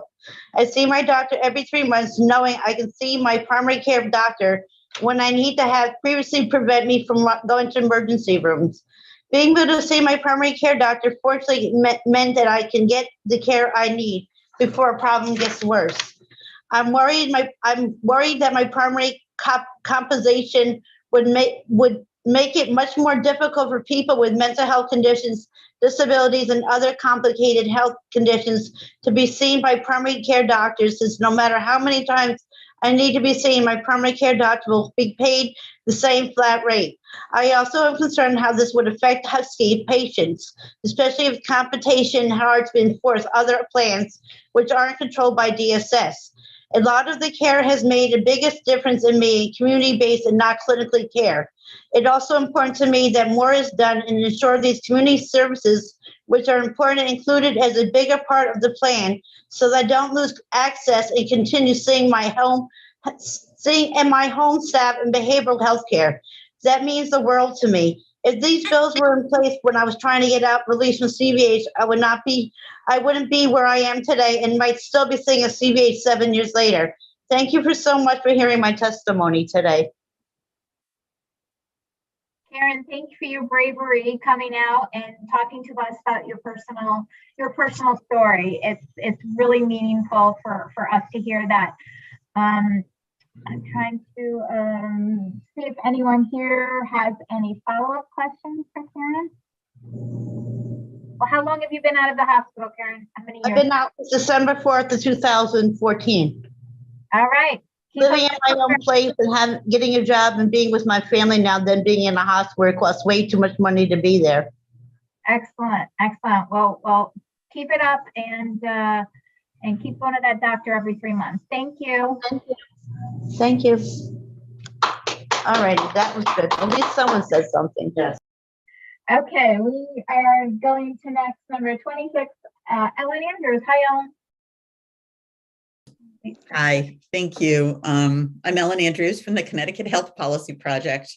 I'm gonna zip through because I'm testifying in favor of SB 13 and Act reducing prescription drug prices. I think everybody's heard that drug prices are growing faster than any other healthcare sector, and those prices are driving up premiums and making care unaffordable. One thing that hasn't been said is a study by ICER found that 91% of the 250 highest selling drugs did not in 2020 did not rise by the benchmark that's in the bill, inflation plus 2%. So this would only affect a fraction of the drugs that are out there. But the 7 that did increase cost us an extra $1.7 billion. So it's not that this is unimportant. It's really important to put a cap on those. And also I looked this up. My sister lives in Toronto and everybody's concerned about safety of drugs coming from Canada. I don't see people in Toronto dying on the streets, but the US imports $21 billion in food from Canada, and that amount is growing. And I've never heard any concerns about the safety of the food coming across. Anyway, so we strongly support SB 13. We have grave reservations about 5042, the cost cap and primary care roadmap. You can read my testimony, but OHS's decision to move to double basically primary care spending would cost an extra $3.9 billion in our healthcare system. We can't afford that. And with the cost cap trying to keep costs down, we're deeply concerned about where that money is going to come from. And the idea that they're going to, by bending the curve over the next 3 years, save $3.9 billion to be able to invest in primary care. It's just doesn't make any sense. And if anybody wants to get a spreadsheet where I worked that out, the $3.9 billion, I'm happy to send. I think it's important, Josh Wojcik said this, at 10 o'clock, I guess, earlier today, but there really isn't any good evidence to show in any of these states that doing this actually reduces the total cost of care. It's true that there are places where they spend more on primary care than we do, and they also have lower costs of care, but these are high functioning systems with, that are apples and oranges. You cannot say that it's because of primary care. Correlation is not causation. Something else I want to point out is that Senator Lesser said, and I know he's not here now, but I hope that he gets this message that that capitation is not in the bill. It's true, nothing's in the bill. Usually when they do these kinds of planning, we don't know what they're going to do, but this time we do because they've been working on it for 2 years. And capitation is mentioned at least 15 times in the bill. Thank you. That was 3 minutes. Can you please summarize? Sure. And so I think it's really important to understand that capitation is in the plan, and there are no details on the underservice monitoring that we heard about. Thank you, Ellen. I always appreciate and respect your viewpoint on these matters. Senator Wong. Thank you, Madam Vice Chair. And I do respect your viewpoint, Ellen. And if I may, I'd be happy to let you finish the rest of your thoughts and testimony beyond the 3 minutes. Well, thank you. 3 minutes goes way faster than you think. I love the talk that I heard and that we all heard about underservice monitoring. I think we'd need to know a lot more. There were very vague, big terms used. We don't know anything about the data plan that they have. They did put out a plan early on. She's right that they did address this early on, but what they did was incredibly weak. It only had a few, maybe half a dozen metrics, most of them process metrics that weren't about healthcare outcomes. They were very narrow, specific to certain populations. So as one advocate said, if you're pregnant, 3 years old, and you have asthma, you might be covered maybe by the quality metrics as they exist in the current plan. If they have plans for more, we'd love to hear about it. But we've heard a lot of things in the past that didn't come to be as promised, as sold. With that point, and obviously your opposition to 5042, what would you just suggest to make it better? Well, actually, it is already better than what came before. There were plans for performance improvement plans where there would be these secret negotiations. Those aren't in there anymore. That's awesome. I think things like from definitions of primary care, we should not leave out, the 15% of women in the state employee plan who go to their gynecologist for their checkups. That's their choice, and they're getting care that's, the providers are licensed to provide good quality care. They were trained to do it. Why would that be left out? That's a small thing. There are much larger things. For instance, that the underservice monitoring, I think, would need to be beefed up considerably. And the process has been extremely limited. The steering committee for the cost cap right now is dominated by insurers and hospitals, large health systems, which not surprisingly are the only ones that submitted testimony in favor, aside from one foundation. And I think that needs to be moved. It just shouldn't be making big decisions like this about $3.9 billion and where it should go, as opposed to mental health or other priorities. That should be done by the legislature. It should not be done in these, closed committees that don't include any consumer advocates, for sure. Along that same vein of transparency and accountability, I've raised that many times, and I know you've been a true champion in that arena.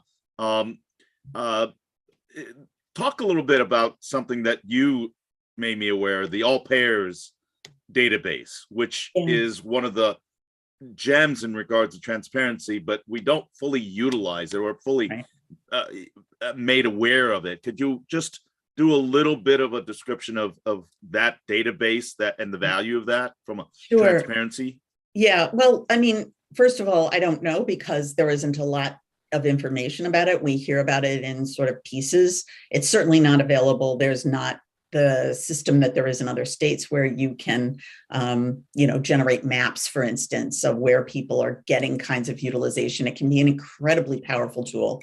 In states, it includes all claims. So it does not include diagnoses. It doesn't include clinical information, but that's still very powerful from commercial plans. And I believe Medicaid is in there now. And there are efforts to try and get Medicare in. And in some states, they've even included uninsured. Hospitals have been able to, health systems have been able to put in the information around the uninsured, which is really important to see what they're getting and what they're not getting. We don't have access to that. We don't know what it's used for. We don't really know what the quality of the data is for.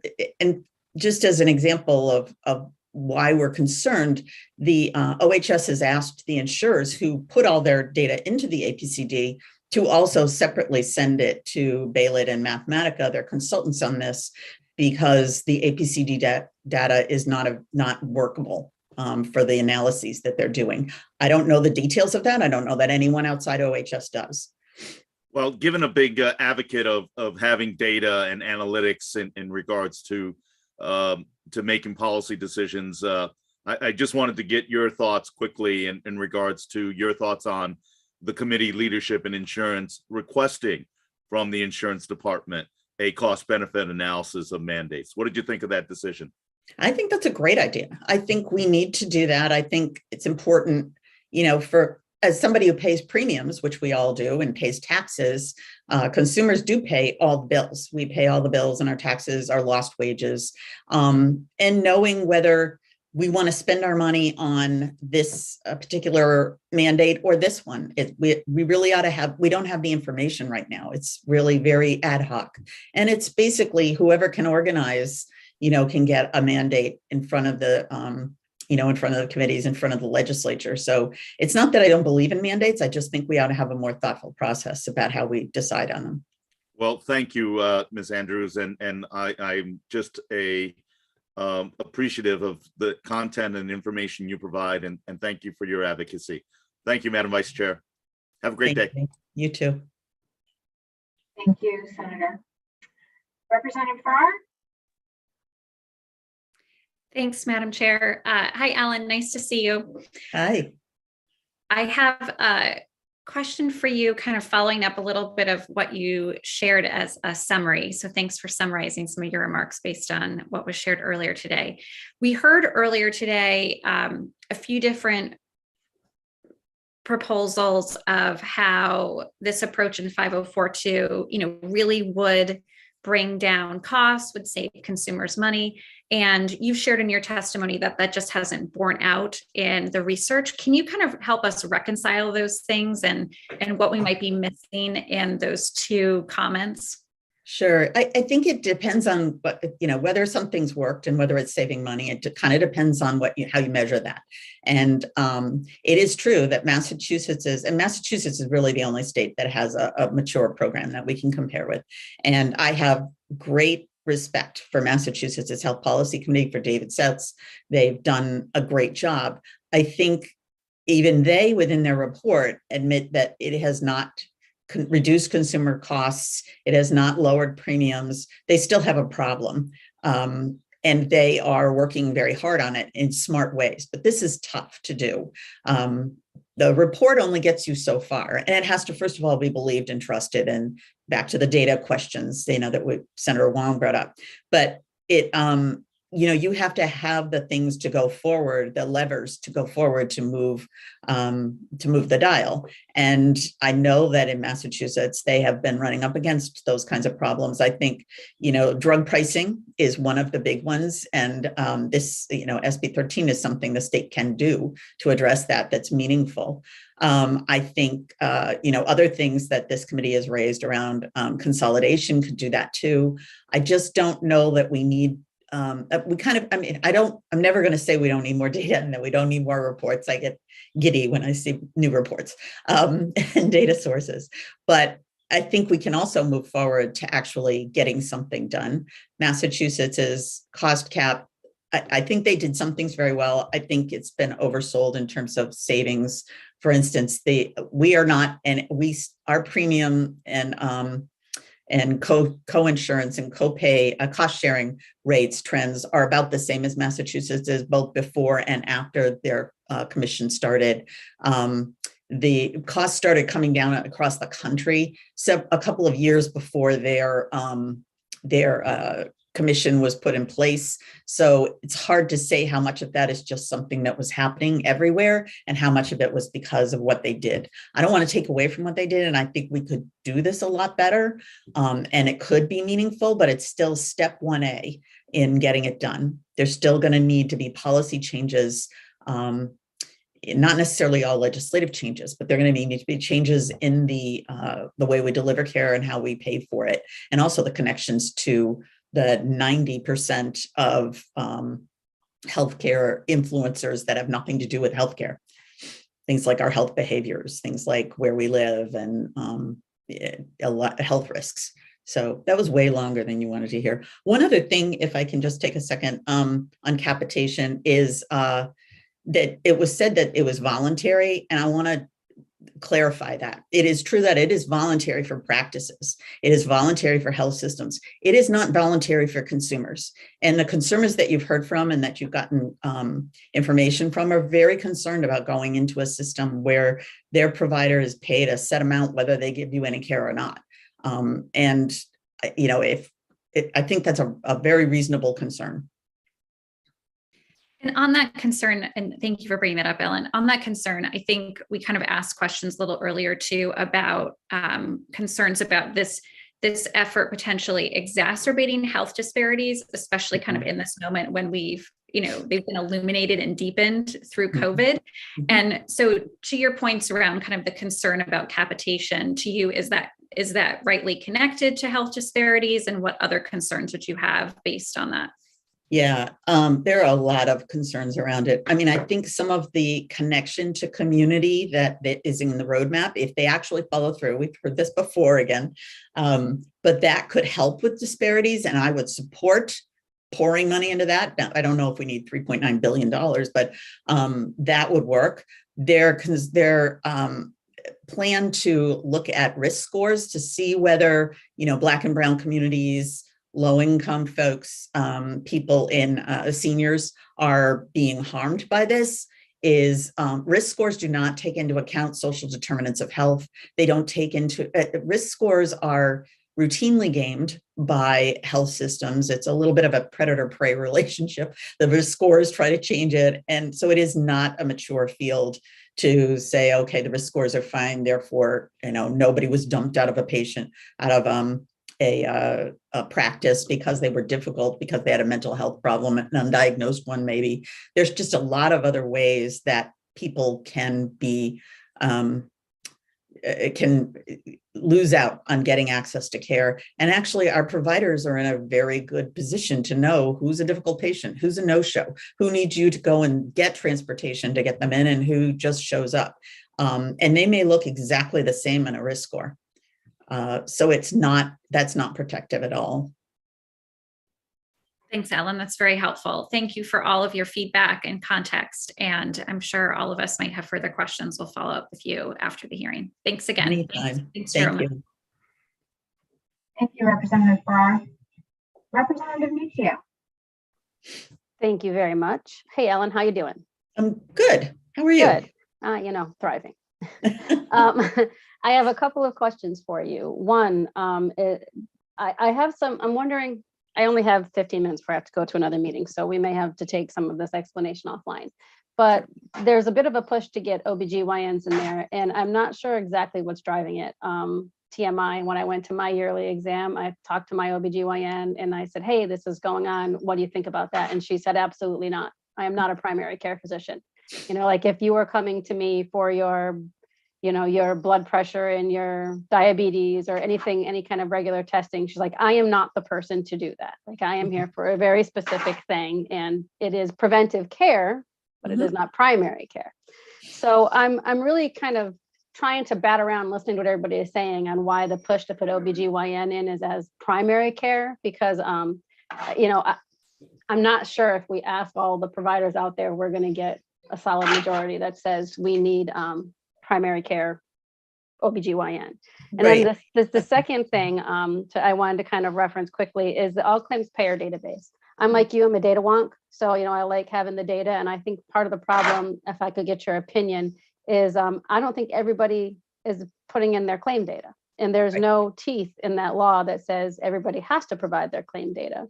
And that claim data would be beneficial in figuring out trends and how to actually educate people to live healthier rather than passing legislation on what we assume is the problem. So how do you think we can kind of beef that up and get more information that we need? Yeah, I mean, since it's all kind of in a black box and maybe more, from your day job than I do, but on the second one, I know that it's not all in, and we're missing a lot, and also that we're missing important pieces around specific people. For instance, when I was looking at this, it was a few years ago, but I was told that only 20 to 30%, about 25% of records included a person's race and ethnicity, and anything else that relevant about their social determinants. So I think the ABCD has a lot of holes in it, and it's I think, to be honest, I come back to leadership and the regulators, making it work. If we're going to be dedicated to this, then we have to be dedicated to this, and they have more than enough levers to do that. It just takes making it a priority. As far as OBGYNs, I understand why your gynecologist doesn't want to be a primary care doctor, because there are a lot of other requirements in that she would have to bring in a behavioral health a specialist. She would have to have connections to community. She'd have to have a lot of other things. But I think we need to separate, first, not everybody needs all of those things. And for people who need that, they should be going to a practice that has that. But if for, my students, for instance, who are young, marathon runners, why should they have to get another appointment with a practice that's not going to give them anything they wouldn't get from the gynecologist, and they can save some time because my students are working and going to school at the same time. And it's more a question of whether we count that as primary care. And what was said in one of the meetings is we can't do that, or we'd already be over the 10%. I don't know if that's the case because they're not counting it. But it seems that we're not respecting women's decisions about where's the best place to get their care. I know there's nothing forcing my students to go to a primary care provider as well as their gynecologist, but it would track as they don't have primary care and they're not getting preventive care. And that's not true. When we're counting it, we should count it. Okay. I think we could probably talk about this for a while, but I'll take that for now. Someday we will. I agree. Thank you. I see no more questions. Thank you for joining us, Ellen. Thank you. Okay. Next up, we have Peter Cunningham. Peter. Yes, I see his. Hello, can you hear me? Yes, go ahead. Good afternoon, and thank you for allowing me the opportunity to speak this afternoon. My name is Peter Cunningham. I live in Hamden. My comments are regarding SB 15 and HB 5042. I am a founding board member of Medicare for All Connecticut, a nonprofit group that advocates for universal single-payer healthcare at the federal level and for expanded access to healthcare at the state level. As a member of this organization, I have had multiple occasions to speak and listen to policy experts, advocates, and physicians regarding OHS's primary care roadmap and similar plans that would begin implementation under these bills. And the overwhelming consensus among these experts is that these measures would draw resources away from critical services like behavioral health, dental, and home care, things of that nature that would harm some of the most vulnerable people, including elderly and disabled residents of Connecticut. And some other members of the public have spoken to some of those concerns before me. And I would also like to speak to the capitated payment issue that other people have spoken on. I know that the bill doesn't require that and doesn't make it a foregone conclusion, but it does kind of include some language that would enable such a payment model, and would kind of creak open the door toward that direction and kind of plays towards some trends at more the federal level about kind of injecting privatization schemes into Medicare, Medicaid, things of that nature, which should be resisted at every level of government. And so I would urge members of the committee to kind of rethink those portions of the bills and maybe rethink ways to lower costs. So that's all I had. Thank you. Thank you very much, Peter. Glad you made it. Does anyone have any questions for Peter? Seeing none, well, thank you very much. We'll see you next time. Okay, our next testimony will be by Olivia Rinks.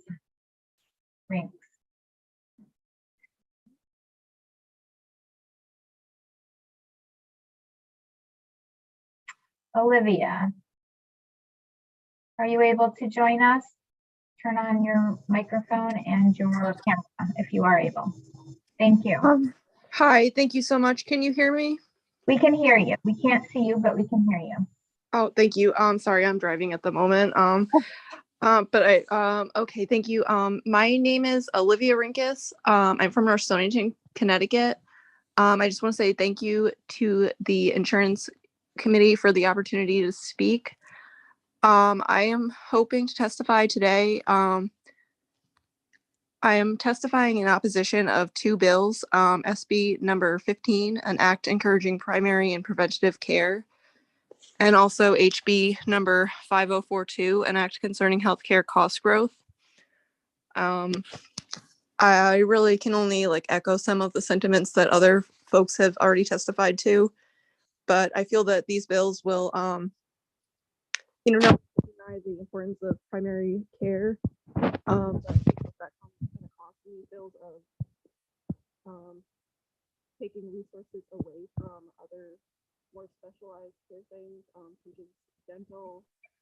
Excuse me, Olivia. Can you get a little bit closer to the microphone, or Are you able to hear me now? That's better. Thank you. Thank you. So just to recap, I'm just testifying in opposition to these bills. I think that these bills will take resources away from other areas of specialty care, such as dental or mental health services. As a lot of conversation is happening right now on the importance of mental health services, and I think that there are ways to increase access to healthcare without there are other ways to increase access to these services.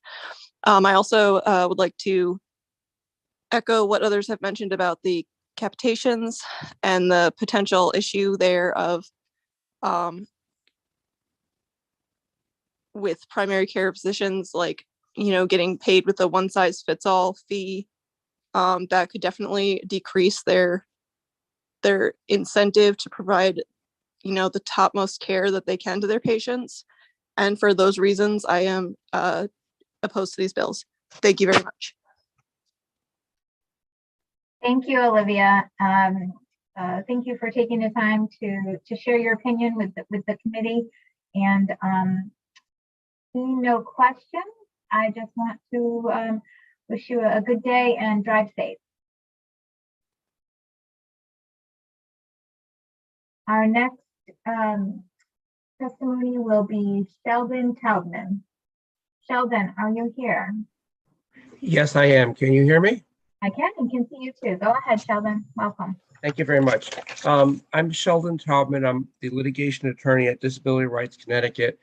We're a protection and advocacy system, the one for Connecticut, serving individuals with a full range of disabilities. I'm here to testify about the impact on people with disabilities of the provisions in SB 15 and HB 5042, which together seek to implement OHS's primary care roadmap and cost growth caps.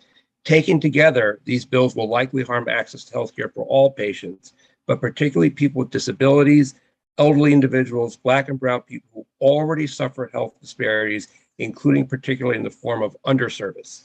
Under capitated payment, providers no longer get paid for seeing patients. They get paid the same fixed amount per member per month if they see the patient once, twice, or not at all.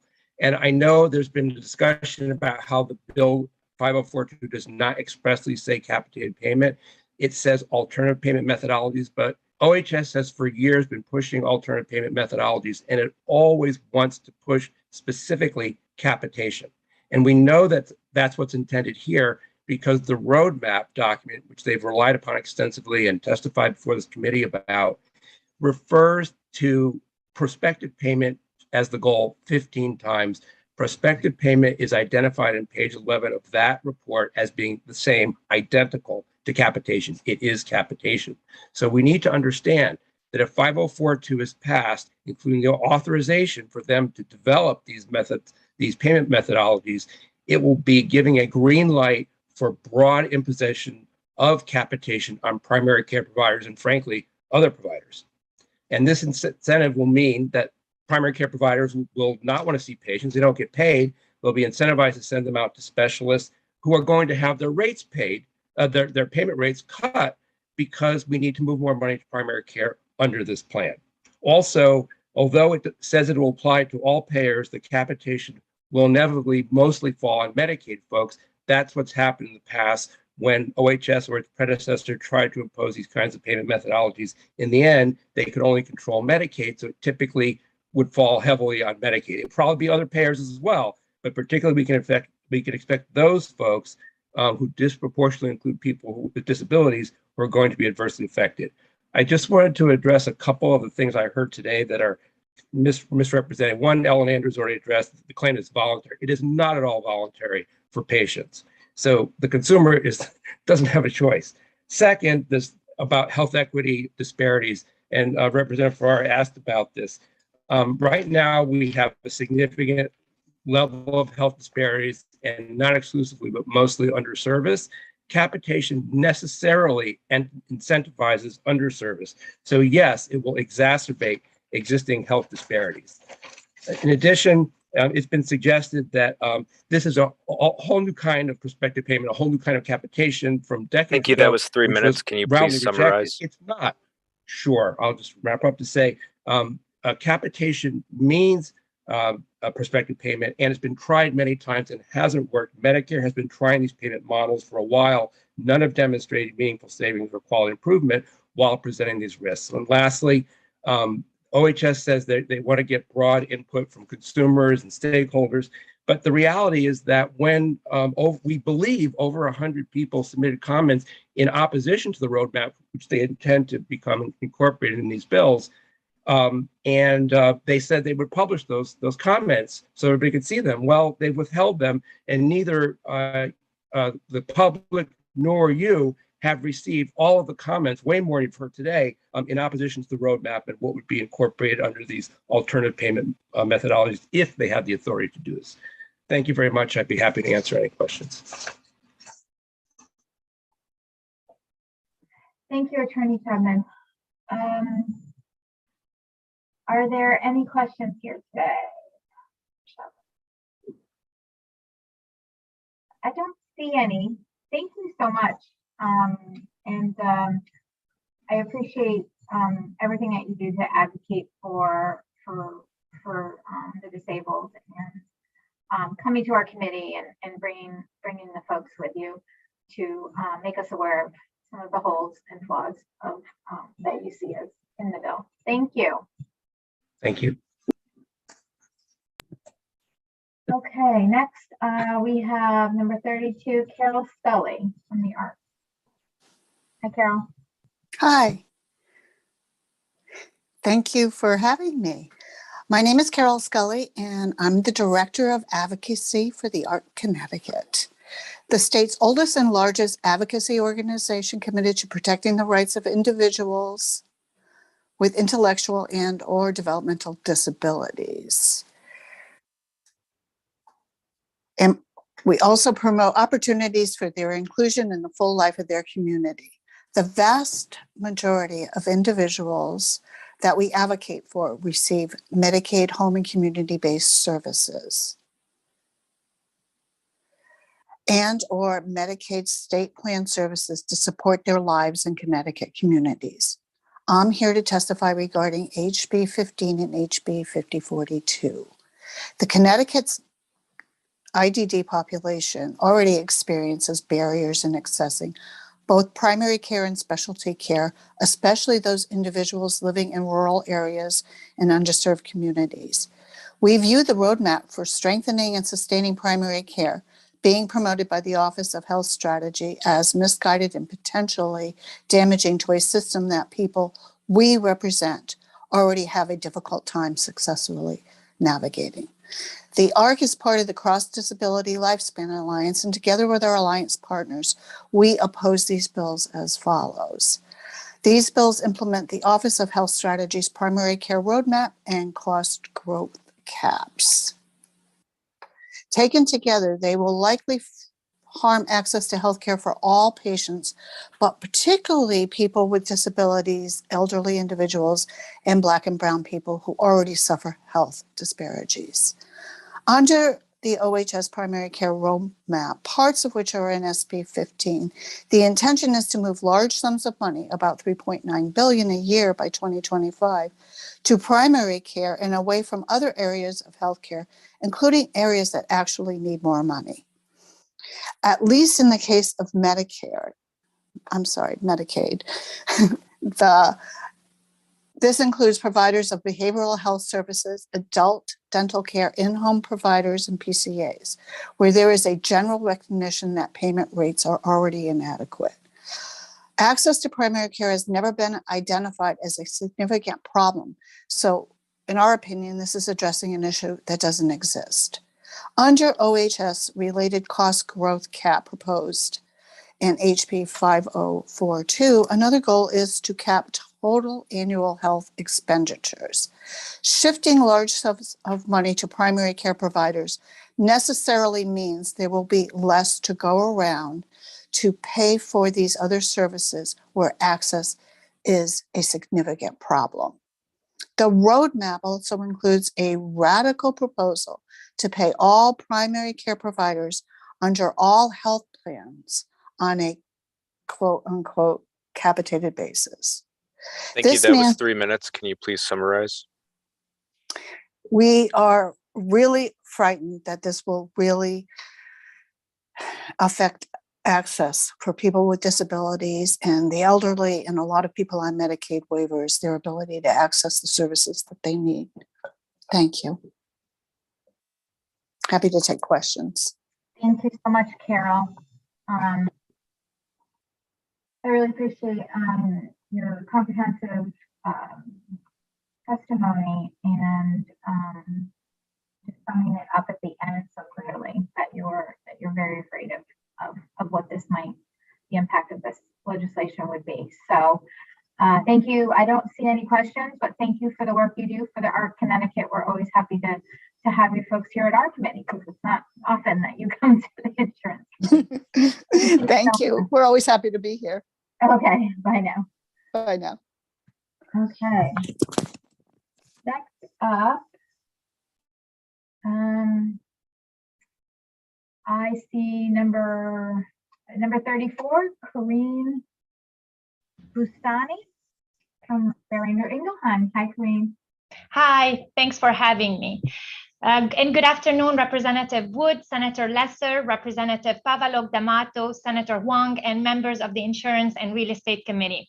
My name is Corrine Bustani. I'm the U.S. head of the development organization here at Beringer Ingelheim. And I'm here to testify in opposition to the governor's bill, SB 13, an act reducing prescription drug prices. Let me tell you a little bit about our company. As a family-owned company, Beringer Ingelheim discovers and develops innovative therapies for humans and for animals. We're headquarters here in Richfield, and we employ here more than 2,000 employees on site. One thing that's unique about our company is that we reinvest more than 20% of our net sales in research and development and have committed more than $400 million in capital investment in our state-of-the-art R&D facilities. We are a leader in a variety of therapeutic areas like respiratory and cardiovascular diseases, and we have now an emerging pipeline in oncology, diseases of the central nervous system, as well as immunological diseases, in which we're trying to identify first-in-class medicine that will truly transform patients' lives. I'm here to testify that this bill won't help the patients. But first, I want to say that I get it. The patients are exhausted with the health insurance system. I hear it from my friends. I hear it from my family. But this bill won't impact what a patient pays at the pharmacy counter. For the vast majority of the patient, the cost of a drug is controlled by their insurance plan, like their deductible, their co-pays, their co-insurance. So a price cap on a pharmaceutical company won't reach the patient because the patients don't buy drugs from pharmaceutical companies. They buy them from pharmacies like CVS and Walgreens. The unintended consequences of this proposal is to stifle innovation. Putting prices controls means that companies will have to be very selective where they place their investment in R&D. Let me give you an example. My team is pursuing research in schizophrenia. This is a population with a very high unmet medical need, and they're often faced by socioeconomic challenges. Incarceration rates are very high, and many of those patients face difficulty finding and keeping jobs. Therefore, many of those patients are on the Medicaid program.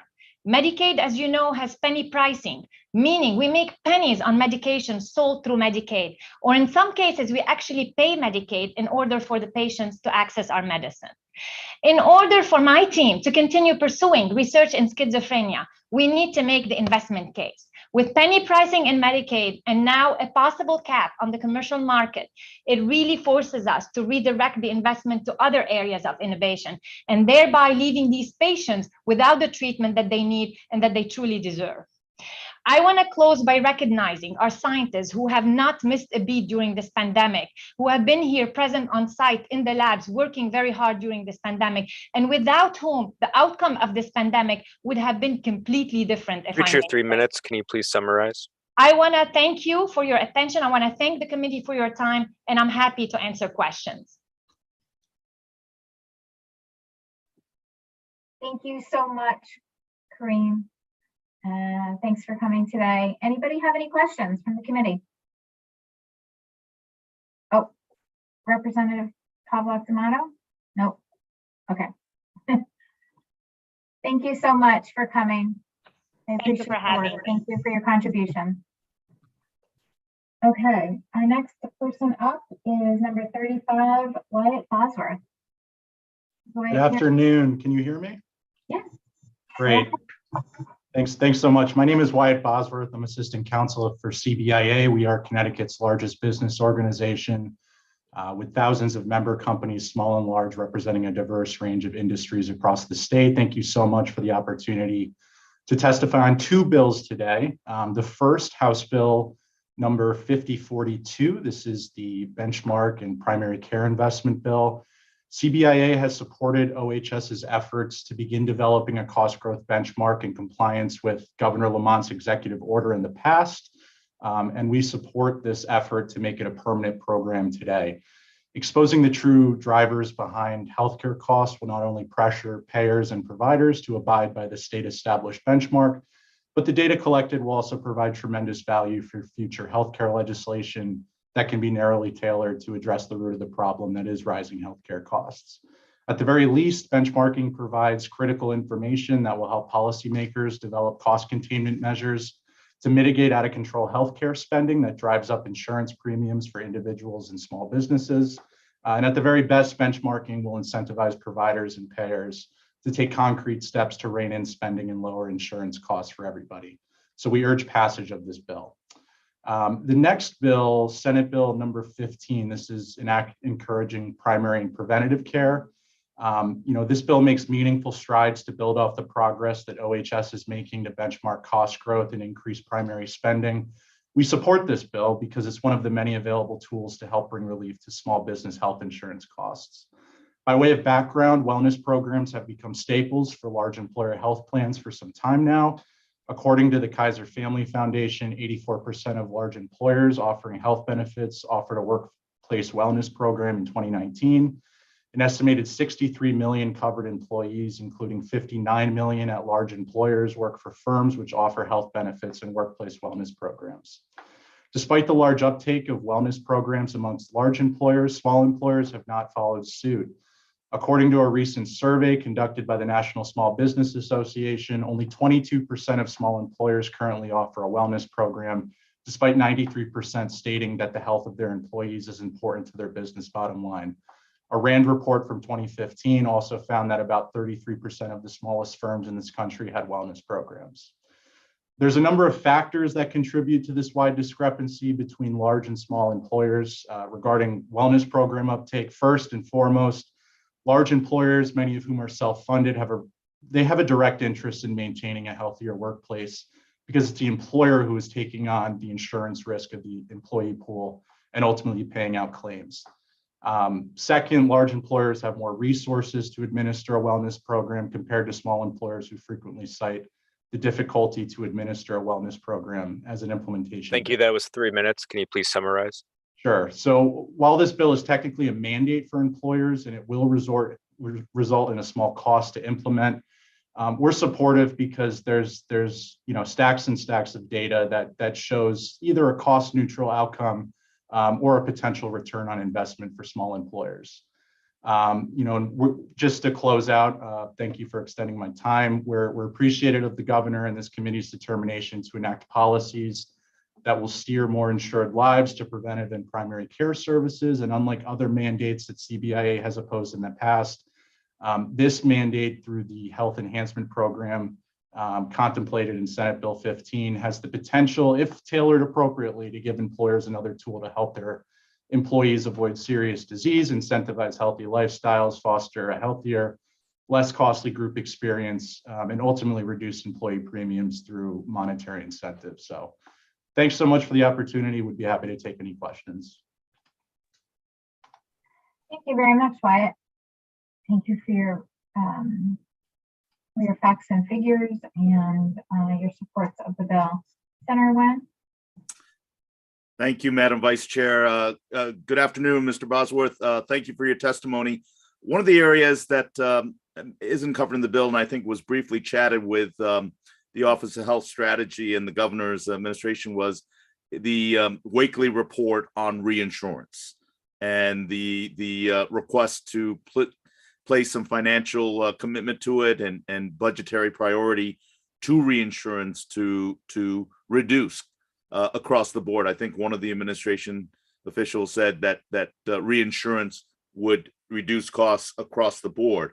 Could you offer some comment on the Wakely report and reinsurance as another tool to reduce cost for many of your clients, members that are small, mid-size, and large businesses in Connecticut? Sure, and great to see you, Senator. I hope you don't fall over onto the Senate chamber floor. It looks like you're sitting on the pole in the Senate gallery. So great balance for the last 5 hours. So we CBIA through your leadership, Senator, and your caucus raised some reinsurance concepts last year. The Wakely report shows significant savings. The only nuance to this discussion is we're kind of in a different healthcare environment with the subsidies that are flowing through to the state through ARPA. So, as you know, before the ARPA subsidies kicked in, a lot of people with higher incomes, namely those above 65,000, didn't necessarily have a cap on the amount they were responsible for paying for health insurance. And through ARPA, there's now a cap at 8.5%. So with that being said, I think reinsurance still is useful. I'm by no means an expert on it, but I think we would need to either commission another report to look at how reinsurance would fit in under the landscape of ARPA subsidies. Now, with that being said, if the ARPA subsidies expire at the end of this year and we go back to the status quo, reinsurance is totally an appropriate thing. It's there's a lot of states that have passed reinsurance programs. CMS at the federal level has recently put out guidance on reinsurance programs. The Biden administration and Congress in for example, in the Build Back Better bill, there's specific money allocated to incentivize reinsurance programs at the state level. So there's definitely there's definitely an avenue for reinsurance to be successful, but I think the conversation has changed a little bit with the way that the new ARPA enhanced subsidies are kicking in, and with the 8.5% cap, those savings may not be as great as they were in the past, but I assume there's still savings to be had. Thank you for that. And I also want to extend my appreciations to your president, Mr. Deepantima. I had to practice saying that name right. Extend my appreciation for his work as well. And one of the things that I think through both of your leadership has been, through the whole conversation in the past number of years, been focused on transparency and accountability, the reporting and the real nuances. For many of you and your members, it's all about reporting and transparency. You would like to be able to have that for your members, to be able to have that from state government and also from the prescription drugs, as well as our medical providers. Can you share a little bit about the priority and focus that and the leadership that you guys have demonstrated on transparency and accountability? Yeah, so thanks for the question. You know, we've been cheerleaders for a lot of the work OHS is undergoing. You know, just by way of example, in the last year, you know, I believe since the legislative session ended last year, we've held a number of briefings with the Office of Health Strategy and our membership for OHS to kind of walk our membership through the type of reporting that is required under the executive order, how it could result in lower healthcare costs in the future. You know, it's benchmarking we're huge supporters of. We're big supporters of information. We're big supporters of making complex policy decisions based off that information. And you know, we'd love to see this benchmarking program become a permanent fixture in OHS's statutory responsibility. You know, and you know, kind of going off that, Senator, and something I want to take the chance to thank you and other members on the committee for undertaking in the past years, really, you know, urging the Department of Insurance and our partners across state government to take a look at the health benefit mandates that we pass into law every year. You know, a lot of these mandates, you know, they look great on paper, but it's ultimately businesses that are paying the price for them. And you know, if there was one suggestion I'd have for this bill, specifically Senate Bill 15, it's that we, you know, require the Department of Insurance or OHS, what have you, track the progress of these HEP plans throughout the small group market and throughout employer-sponsored health plans, because you know, no HEP is perfect for a single business. A lot of large employers play a big role with, you know, working with their wellness consultant to you know, to fix a wellness plan that meets the employee profile of their workforce. And I think if we really want to, you know, urge people to get into those preventative screenings, to use primary care, to modify their lifestyle behaviors, I think constant monitoring of this program, if it were to be signed into law, I think is just necessary, because we can tweak and we can adjust and we could make fixes in the future if, you know, wellness plans are not gaining the return on investment that at least a lot of large employers are experiencing today on them. Thank you, Mr. Bosworth. Thank you, Madam Vice Chair. Thank you, Senator. Thank you. Right. Okay, I think what we really learned is just when you think you have a handle on healthcare and the insurance industry, things change. So we continue to flex when it comes to the legislation before us. Thank you so much, Wyatt. Thank you. Okay, our next testimony will be from Dr. Diana James from Radiological Society of Connecticut. Hello, doctor. Hi, thank you for having me. Hopefully everybody can hear me okay. So thank you to Senator Lesser, Senator Wang, Representative Wood, Representative Pavlak-Dumato, and members of the committee. My name is Dr. Diana James. I'm a breast radiologist practicing in Hartford and other towns in central Connecticut. I had the honor and pleasure of participating in the Breast Health and Breast Cancer Screening Working Group that was established by Section 14 of Public Act 2135, chaired by Representative Jillian Gilchrist. On behalf of the Radiological Society of Connecticut, our state professional society for physicians who specialize in medical imaging, I'd like to offer brief comments on Senate Bill 15 from my perspective and experience as a breast radiologist. So the Radiological Society of Connecticut supports Section 2 under Senate Bill 15 and its goal of encouraging patients to complete age and gender appropriate cancer screening exams using financial incentives such as lower premium costs, deductibles, and copays. This approach has been successfully used in Connecticut with the 2019 legislation that eliminated cost sharing for screening breast ultrasound, addressing a financial barrier that prevented many women from undergoing a breast ultrasound exam because they otherwise might have been responsible for up to the full cost of the study. I like to say special thanks for the leadership of Senator Lesser on that bill. I have personally seen the benefits and improved access with respect to screening breast ultrasounds since this legislation took effect. As physicians, we support Section 2 of Senate Bill 15 and similar efforts to address health inequity by improving access to primary care and screening exams. Thank you for your time and attention. I'm happy to answer any questions. Screening mammograms and breast cancer in particular is very important to me. So I have plenty of statistics to back why screening is a great thing and actually is ultimately cost effective. So anyway, thank you for your time. Thank you.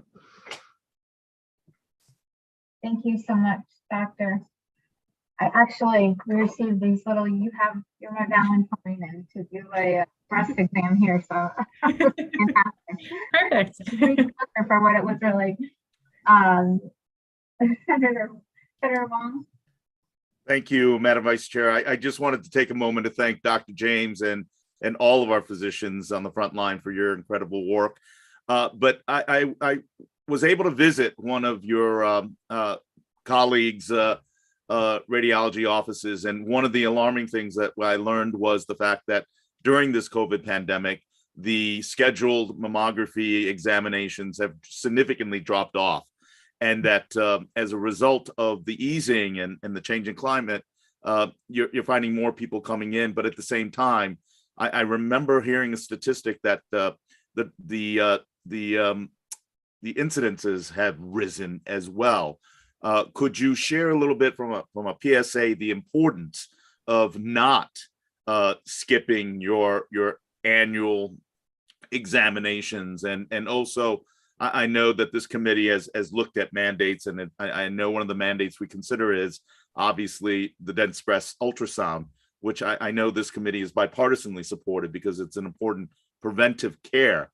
Mm-hmm. But can you elaborate a little bit from a standpoint of really a public service here and talking about how important and how it segues into Senate Bill 15, Section 2 mm-hmm. of real preventive care and an annual examination, and how important it is to keep that?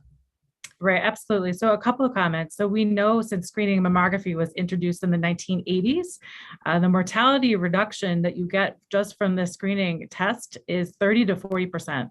So mortality, as we all know, is people dying from the disease. So that's a huge reduction in those people, those women dying from breast cancer. So that's the benefit that you get from doing an annual screening mammography. We know, we say early detection saves lives.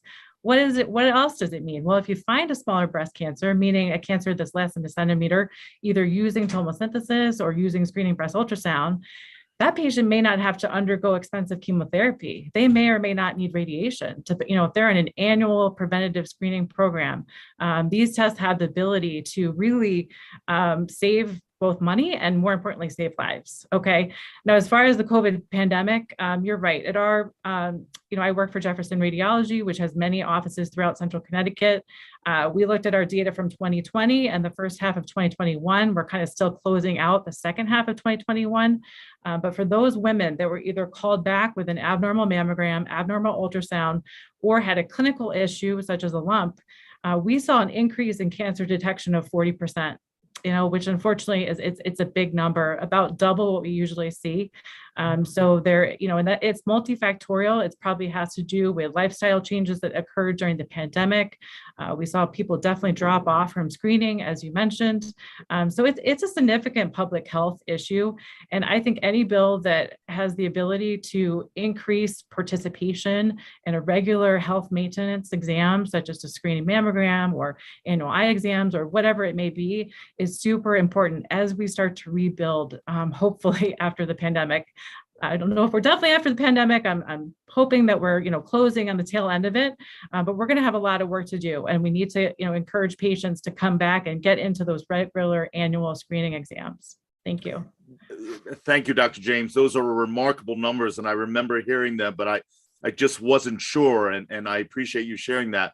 And it is about early detection and constant follow-up. And I will offer this as a male, that we have our part in supporting the encouragement to keep the appointments and in frantic schedules, to do our part, that everybody has a part in being able to do that. And again, as I extended earlier, thank you to you and all of your colleagues and supportive staffs that have been on the front line during this whole pandemic and being out there and working as essential workers. So thank you very, very much. And I appreciate the PSA.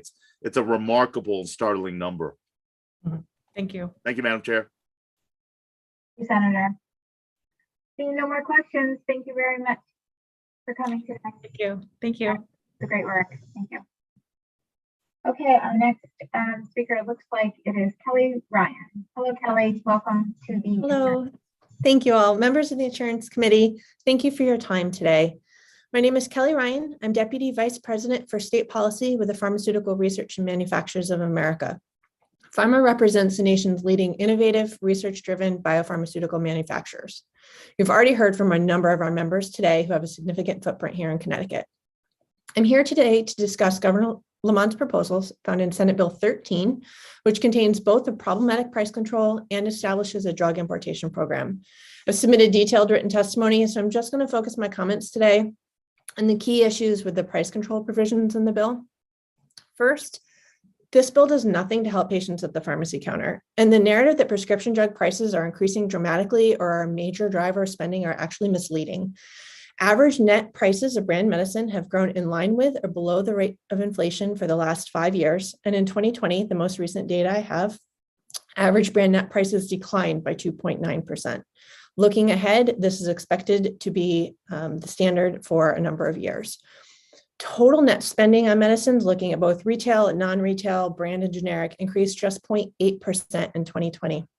And we've talked about Massachusetts quite a bit today, and just wanted to point out that while Mr. Seltz raised prescription drug prices, he did not mention that in the most recent cost trends report, pharmacy was actually the only major spending category that came in below the benchmark in last year's report. And this is not an anomaly. When rebates are considered, pharmacy is in line with or below every other major spending category for a number of years.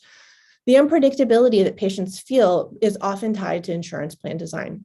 They shoulder a considerably higher burden of costs for drugs as compared to other services, and they may be charged list price in a deductible or co-insurance when the plan is often paying considerably less. None of this is addressed in this proposal, which focuses on list prices and ignores the range of factors that impact what a patient pays for his medicine.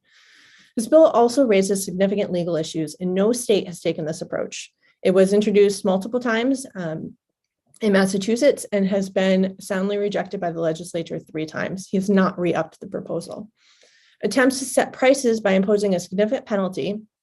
Prices are most often a transaction that takes place entirely outside of the state of Connecticut, raises dormant commerce clause issues.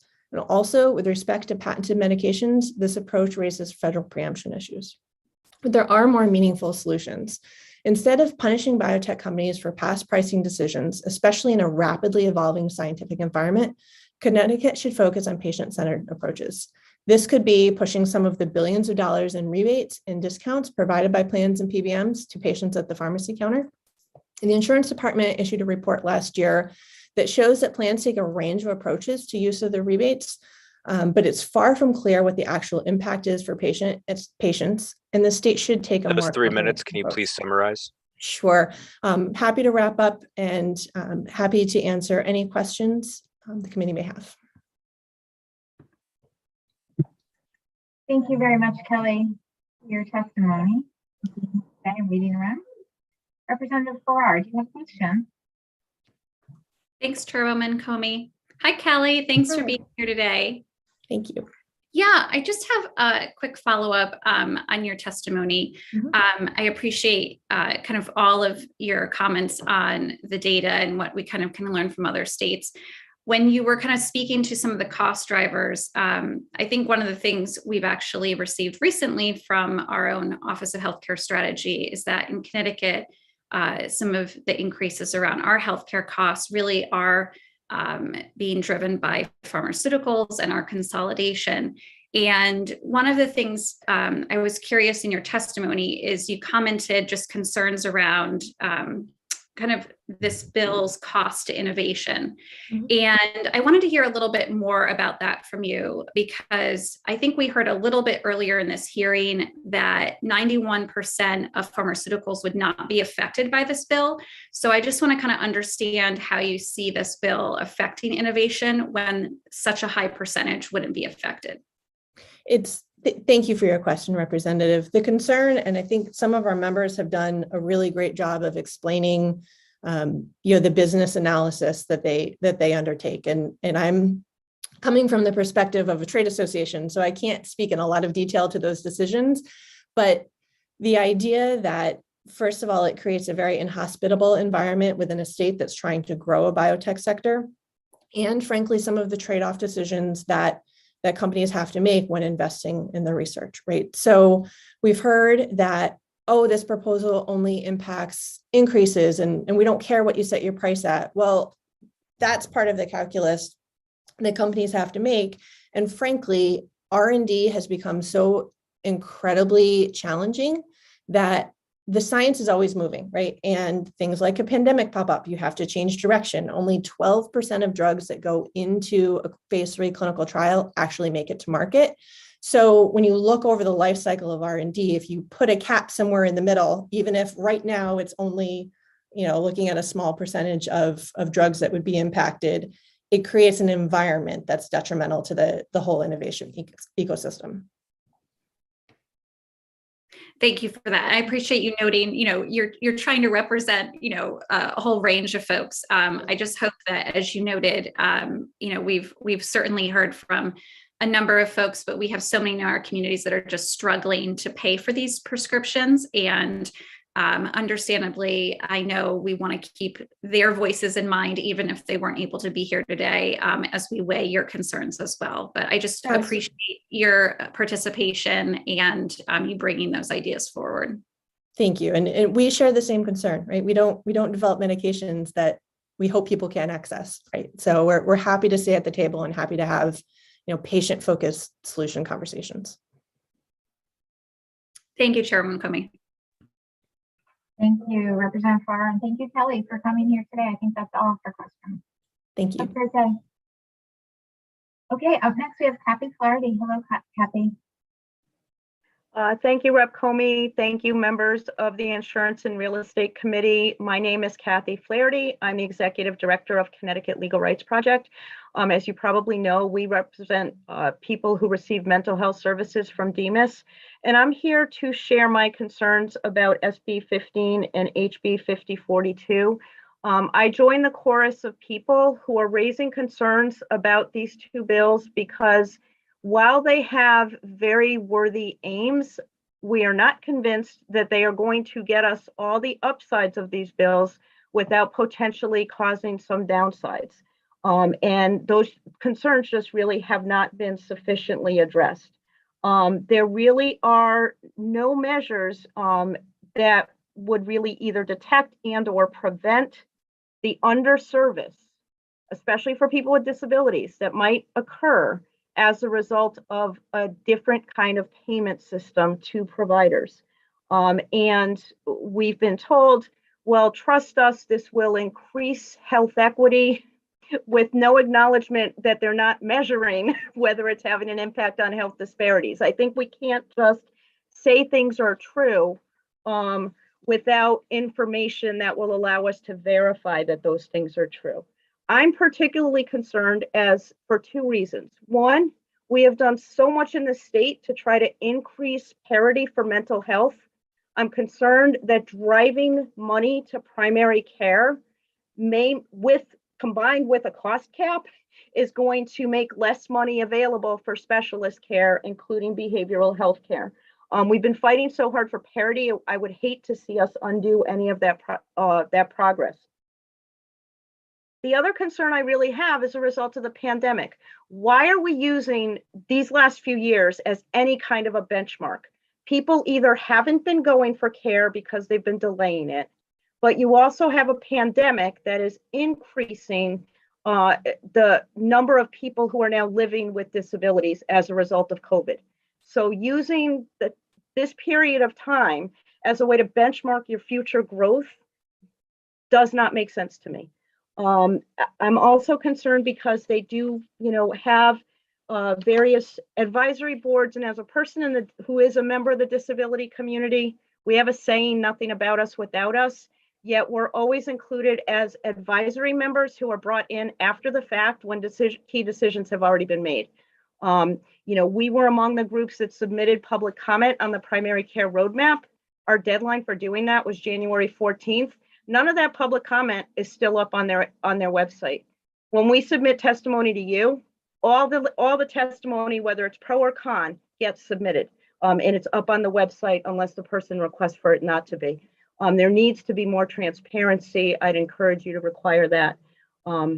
Happy to answer questions, but I'd really guide you to hear the voices of the people who've come before you today to say, please make sure you protect us during this process. Thank you, Kathy. Thank you for coming before us in person. God bless you. Okay, so thank you so much. We will be seriously considering all of your testimony as well as all the people before you and chiming in with the chorus, like you said. So thank you so much. And I don't see any other questions. So we'll see you soon. Bye. Bye. Next up, we have hello, Karen, Health Equity Solutions.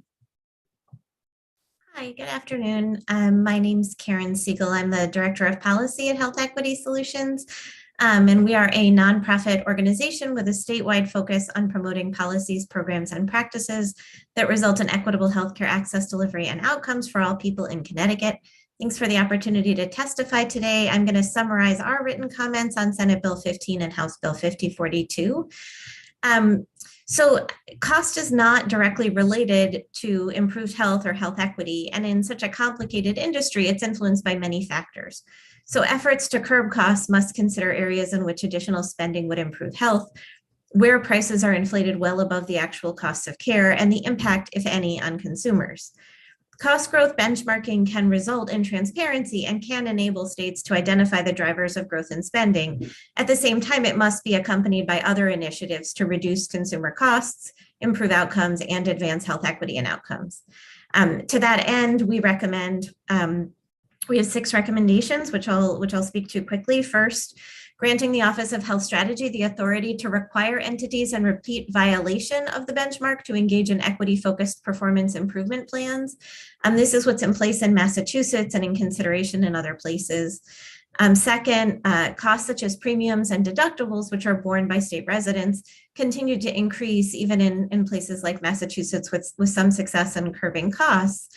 And those out-of-pocket costs for consumers have grown at rates far higher than the cost growth benchmark. So Connecticut would need continued innovation to create affordable access to health insurance for all our state's residents. Third, there was an unintended adverse consequences measurement plan developed by OHS, and any public reporting should include the measures defined in that plan. Fourth, combining data on privately and publicly funded healthcare masks the starkly higher growth of costs in the private market, and we would recommend separating these in the reporting. Fifth, we support the goal of increasing investment in primary care and want to note that such shifts in cost are not rapid, that in order to decrease costs in other areas, it requires simultaneous investment for several years in prevention as well as treatment. in that near term. And finally, sixth and last, we're recommending requiring all future value-based payment efforts to explicitly target and evaluate health equity. Quality metrics are a determining factor in whether value-based payments can be monitored and evaluated for their impact on equity, and often a determining factor in whether or not they are successful at improving outcomes. We would recommend stratifying quality metrics by race, ethnicity, language, and other factors, and monitoring data quality and completeness to ensure that we're evaluating these initiatives for their impact on equity and course correcting when necessary. I appreciate all of your time. More than happy to talk about value-based payment and equity with anyone who has interest in that now or at another time. Thank you, Karen. And all of those points are in your written testimony? Yes, absolutely. Okay, great. Because that was a lot to write down so quickly. You want to elaborate on your value-based that you just offered? Oh, sure. Just to say that I think there's a lot of there has been a lot of talk about one payment method or another being better or worse for people, and that's not really what we see in the evidence in the literature, right? What we see in other states is that it's more about how you structure and measure the way that you're paying, and less about the specific payment methodology. So just, there have been some really exciting innovations in other states improving health equity with a focus on racial equity that rely on value-based payments, and the how you do it is what we're concerned about, not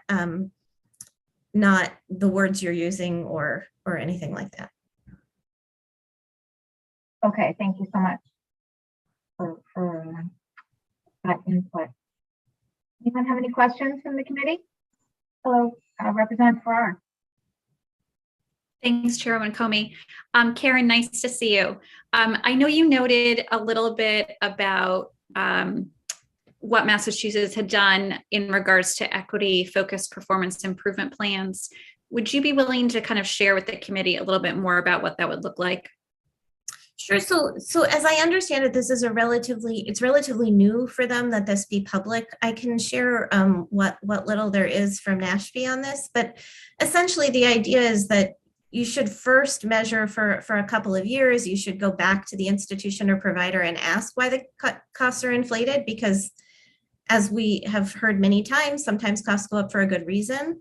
But if that's not the case, and if there really is an offender, because there's a monopoly or for whatever other reason, you would then ask that entity to engage in a performance improvement plan that specifically targets the area in which that kind of continued violation is happening. Our recommendation would be that those focus on outcomes and on equity, because when we focus solely on costs, we tend to just improve costs and not necessarily improve health. And when we have an outcomes focused target, we often save money without even trying. So that's really just the perspective we're coming from. Thank you, Karen. Yeah, if you could send us just any more language or some of the reporting that Massachusetts had done, I think it will help us in our follow-up, particularly with OHS. So thank you for that. Absolutely. Thank you. Thank you very much. Thanks for coming today.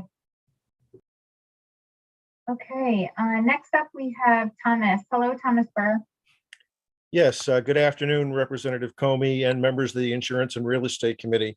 My name is Thomas Burr from Glastonbury, Connecticut. I am the Community and Affiliate Relations Manager of the Connecticut chapter of the National Alliance on Mental Illness, otherwise known as NAMI Connecticut. However, for the purpose of today's hearing, I am testifying only on behalf of myself in regards to SB 15, an act encouraging primary and preventative care, and HB 5042, an act concerning healthcare cost growth.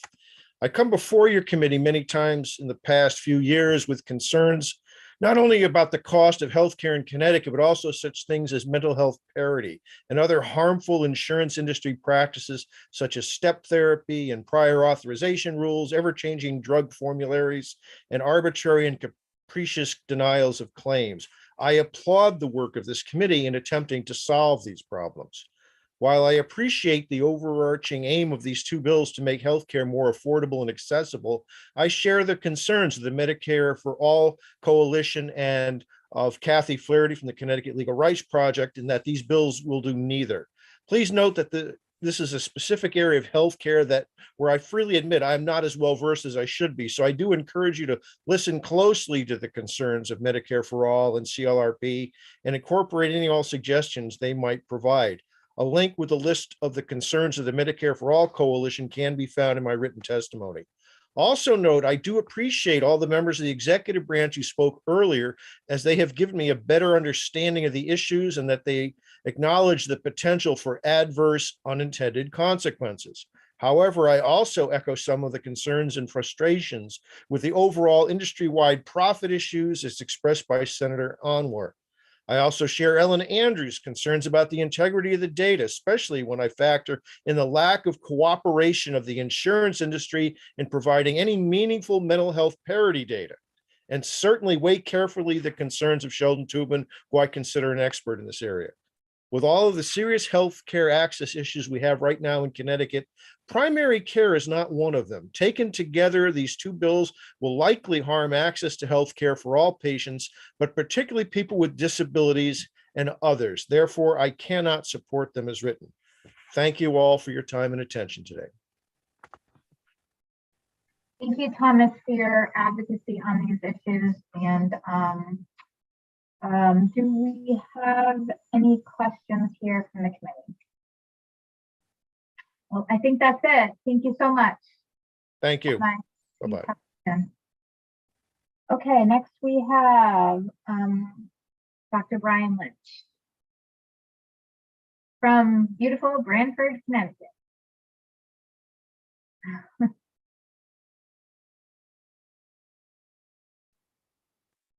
Dr. Lynch, are you able to step forward?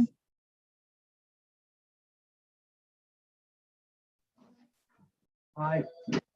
Hi. How are you, Representative Coleman? Nice to see you again. Nice to see you, although I can't see you. I can definitely hear you. My camera's not coming up. What do I do? Okay. Here you go. Good. I want to thank you all for giving me the opportunity to chat today. Thank you to Senator Lesser, Senator Wong, to my Representative Wood, and the members of the committee. I'm Dr. Brian Lynch. I'm a practicing optometrist in Branford, Connecticut. I live in North Branford, and I currently serve as the legislative chairman for the Connecticut Optometric Association. Optometrists are Connecticut's primary eye care providers. We provide a great majority of the eye care for Connecticut residents.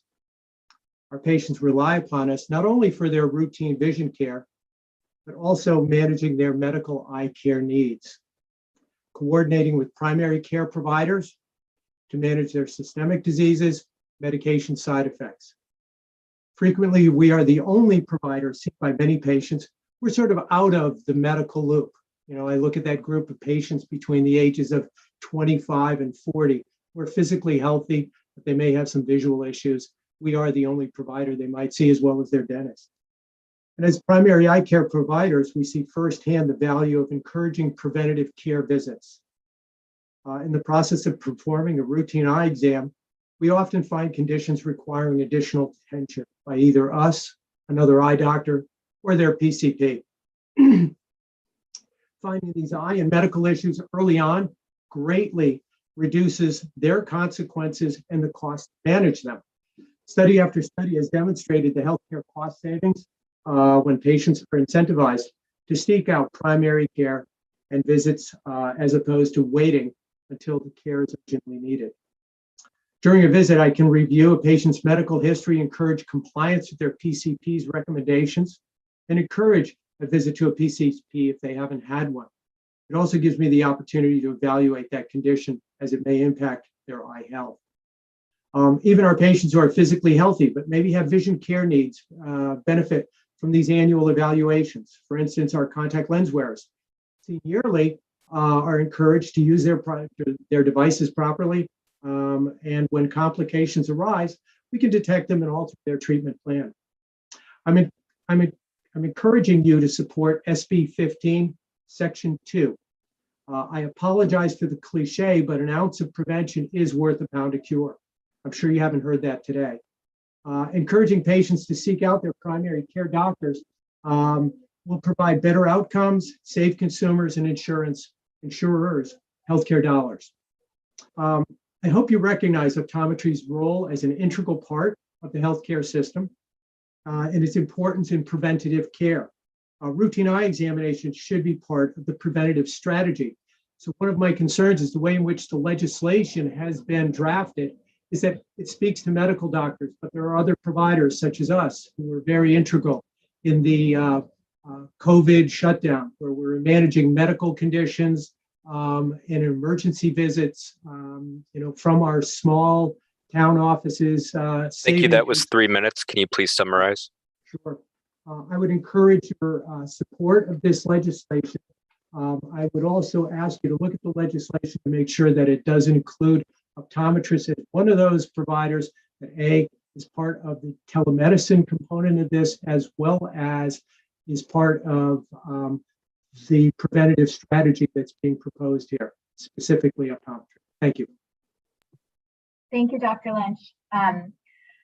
Your colleague that was here earlier spoke spoke about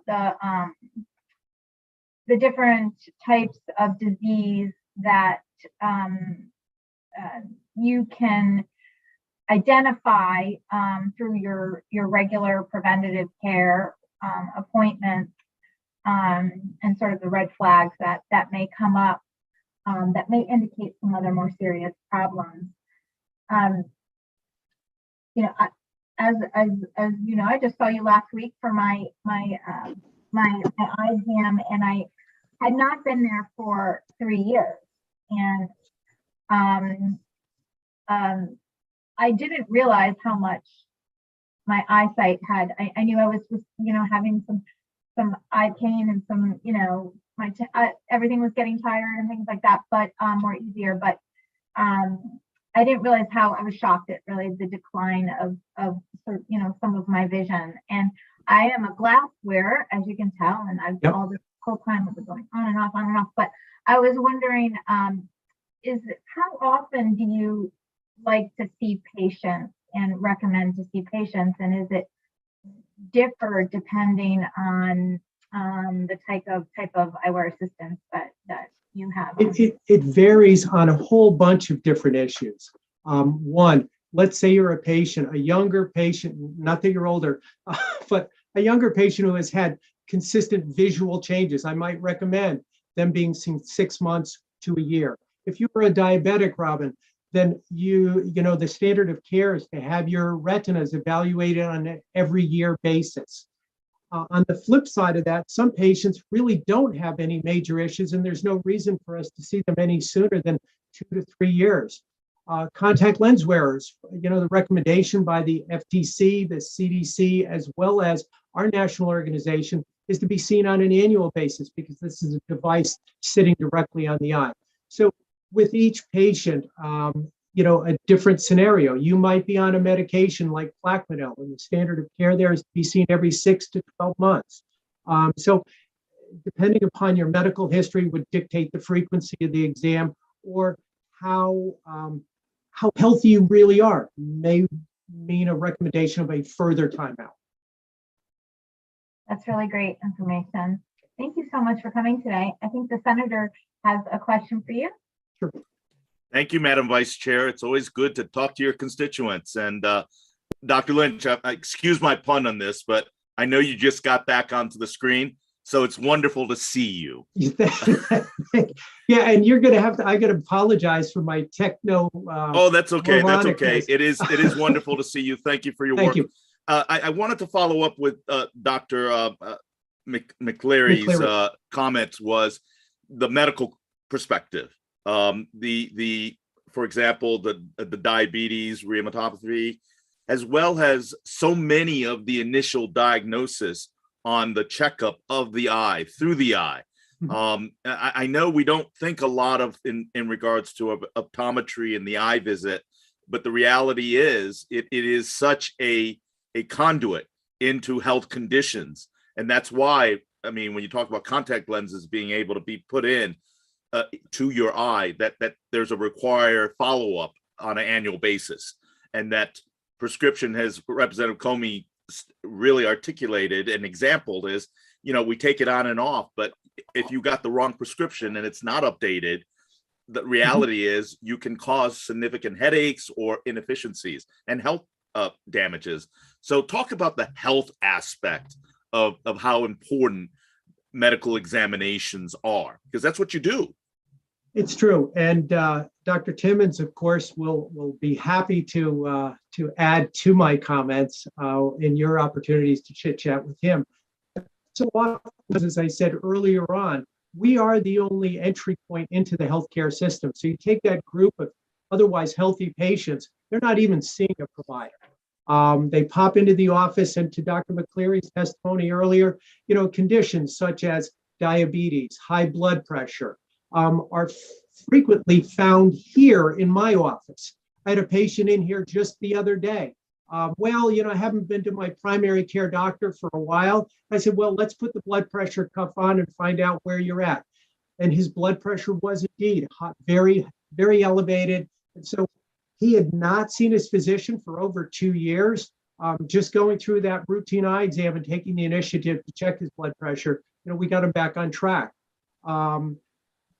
True to Representative Comey's and I's discussion, talking about diabetes, you know, diabetics, those changes in the back of the eye are the leading cause, one of the leading causes of blindness in the United States. So the PCPs in my area are always asking to make sure that patient is seen on an annual basis and to send them back a letter letting them know how well the patient's doing, because this is really the window to your vasculature system. We're looking at those blood vessels, knowing that similar changes are occurring elsewhere in their body associated with the diabetes. And they'll certainly regulate their treatment of that patient, being more aggressive, less aggressive, dependent upon what we find.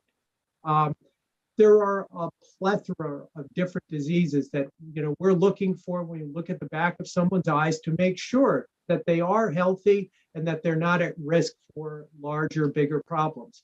On the contact lens front, you know, the contact lens issue, seeing a patient on an annual basis to pick up on conditions like keratitis, inflammations to the corneas, corneal ulcers, and possibly sight-threatening conditions that could certainly cause a loss of someone's vision. So getting that opportunity to see a patient on an annual basis as a contact lens wearer is very much indicated on an annual basis to assure their continued success as a contact lens wearer and to prevent any potential visually damaging consequence. You know, it's very interesting, Dr. Lynch, as I heard you and Dr. McCleary, you talk about your patients, not as customers, but as patients. Yes. And also you talk about being able to get medical data that you share collaboratively with primary providers. I appreciate the example, but one of the powerful words that you reiterated over and over again, they're not customers on a transactional basis, they're your patients. And that's important to denote. I think the second point that I wanted to emphasize is the fact that Representative Comey knows who you are because you're a local business owner. Yes. You're involved in the community. As I said to Dr. McCleary, you're the epitome of a community-owned business. Yet give to the PTA, you're around, we know you. You mentioned Dr. Timmons. I've known Tom for 10, 15 years. Our daughters went to school together. I mean, the reality is your patient-focused care, you're a small local business that live and support the community. I got to tell you, I appreciate your opportunity to be able to articulate that because, you know, in this difficult times, healthcare is critical, and supporting our local businesses that have struggled so much are equally critical. So I want to thank you for your time, and I'm so glad that you were able to get on the screen for us to be able to see you. So thank you, Madam Vice Chair, and I do want to acknowledge your very warm welcome of Dr. Lynch. It really is that kind of a community connection that our local optometrists provide rather than a transactional business. Thank you. Thank you, Madam Vice Chair. Great to see you, Dr. Lynch. Thank you for the time, and I thank all the members of the committee for allowing me to share my views. Thank you so much. Have a great day. And Well, so we'll see you back in town. okay. Okay. Thank you. Okay, so we actually have been told that Senator Kelly is here, so we will hear from Senator Kelly, and then we will hear from Rana Stuhler. Senator Kelly. Thank you very much, Representative Comey. I appreciate it, as well as Senator Huang and Representative Cara Pavalak-D'Amato and all the members of the Insurance Committee. I certainly miss being on the committee and enjoying all the complex and interesting issues that do confront the committee. It was very rewarding to have been a member of the committee. I'm really here today to testify on the governor's healthcare proposed bills, Senate Bill 13, Senate Bill 15, and House Bill 5042. We certainly support the governor's efforts to reduce the healthcare costs in the state of Connecticut to try and make healthcare affordable. We also support the governor's position to do so in a manner that does not create a new, I'm going to say, healthcare payment program by the state of Connecticut. We support his Canadian drug importation position, as well as his initiatives on the healthcare cost growth benchmarking.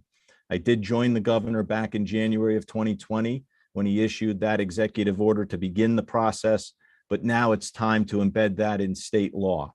But we also need to be governed and guided by what happened in Massachusetts. And while they have a lot of success stories in reducing the cost year over year, we do need to make sure that we don't lose all the voices and marginalize those with complex and chronic care needs.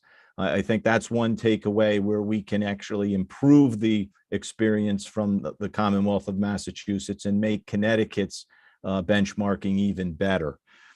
We also believe that we need to address the prescription drug costs. And while we might not necessarily agree on all fours with regards to the governor's position on capping pharmaceutical, we do think we need to look at the PBM relationship and spread pricing. I think that's something that might be fruitful, but once again, I think we need to study it to learn more about that. Of course, our caucus once again is coming forward with our reinsurance initiative. It's a long-term way to reduce the private or the cost of insurance by lowering premium, but it also helps to save the good paying 50,000 insurance jobs in the state of Connecticut, but yet give the people and families of Connecticut the relief that they're looking for. So that's the 30,000 foot thumbnail sketch of what we are proposing. If you want to look at our proposal on healthcare, you can visit betterwayct.com to see it in detail. With that, thank you very much for giving me the opportunity to speak.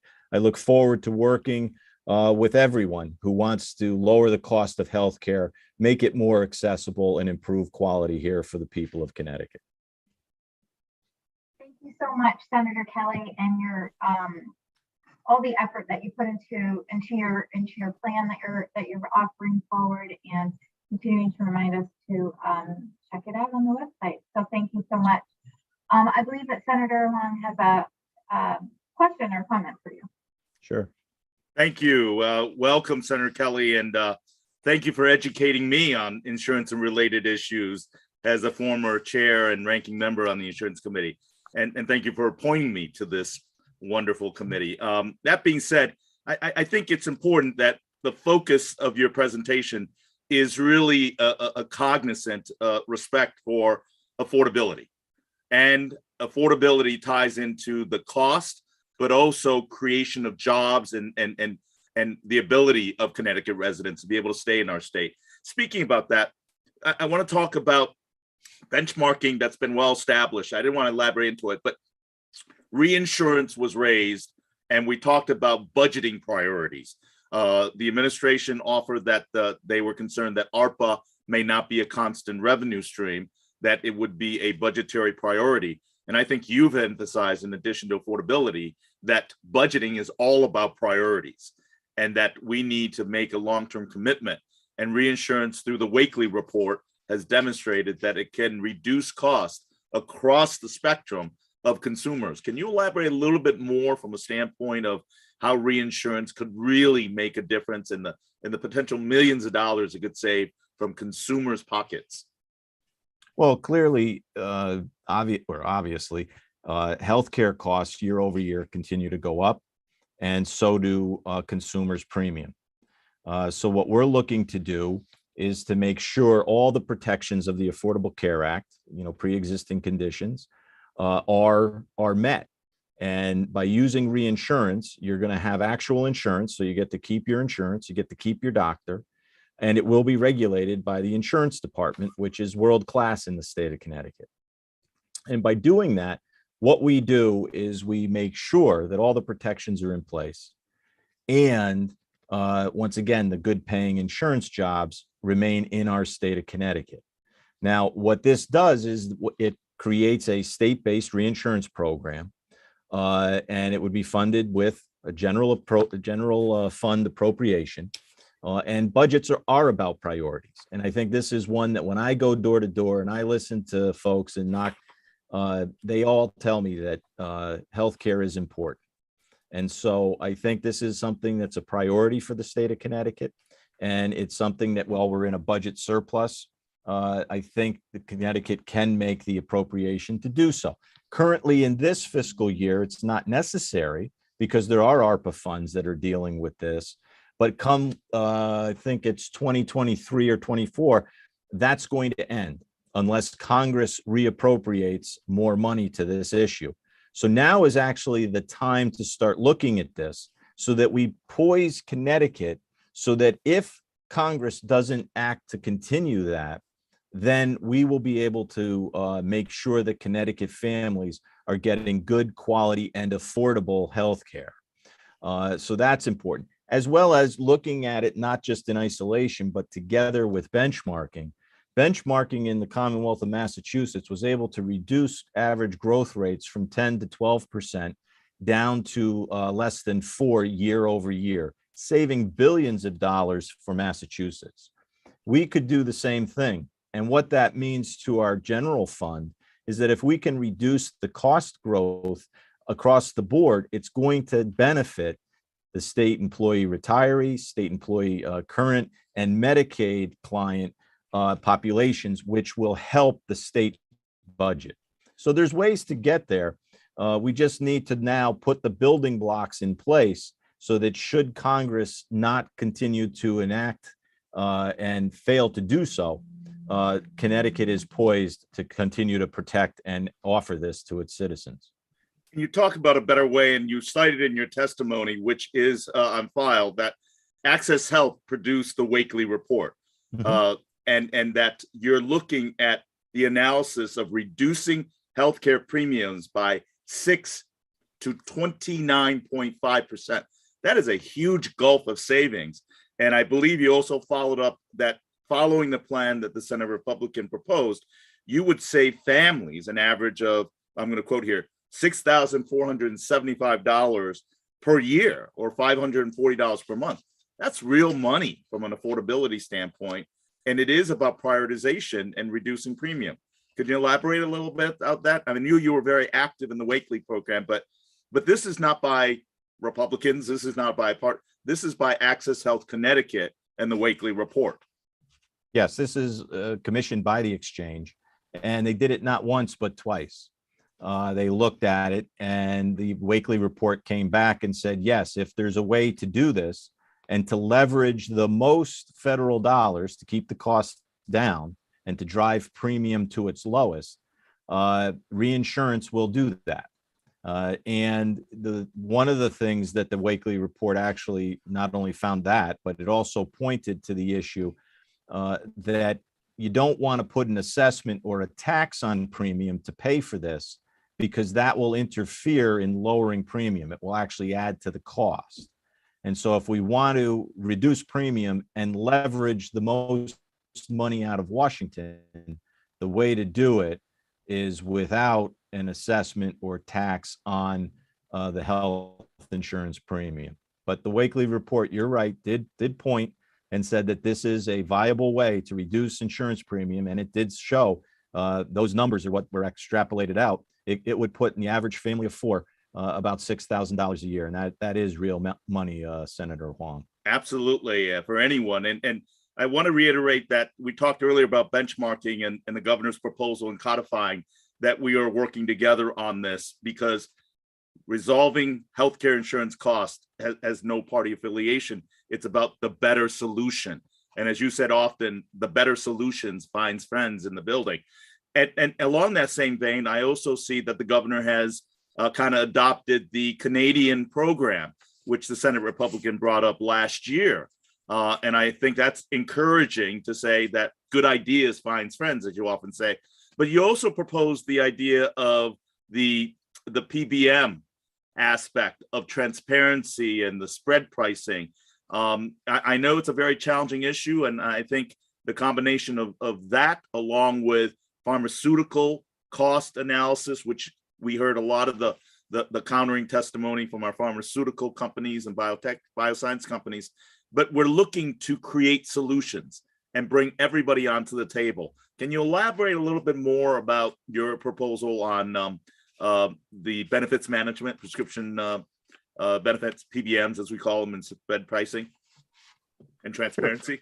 Sure. Well, anybody that looks at this issue is going to find that one of the biggest cost drivers is the pharmaceutical costs in healthcare. And so we've looked at premium. Benchmarking looks at all medical providers. You can't ignore the biggest cost driver. And I know in years past, the General Assembly did look at, like clawback provisions and gag orders to start to look at the PBM relationship. But I think we need to start looking a little bit closer at what that means. And basically what a PBM is, it's an intermediary between the pharmaceutical company and the pharmacist. And that relationship may add cost. It also may reduce cost. It all depends upon how and what is going on in that arena. But I think if we're going to start to be serious about this and look at ways to reduce costs, you got to study it. I also know that back in 2018, while chair of this committee, we passed groundbreaking legislation with Chairman Scanlon from the House and I believe it was Senator Larson from the Senate that created transparency and looked at data. That report, I think, is coming out today or very soon. And I think that's also going to aid us in looking at this and trying to find a solution. I think this is what we need to do. And I'm heartened to see that the governor's moving forward with benchmarking and also looking at prescription drugs.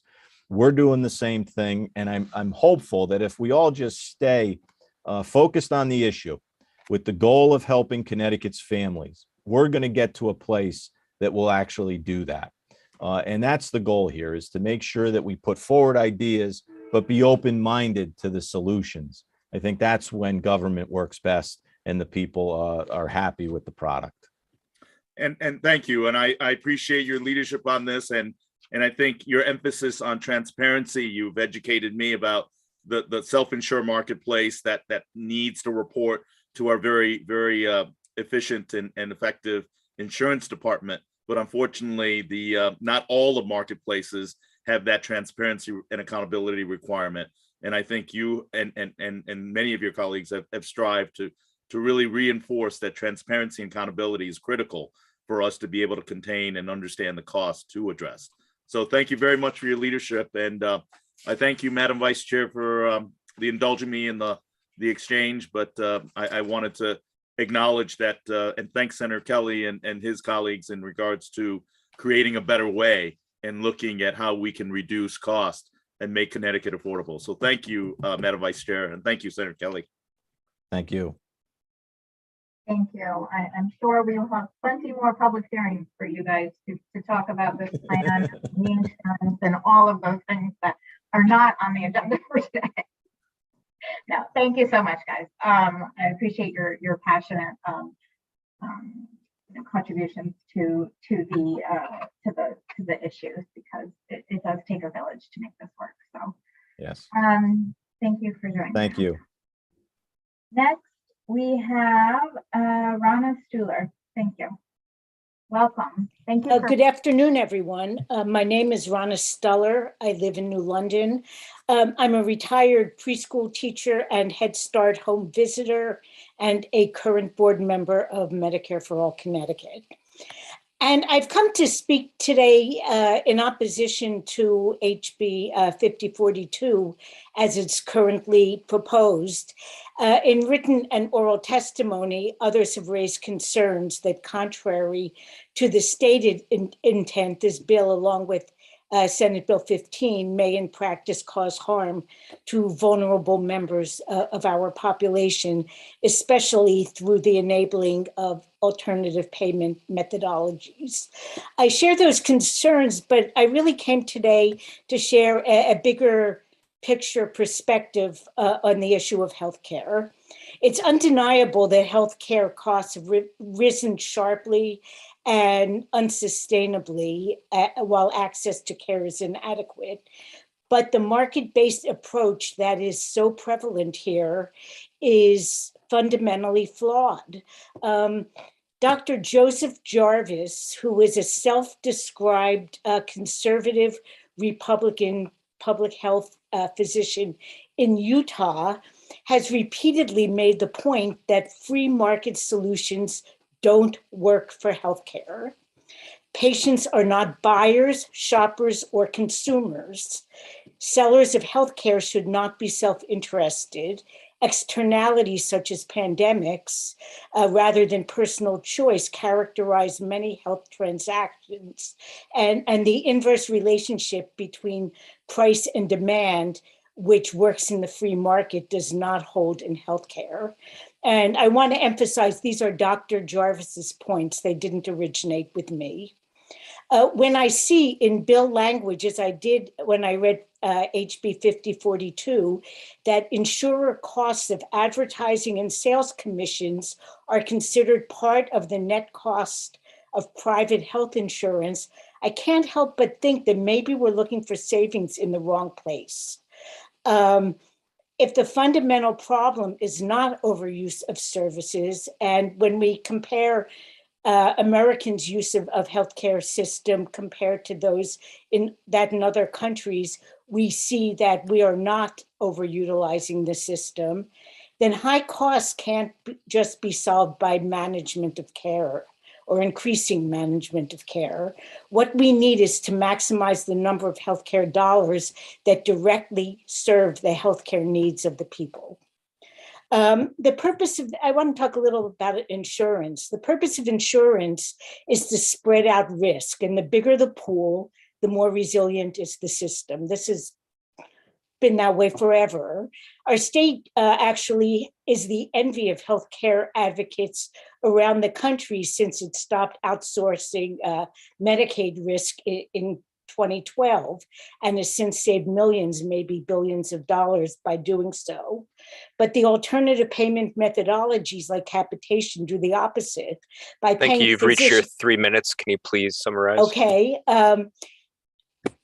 Physicians, in order to keep their businesses afloat, need to decide how to ration their care to patients. And it is a balancing act that doesn't benefit either. And I'm just asking people to look at addressing this issue systemically and not just piecemeal. Thank you. Thank you, Rona. I would say that it seems you have a second career in healthcare and in policy here, and insurance policy, coming out of the preschool classroom right into this. So thank you for.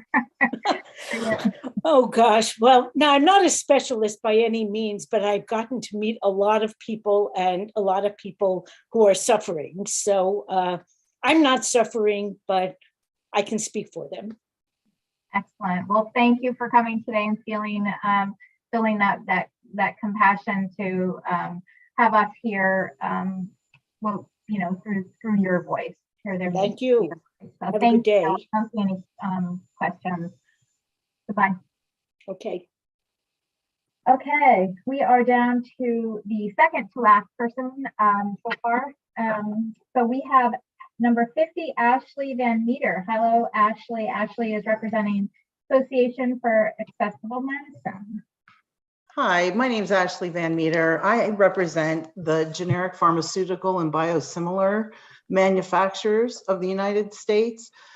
Instead of just going through the whole sort of speech that we would typically give, I've been taking some notes and just wanted to sort of react to some of the things in hope of helping. We have worked with Connecticut for several years now, and in fact worked to help with the transparency bill that was just discussed to make sure that you get the correct data to be used to ensure that you are reducing costs in the state of Connecticut. One of the main points I would like to speak to is the notion of importation. Something that folks should know is that RAND has just recently put out a study to show that in all countries, out of all countries, the generics are cheaper in the United States. They're at about 84%. So US patients pay 84% as opposed to what other countries pay. So it's a 16% savings in the US to utilize generics. In particular, in Connecticut this past year, Connecticut saved $4 billion utilizing generics. The problem that we have mostly with some of the provisions that we've seen is that it's not really getting at the problem.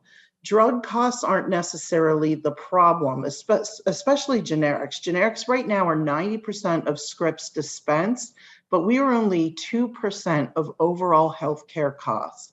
So you have 90% of the prescriptions sold with only 2% for everything that people are paying in healthcare. The main problem with drug costs currently, I truly feel, and what AAM has been discussing at the federal and state level, are the formulary placements that we've seen. Unfortunately, right now, there are incentives for physicians, for plans, and PBMs to push patients to higher cost branded products so that they can capture rebates. We've spoken in other states and helped in, for example, Maine, getting pass-through, so the rebates actually get to the consumer instead of being captured, for example, by the PBMs or plans. Even with the brands, one of the things that I would like to say is that in Europe, they do push towards price controls. And what that has done is actually reduce the number of generics available. So it has reduced competition and reduced lower cost drugs. It also reduces the cost of the entry of innovative drugs. And so typically, you think of brands and generics fighting with one another. We like to see innovation because then we can bring lower cost generics eventually to market for people to access. In Europe, we have done a study and shown that with price caps like the one you're speaking to, there can be up to as much of a 60% reduction in research and development in the innovative space. That would then lead to lower generics as well. Thank you. That was 3 minutes. Can you please summarize? Sure. And in summary, I would just say that that could potentially lead to 167 to 342 less innovative products. And then that would trickle down to many less generics. And with that being said, I think you need to look at really what the overall healthcare costs. We think it's with the rebates and with the plans and ensuring that generics and brands are put on the proper placement or proper tier within formularies.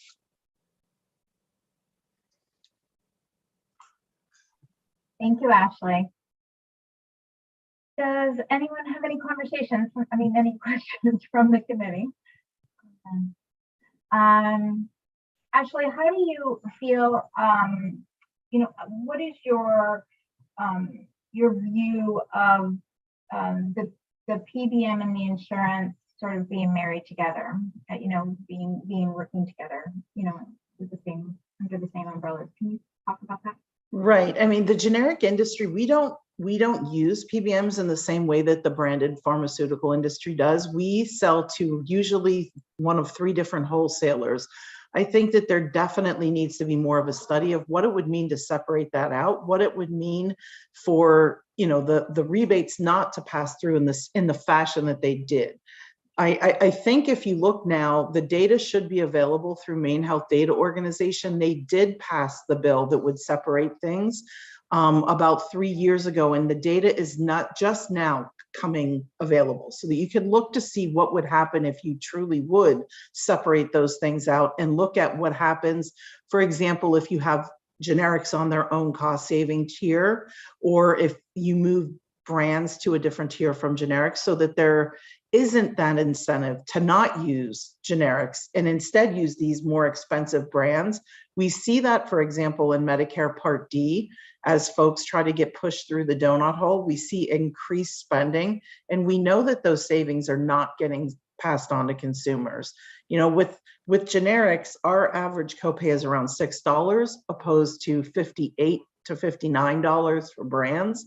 So I think that really truly separating it out like you're discussing and looking at how that relationship plays with drugs to then the pharmacy, there is just a lot of cost that is added through the supply chain that really isn't the fault of the manufacturer. Thank you so much for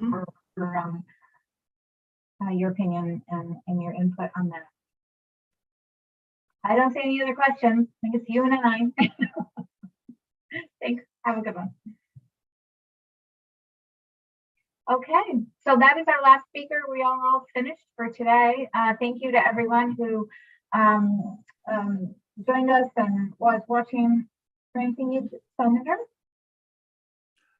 I just wanted to compliment you, Madam Vice Chair, for your graciousness and welcoming of the speakers and allowing us to ask the questions. So I wanted to personally say thank you for your very nice work. Oh, you always have such great input, so I'm happy to oblige. Okay, so I guess thank you, Alex, for our clerk work and our other LCOs and representatives that are helping with our staff. And any last words, Representative Pavel-Demano? No, thank you. It was nice to see everybody and nice to hear all our speakers. I think they really provided some good insight and good perspective. So thank you. Any last words, anyone? Okay. Thank you, guys, and we will see you at our next meeting. Well, tomorrow we'll see. We'll get to see everybody tomorrow in the Capitol. Yes. Okay. Goodbye. Thank you.